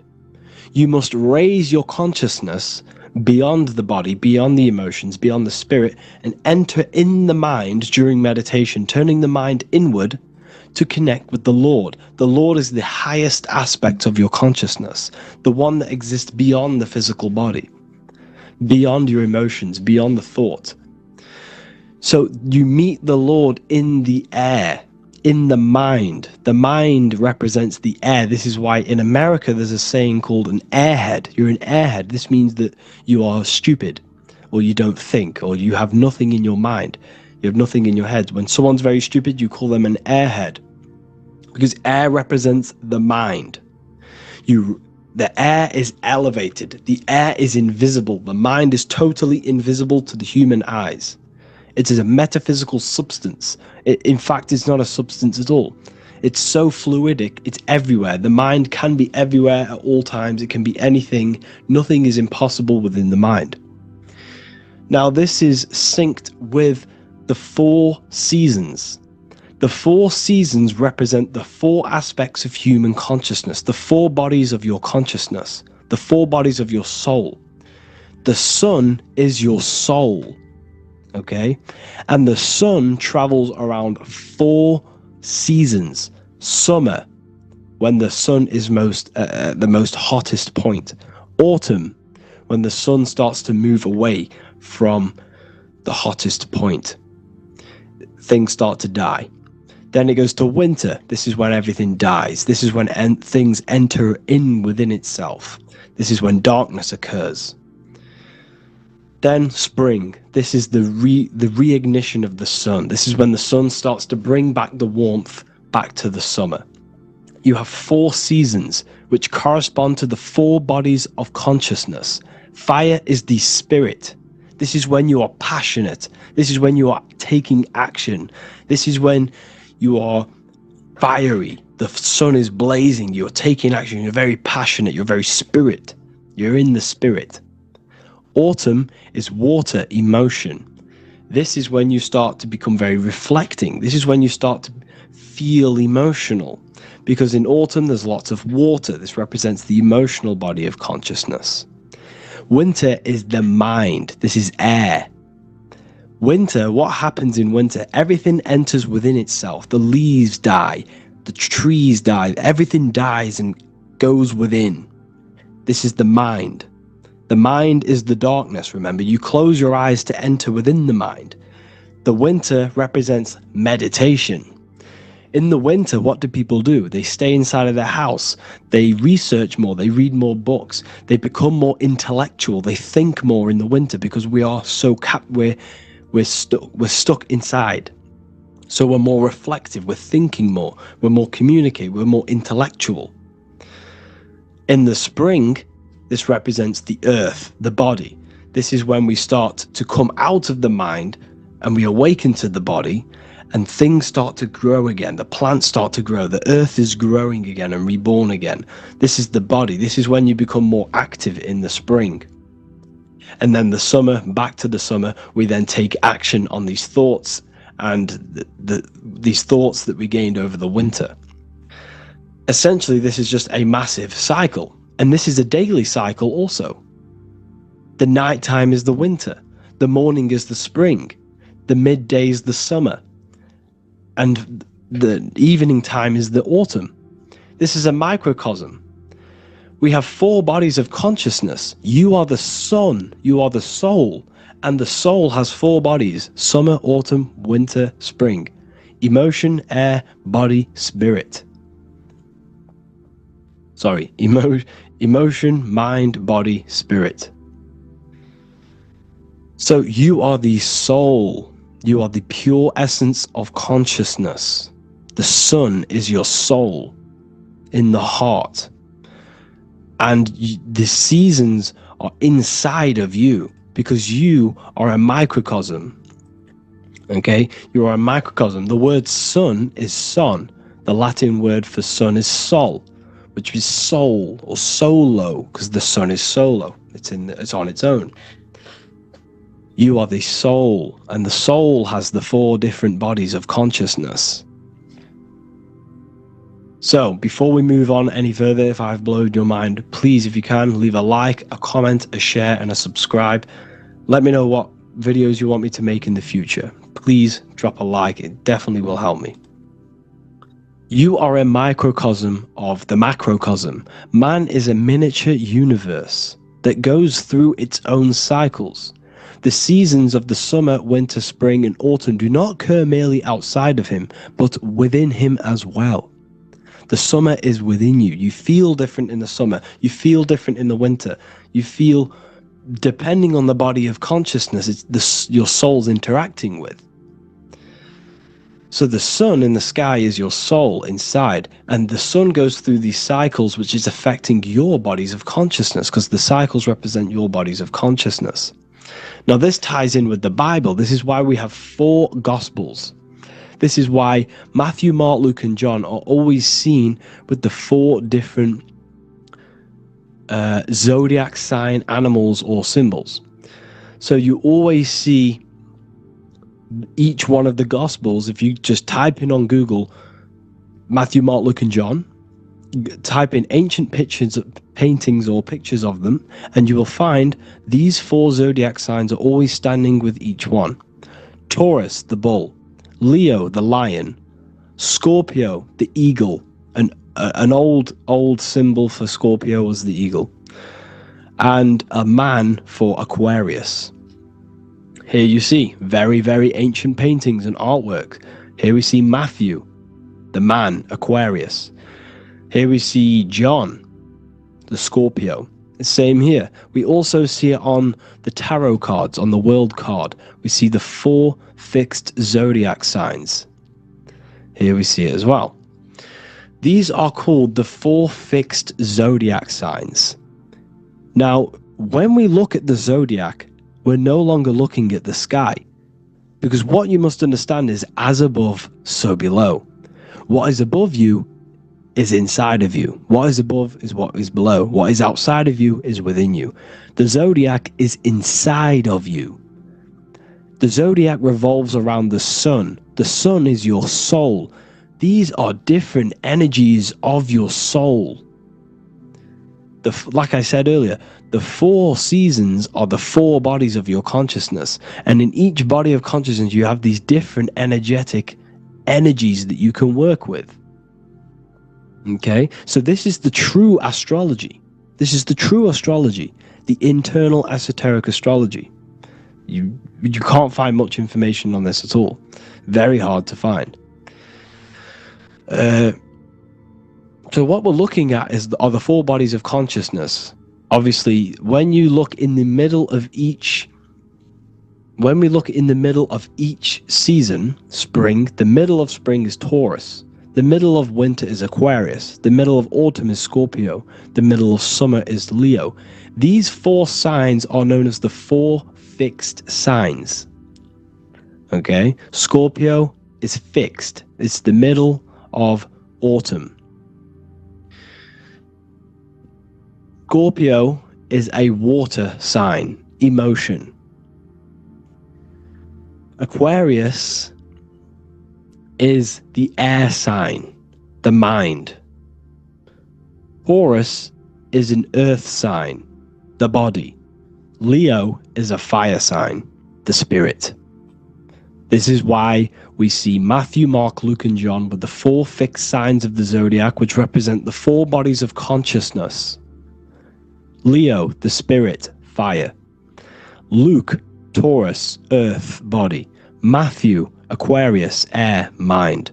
John, Scorpio, water, emotion.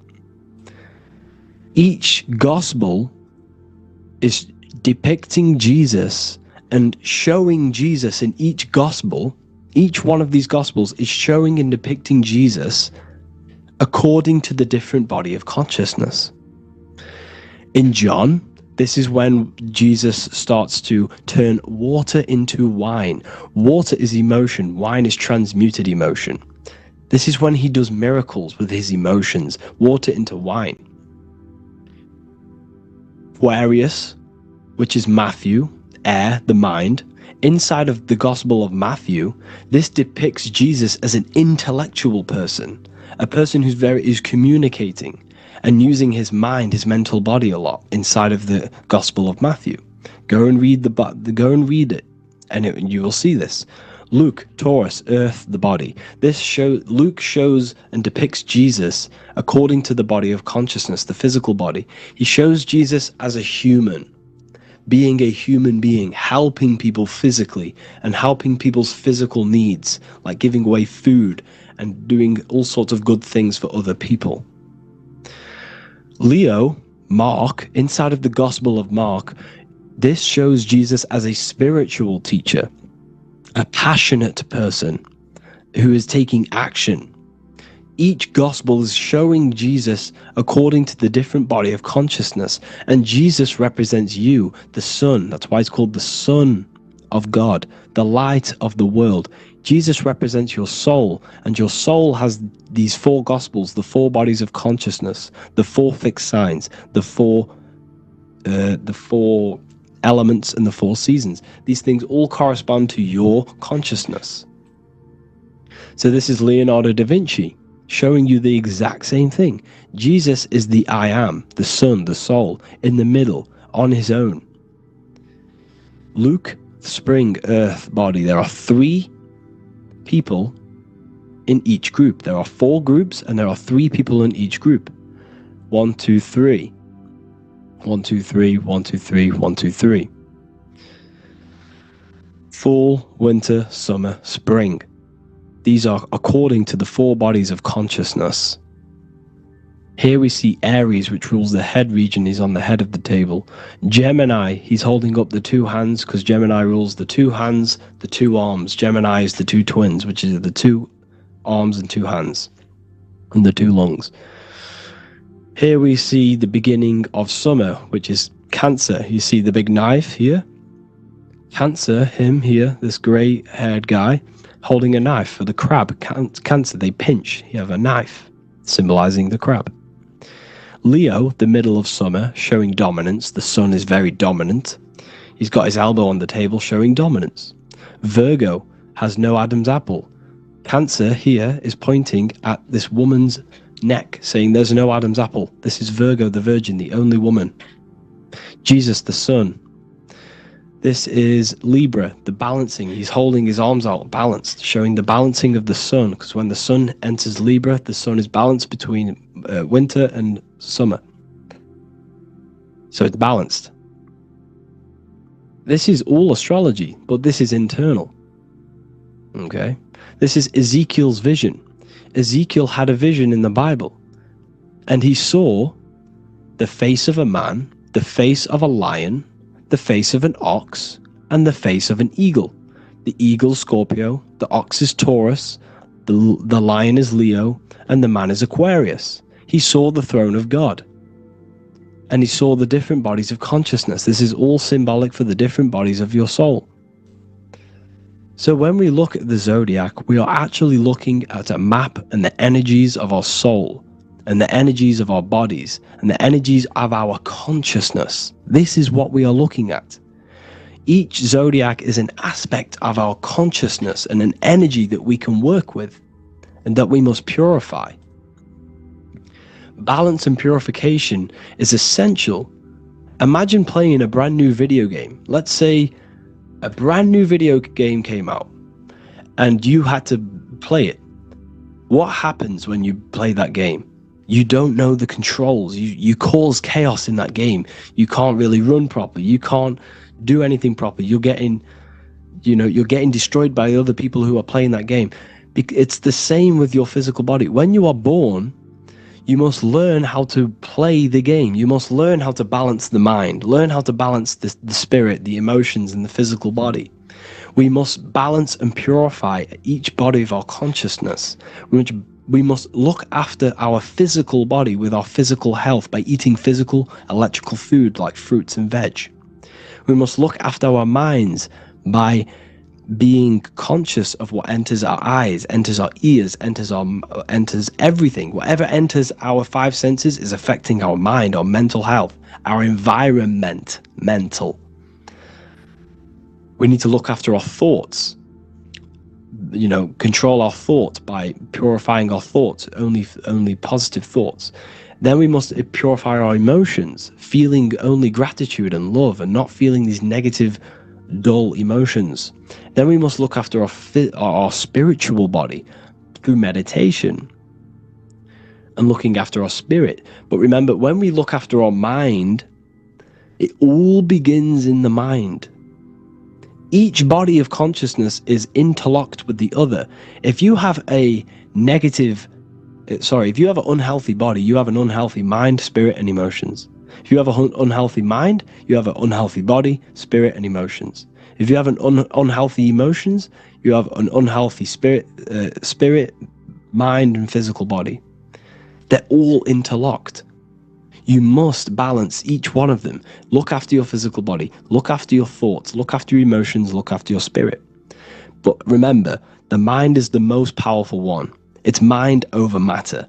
Once we look after the mind, once we start to control our minds and control every thought we think, this will then turn into discipline in our physical body. Because once we learn how to discipline the mind, we learn how to discipline what we eat, we learn how to discipline what we feel, we learn how to discipline our spirit. This is all interlocked, but work on the mind first. Work on the mind first. All of this knowledge is inside of the brand new Book of Wisdom Volume 2. This is a revolution of human consciousness. If you've read it, please leave a review down below. If you've read Volume 1, leave a review down below. This is the next revolution. I don't see this information anywhere. This is the next revolution of human consciousness. And of course, if you are serious about this and you truly want to gain enlightenment and join an amazing community where you can connect with me on live calls, lectures, the Manifestation Mastery course, you can gain access to my library of over 45 PDFs plus my books. And if you do join the university, you can order a Volume 2 free of charge. All you have to do is to pay for shipping. If you truly take your knowledge serious and you want to take advantage of life, join the university. This is where truth seekers belong. Just want to say thank you all. Please leave a comment. Please leave a like. It's going to help me a lot spread this knowledge to the world. And yeah, share this with a friend and subscribe. Thank you all.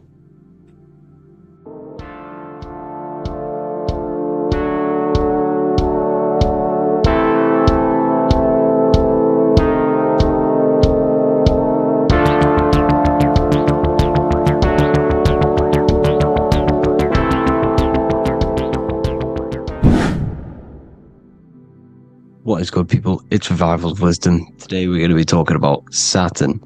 I've done this video in the past. However, this video is going to contain a lot more in-depth explanation of Saturn. So the 33rd degree Mason, Manly P. Hall, said, Saturn is the key to crystallization, physical matter. Light is matter, matter is light. They are interchangeable. Low vibrating light turns into matter, high vibrating matter turns into light. And Saturn is the god of this world, this physical world. He crystallizes light into matter. This is symbolized as the Masonic checkered board, matter and spirit, matter and light, light and matter. He's also the god of time, destruction, justice. He creates and destroys, because all things in time die. He creates and destroys you. So, because we live in this physical world, which is the electric world, this is why we say electricity, because it comes from the root word of El, Saturn. They used to call Saturn El, E-L. This is why we used to say Elohim is God. The real god of this world is Saturn, but it's being hid. This is being hid. Jesus is Saturn. All of this is Saturn. It's all Saturn worship. It's the real god of this world, So, physical matter is a result of two opposing forces equalized on the plane of inertia, because everything is created out of electromagnetic toroidal fields. And these two poles equalize on the plane of inertia, which gives you planet Earth, plane of inertia. The plane of inertia is what Saturn is. It's the ring around the center of the plane of inertia. Thank you to Walter Russell saying, physical matter is a result of two opposing forces on the plane of inertia. This is what Walter Russell says, so please check out his work. He's got many books, many books on light and electromagnetism and stuff like that, so I advise you to check him out. So the torus field gives you the binary code 0 and 1, the female vagina and the male phallus. This is the code for this world. Saturn crystallizes physical matter. Now Saturn is the most outermost layer of the 7 layers of heaven, where it says in the Quran, it says, Allah, it is He who created the 7 layers of heaven. Saturn is the outermost layer. He's the top. He's the most high. So when we say the most high, we're referring to Saturn. He's the most high before the firmament, before the stars. So Saturn is the god of this world. He's the Lord of the Rings. He wears the crown. The crown is the rings. Crown, Kronos. So The planets are luminaries, they are lights, they are beings, they are energy, conscious energy. And we're in the heart of the solar system. Saturn is the outermost layer. He is the one of this world. He's the god of this world. Now, on the North Pole of Saturn, you have the hexagon. Add up all the sides, it creates the six-pointed star. Or it can be created as a cube. The cube is very important. The six-pointed star is very important. 6 points, 6 triangles, 6 side, 6, 6, 6. Black cube adds up to 6 in gematria. Now, what did I say in the beginning? Saturn crystallizes the physical world. He creates physical things out of light. You are a light being. This is why we say human. Hue means the light spectrum. Hue, man, we are light manifested into physical forms, human, and we are incarnated through Saturn. Satan, same thing. The number of the beast is 666, and the 666 comes from the 6.6 triangle, 6 sides of Saturn, 666. We are all known as carbon-based life forms. Carbon, the atomic structure of carbon, is 666, 6 protons, 6 electrons, 6 neutrons. We are materialized into our physical bodies through Saturn, through the number of the beast. These bodies are the beast, it's the animal. The divine, the Christ, is the consciousness within, because you are a physical, spiritual being combined into one, hexed into one. Hexagram. This is a hexagram. You're hexed into physical matter, spirit and matter, light and dark, combined into one. Now you contain of the mark of the beast, the mark of your body. Your body's the beast. It says in the Bible, Satan, who is the god of this world. This world. There are many different worlds, but this world is run by Saturn, and it says that in the Bible. Saturn is Satan. It's the same thing. And look at the crown of thorns are wrapped around the heart. The soul is in the heart. The mind is in the brain.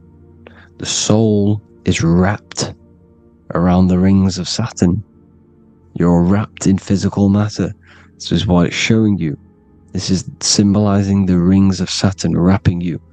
And the cross on top is the cross of the cube. The cube, the black cube of Saturn, unfolds into a cross. So Satan, who is the god of this world, Corinthians 4:4 in the Bible, Satan, who is the god of this world, has blinded the minds of those who don't believe. Saturn blinds your mind because the god of this world materializes you, and he blinds your mind when you incarnate into physical matter. When you enter this soul system, not the solar system, you hit Saturn first. He materializes you. And look at the symbol for Saturn. This is the symbol for Saturn. All of the planet symbols are created out of the Holy Trinity. The Earth, Moon, and Sun. Body, mind, and soul. The Sun is your soul, the Moon is your mind, the Earth is your body. Your body's made out of the 5 elements. The Sun is your soul, because the Sun is life force. Gives life to everything. Your Sun is a soul. Your soul is the sun of your body. The Moon is the mind. The Moon is the moon of your body, the mind of your body. Intelligence. So all of the symbol of the planets are created out of these. The Saturn symbol is created out of the Earth cross, matter, and the Moon crescent, moon, mind. Matter over mind. This is why Satan, who is the god of this world, has blinded the minds of those who don't believe. He blinds your mind. Look at the symbol, it's showing you. The Saturn symbol is matter over mind when it should be mind over matter. So we descend into a soul system, into our 666 Saturn carbon suit bodies, and we are matter over mind. Then we have to move up the spine to go back up to spirit, to mind over matter, where you manipulate your own reality. Now look at this. It creates the number 5. 5 is the number of change. You're moving from this side of the number sequence over to the right side. You're moving from the spiritual into the physical world. You're incarnating into the 5 elements, the 5 senses. So the cube, the black cube of Saturn, is another major symbol. Very important symbol. Here you see the cube, and the color black is associated with Saturn because Saturn's associated with death. He creates and destroys. Light and dark. Death is associated with black, spirit, because you can't see spirit, which is blackness. So the black cube is black because Saturn rules the nighttime, which is dark, blackness, and he rules the winter, which is death, blackness. So Saturn is the black cube. Cubes have 6 sides: up, down, right, left, back, and forward. Cubes are 6-sided. Everything is 6-sided inside of this creation because you're incarnating, you're materializing, crystallizing into the cube, the world of the cube. Everything's a cube. Everything's got 6 sides. Here's Leonardo da Vinci showing you that you're in the cube.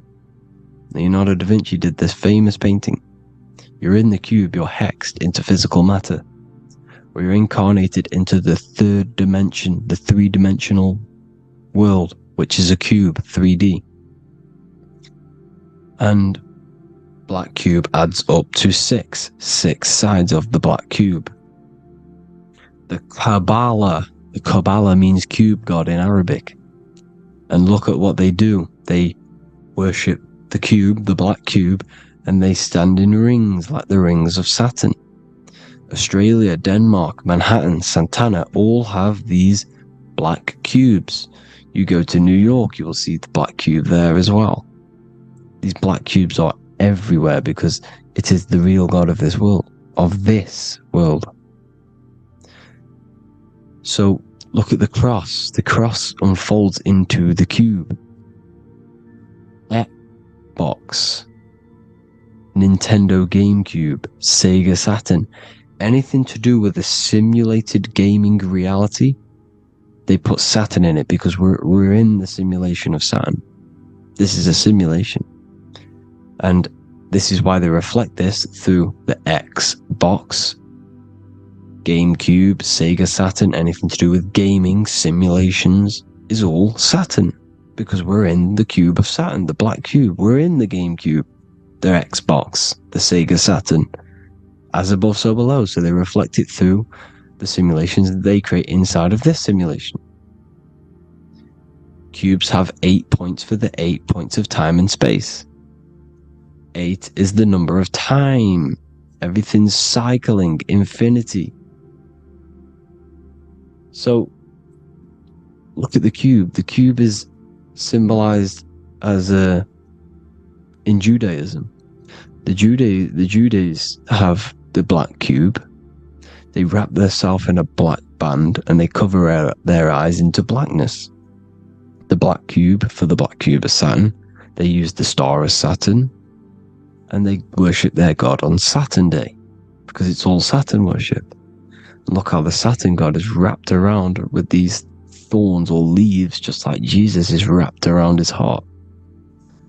And Jesus on the cross is us on the cross. We are in the cross. We are in the cube.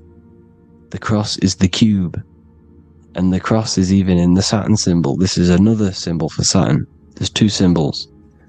You got this one, the one I've just broke down. And there's this one.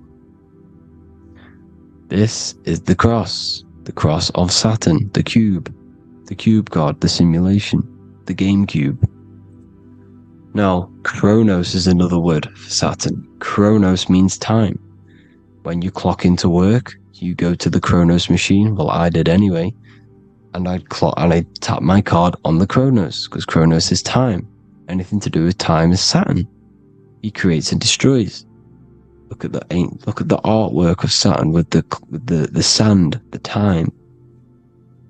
Look at this, how he's cutting off the baby's wings. He's crystallizing the spirit into matter. He's cutting off your wings. Satan in the Bible, he falls from heaven into earth and he loses his wings, he becomes a serpent. See, it's all symbolic for us. We are the fallen angels, fallen angles of light. We're fallen angles of light. We are light beings. Now we're fallen into physical matter.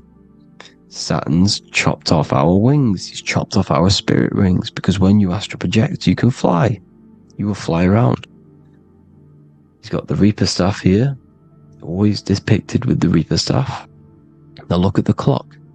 Saturn day is the 6th day, the number of the beast 666. Look at the clock. 6 take away 12. 12 take away 6 equals 6. 7 take away 1 equals 6. 8 take away 2 equals 6. 60 seconds in a minute. 60 minutes in an hour. 24 hours in a day. 2 plus 4 equals 6. That's 666. Everything's 666 because it's time. Saturn. All goes to Saturn. He's the god of time. We're in time now. We're in time. We're in the time, which is God. The god of this world. The god of time. Now look at this. The Reaper is also depicted as the Reaper with the staff, the black cloak. Black symbolizing death, spirit. Judges wear black because Saturn is the law. He's the god of this world. He's the law.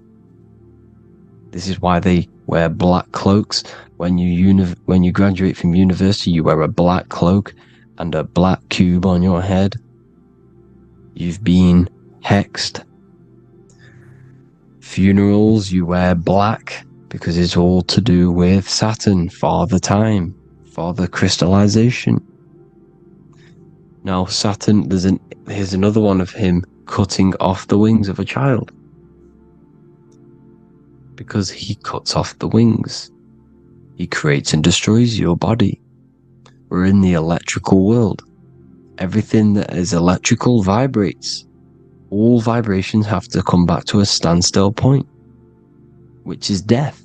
This is why your body dies. Your atoms stop vibrating. Corona. Look at the crown.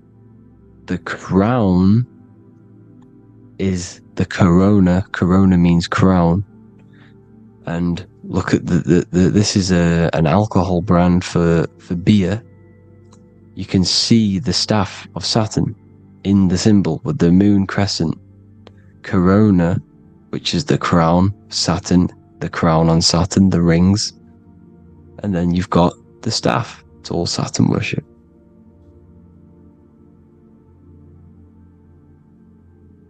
Is the black cubes of 9/11. 2 black cubes. This was a ritual for Saturn. It's all ritualistic. And look at the Star of David, the Star of Saturn. It's not the Star of David. It creates IXXI, the sigil of Saturn. IXXI means 9/11 in Roman numerals. 9/11. It's all a ritual for Saturn, and they have the 2 black cubes of Saturn. Now look, XX, there's more symbolism of Saturn now. We're going deeper. XX is more symbolism for Saturn. The sigil of Saturn is XX. As above, so below.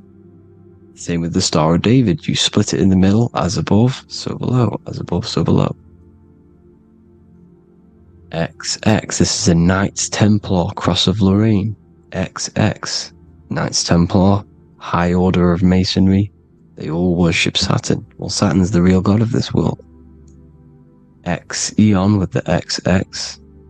XXL magazines, which is all to do with famous rappers and stuff like that.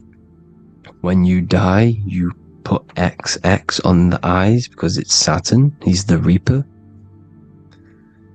Is Jesus with the XX crown with the thorns around his heart, around his soul, with the cube on the top, the cross cube. Lil Uzi Vert with the XX Cross of Lorraine. Jay-Z with his alcohol brand, XX Cross of Lorraine. The X Factor with the rings of Saturn. All Saturn worship. The seal of Melchizedek is also Saturn. This is the cube. This symbolizes the cube with the 8 points for the 8 points of space and time. And this is the cube. It's another ancient symbol for Saturn. Here you see the star of Saturn with the Melchizedek symbol around it, which is all to do with Saturn. Here you see an altar, the Holy Grail, the Melchizedek symbol on it, and they're worshipping it. This is why we wear rings, wedding rings for the rings of Saturn. It all goes back to Saturn. Earrings. The 8-pointed star of the ancient Sumerians is all Saturn. It's all Saturn.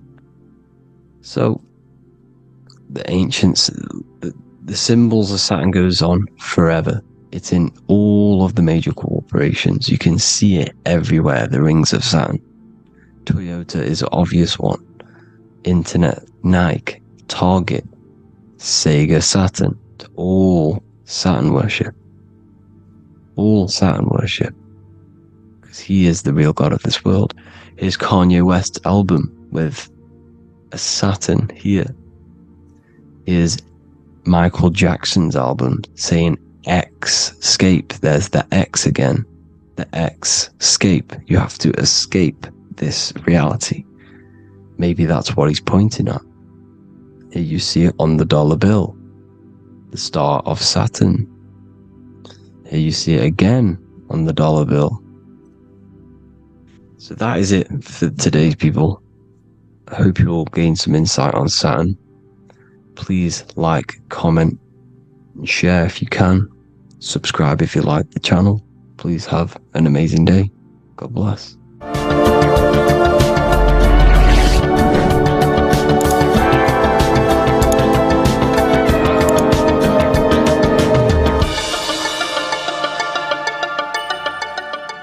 Welcome to Revival of Wisdom.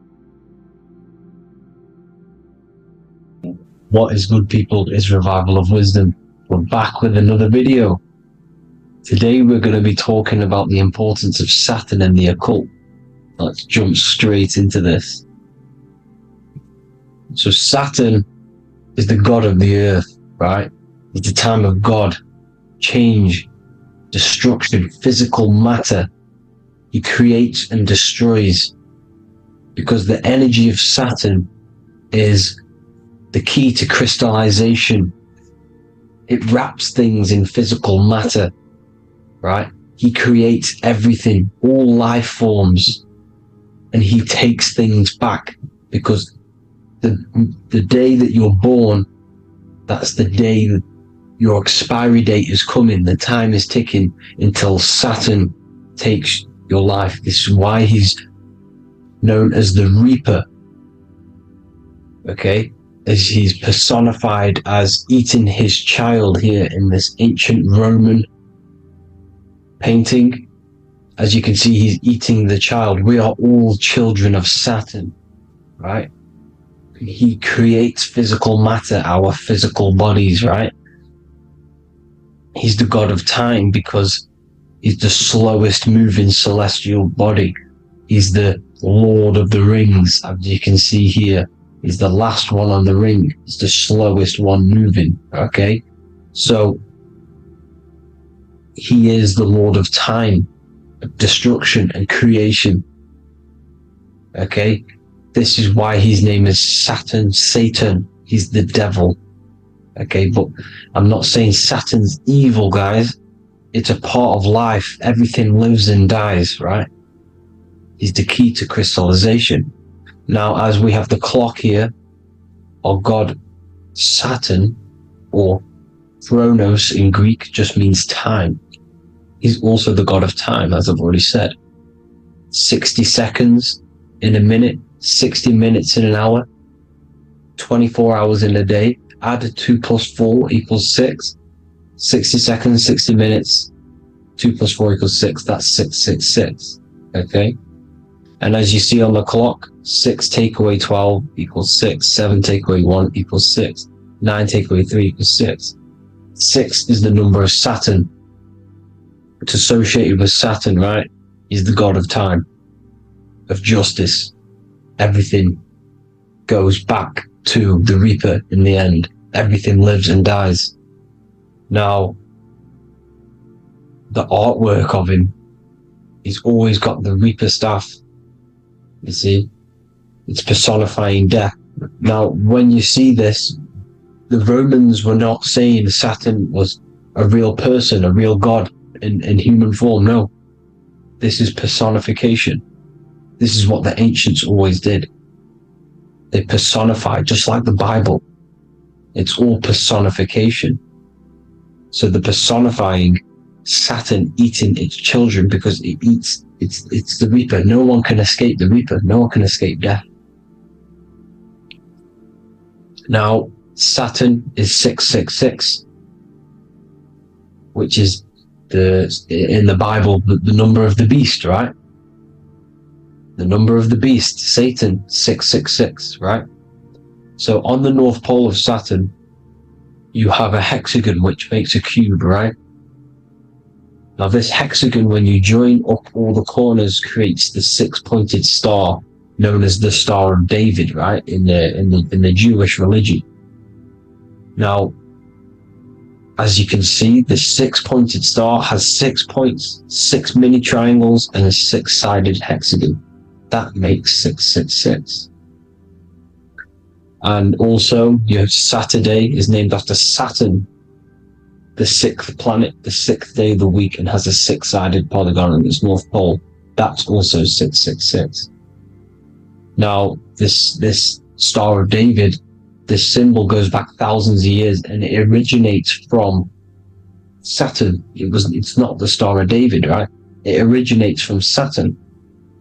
It symbolizes the physical and spiritual aspect combined into one, which makes us humans, right?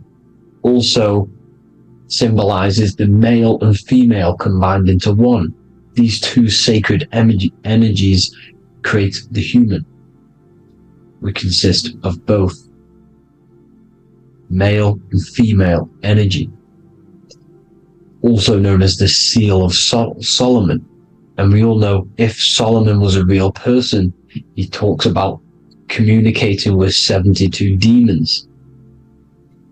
He could apparently, in the text, he could communicate with 72 demons, and this is sorcery. This is black magic.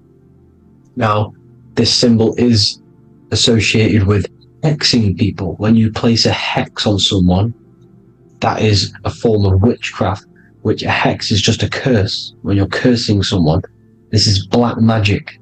Now, the black magician would stand in the middle of the symbol and cast his spells onto other people. Now, this symbol is obviously on the $1 bill, twice on the $1 bill. And it's very, very ancient symbol, and it originates from Saturn. And let's keep going. So the cube.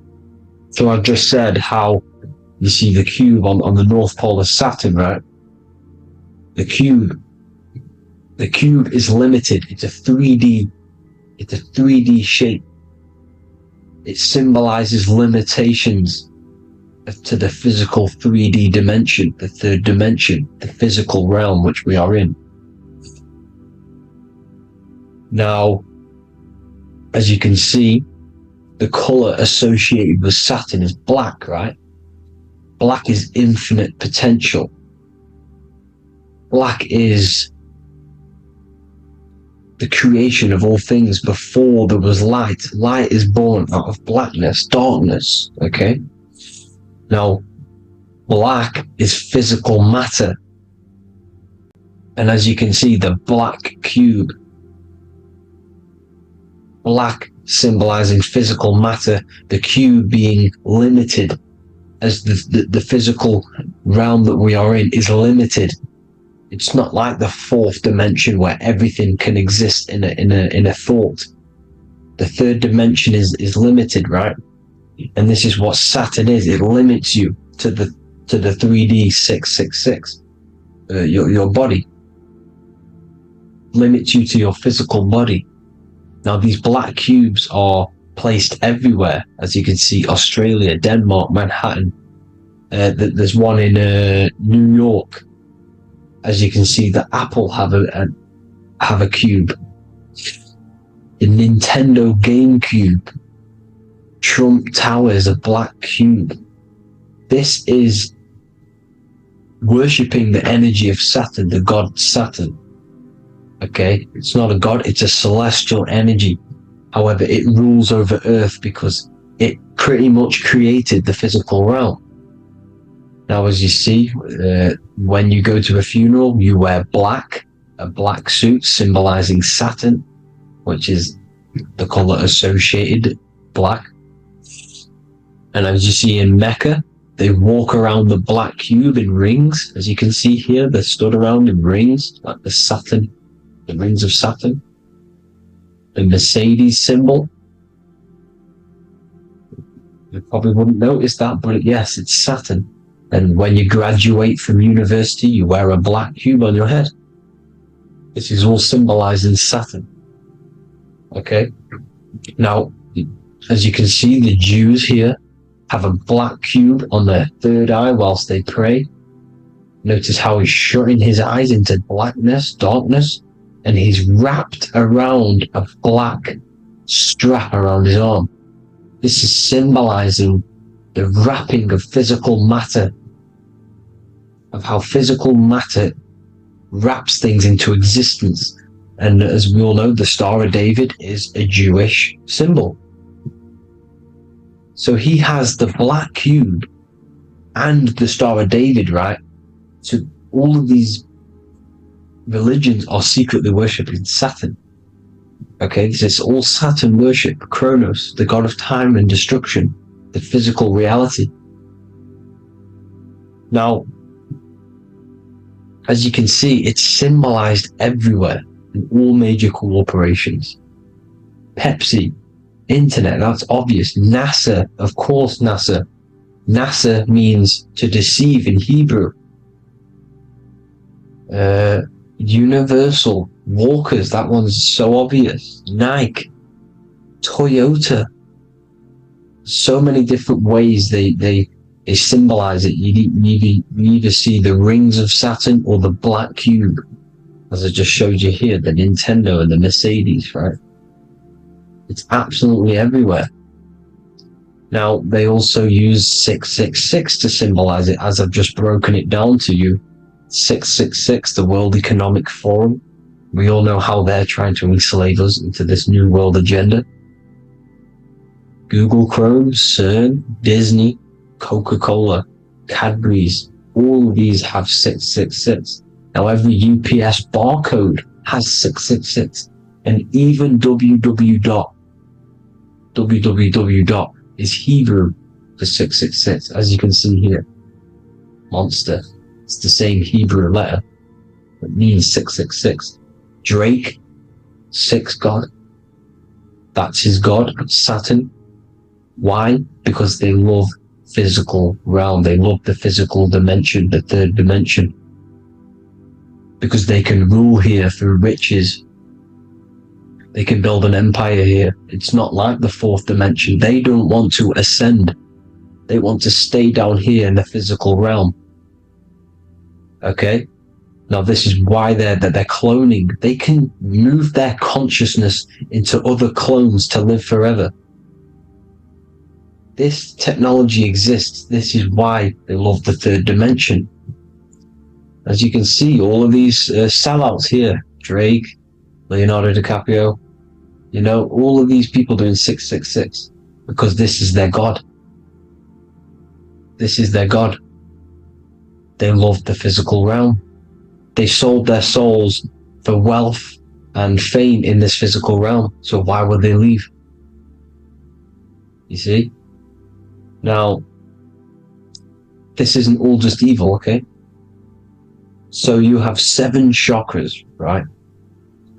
You have 7 days of the week, 7 solfeggio scale notes. These are frequencies, the solfeggio scale. Now, it's called the Saturn Moon Matrix because the moon symbolizes your mind, because you're created out of the Holy Trinity, which is body, mind, and spirit, right? That's the triangle, the equal triangle, body, mind, and spirit.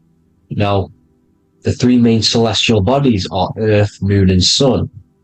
The Earth being your physical body, the Moon being your mind, and the Sun is your soul, hence why it's called solar. It's a solar, soul. Now, these symbols are alchemical symbols, so when you're doing alchemy, you use these symbols to obviously symbolize what we're talking about. Now, as you can see, these are all the symbols of the planets. Of Saturn is created out of the moon on top, the moon on the bottom and the earth on top, as you can see here. You see? And this creates the number 5. Now, with the moon being your mind and the earth being your physical body, this is mind over matter, because the earth is your body's matter. This is matter over mind. You don't want to be matter over mind. This is low states of consciousness. You want to be mind over matter. You see, to manipulate matter, to create your own reality.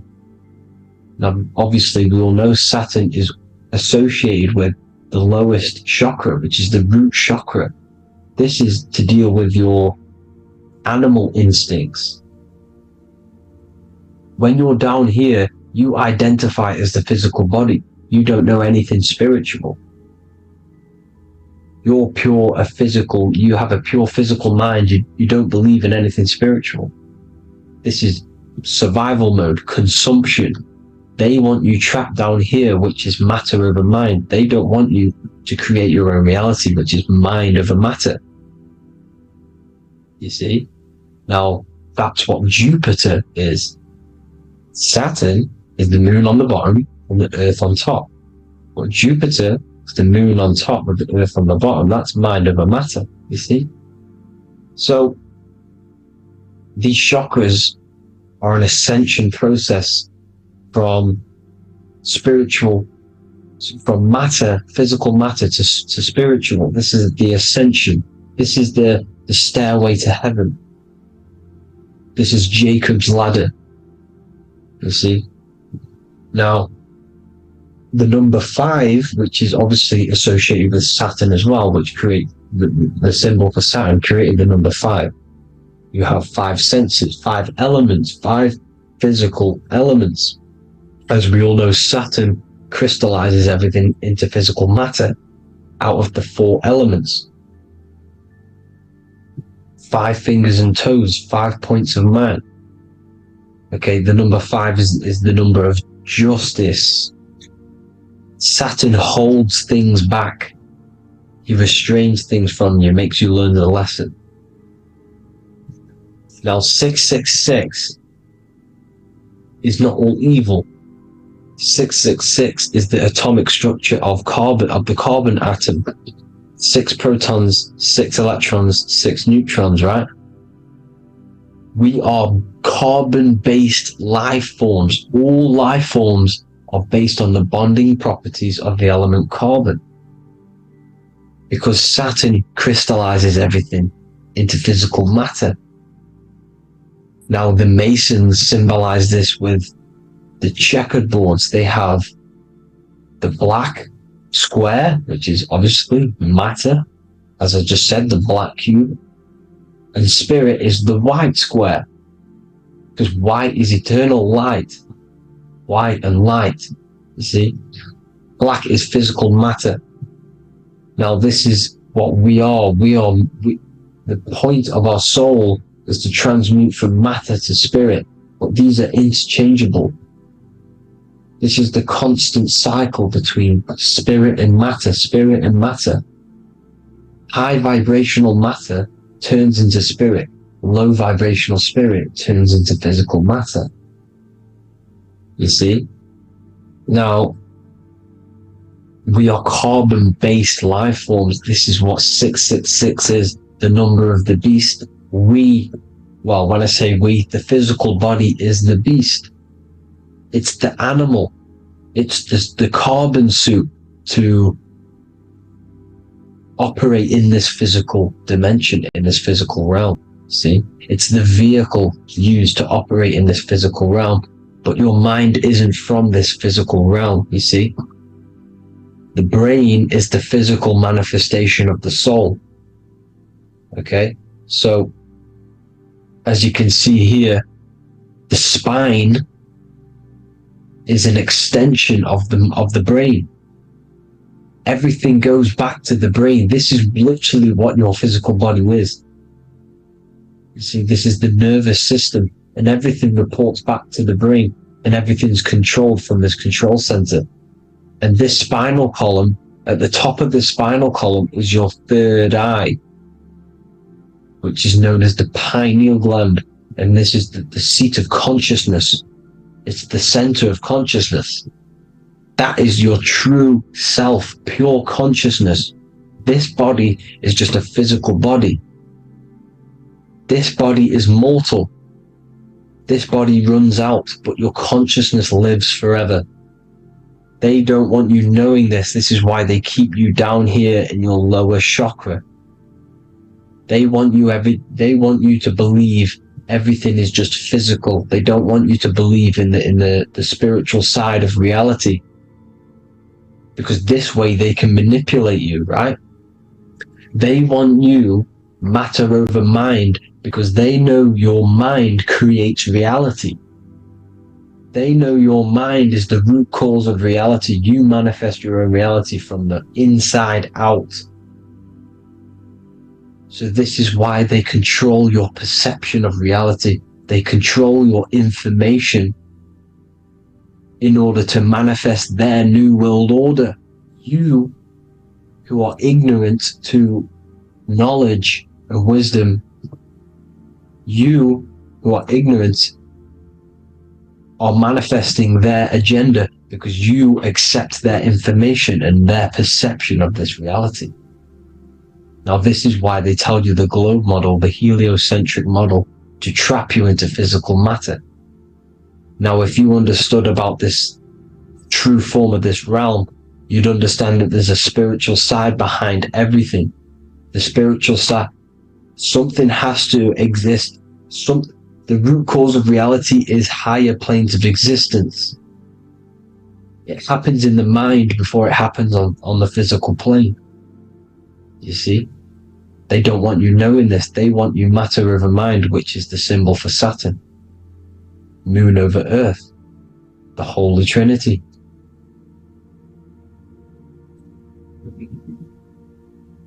Now, as you can see, the cube also makes IXXI. This is Roman numerals. This is Roman numerals, and when it's translated from 9/11. Yes, 9/11. This is the secret code of the One World Order. The two twin towers, when the two become one. Okay, when the two become one, this is how you reach the higher states of consciousness, the physical and spiritual. Now, as you can see, the 9/11 memorial are two black cubes. It's two black cubes. This is all Saturn worship. Now, I'm not saying that Saturn is an evil celestial body, right? No, everything has a good side and a bad side, right? It's duality. The spirits of Saturn on the dark side are the most evil demonic spirits. Now, these are the spirits that these are invoking through these rituals, right? Yes, 9/11 was a massive ritual. It's a satanic ritual, okay?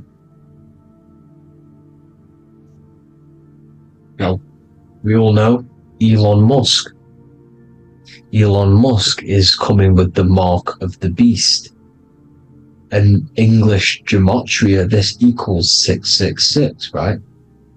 666, as I said, is the number of the beast. You are the beast, your physical body. You see how the Bible twisted things up to make things more confusing, right? But it's there. You just have to have the knowledge to be able to read the Bible properly. As we all know, we had this virus. I'm not going to say the name because I'll get flagged. This virus adds up to 666 because this is all part of the New World Order. It's all part of keeping you in this physical dimension. Okay, now as you can see here, Novus Ordo Seclorum on the back of his shirt, on Elon Musk's shirt. This is also on the $1 bill, Novus Ordo Seclorum. This means New World Order. Yes, New World Order. This is on the back of Elon Musk's shirt.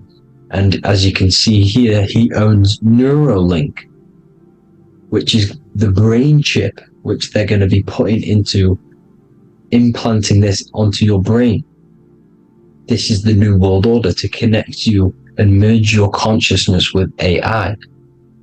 Neuralink and Meta, he owns Meta as well, which is the metaverse.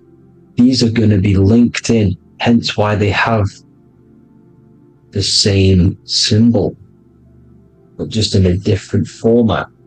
It's the infinity symbol. And the infinity symbol comes from the torus field. As you can see here, your electromagnetic field from around your body. Now the end goal is, for this New World Order, is to trap your consciousness inside of an alternative reality being projected from the metaverse. Because the metaverse will be the reality, Neuralink will be the brain chip inside of your brain, projecting your consciousness into an alternative reality while they harness your energy of your physical 666 body. Now this stuff gets real deep, people. Now this is the end goal of the New World Order, is to connect you with AI.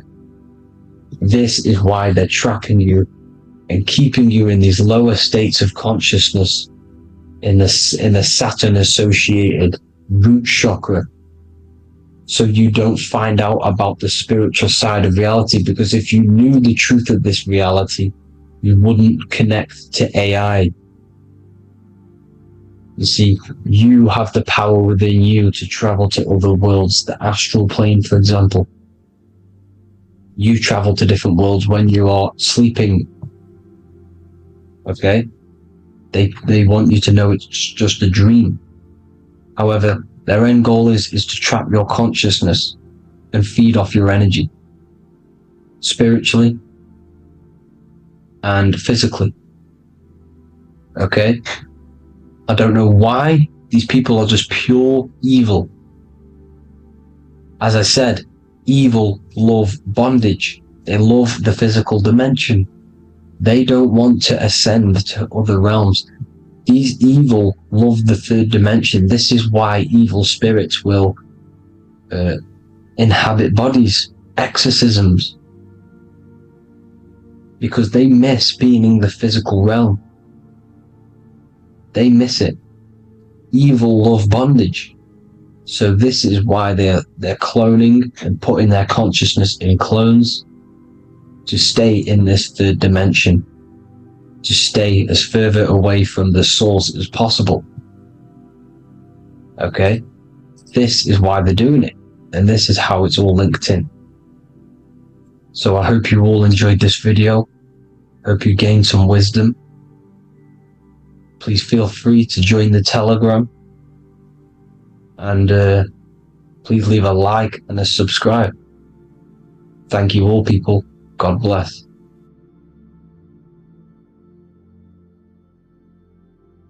Welcome to Revival of Wisdom. Today we're going to be breaking down Saturn worship and how the occult are linked in with Saturn. Okay, so first of all, let's start with the celebrities. All these celebrities are doing 666. Okay, covering the one eye, which also symbolizes the all-seeing eye, which is another occult symbol. But we're focusing on the 666, the 6 with the 3 fingers. Also, we have CERN, CERN with the 666 within their logo. Also Disney, okay, as you can see here, 666 within their logo.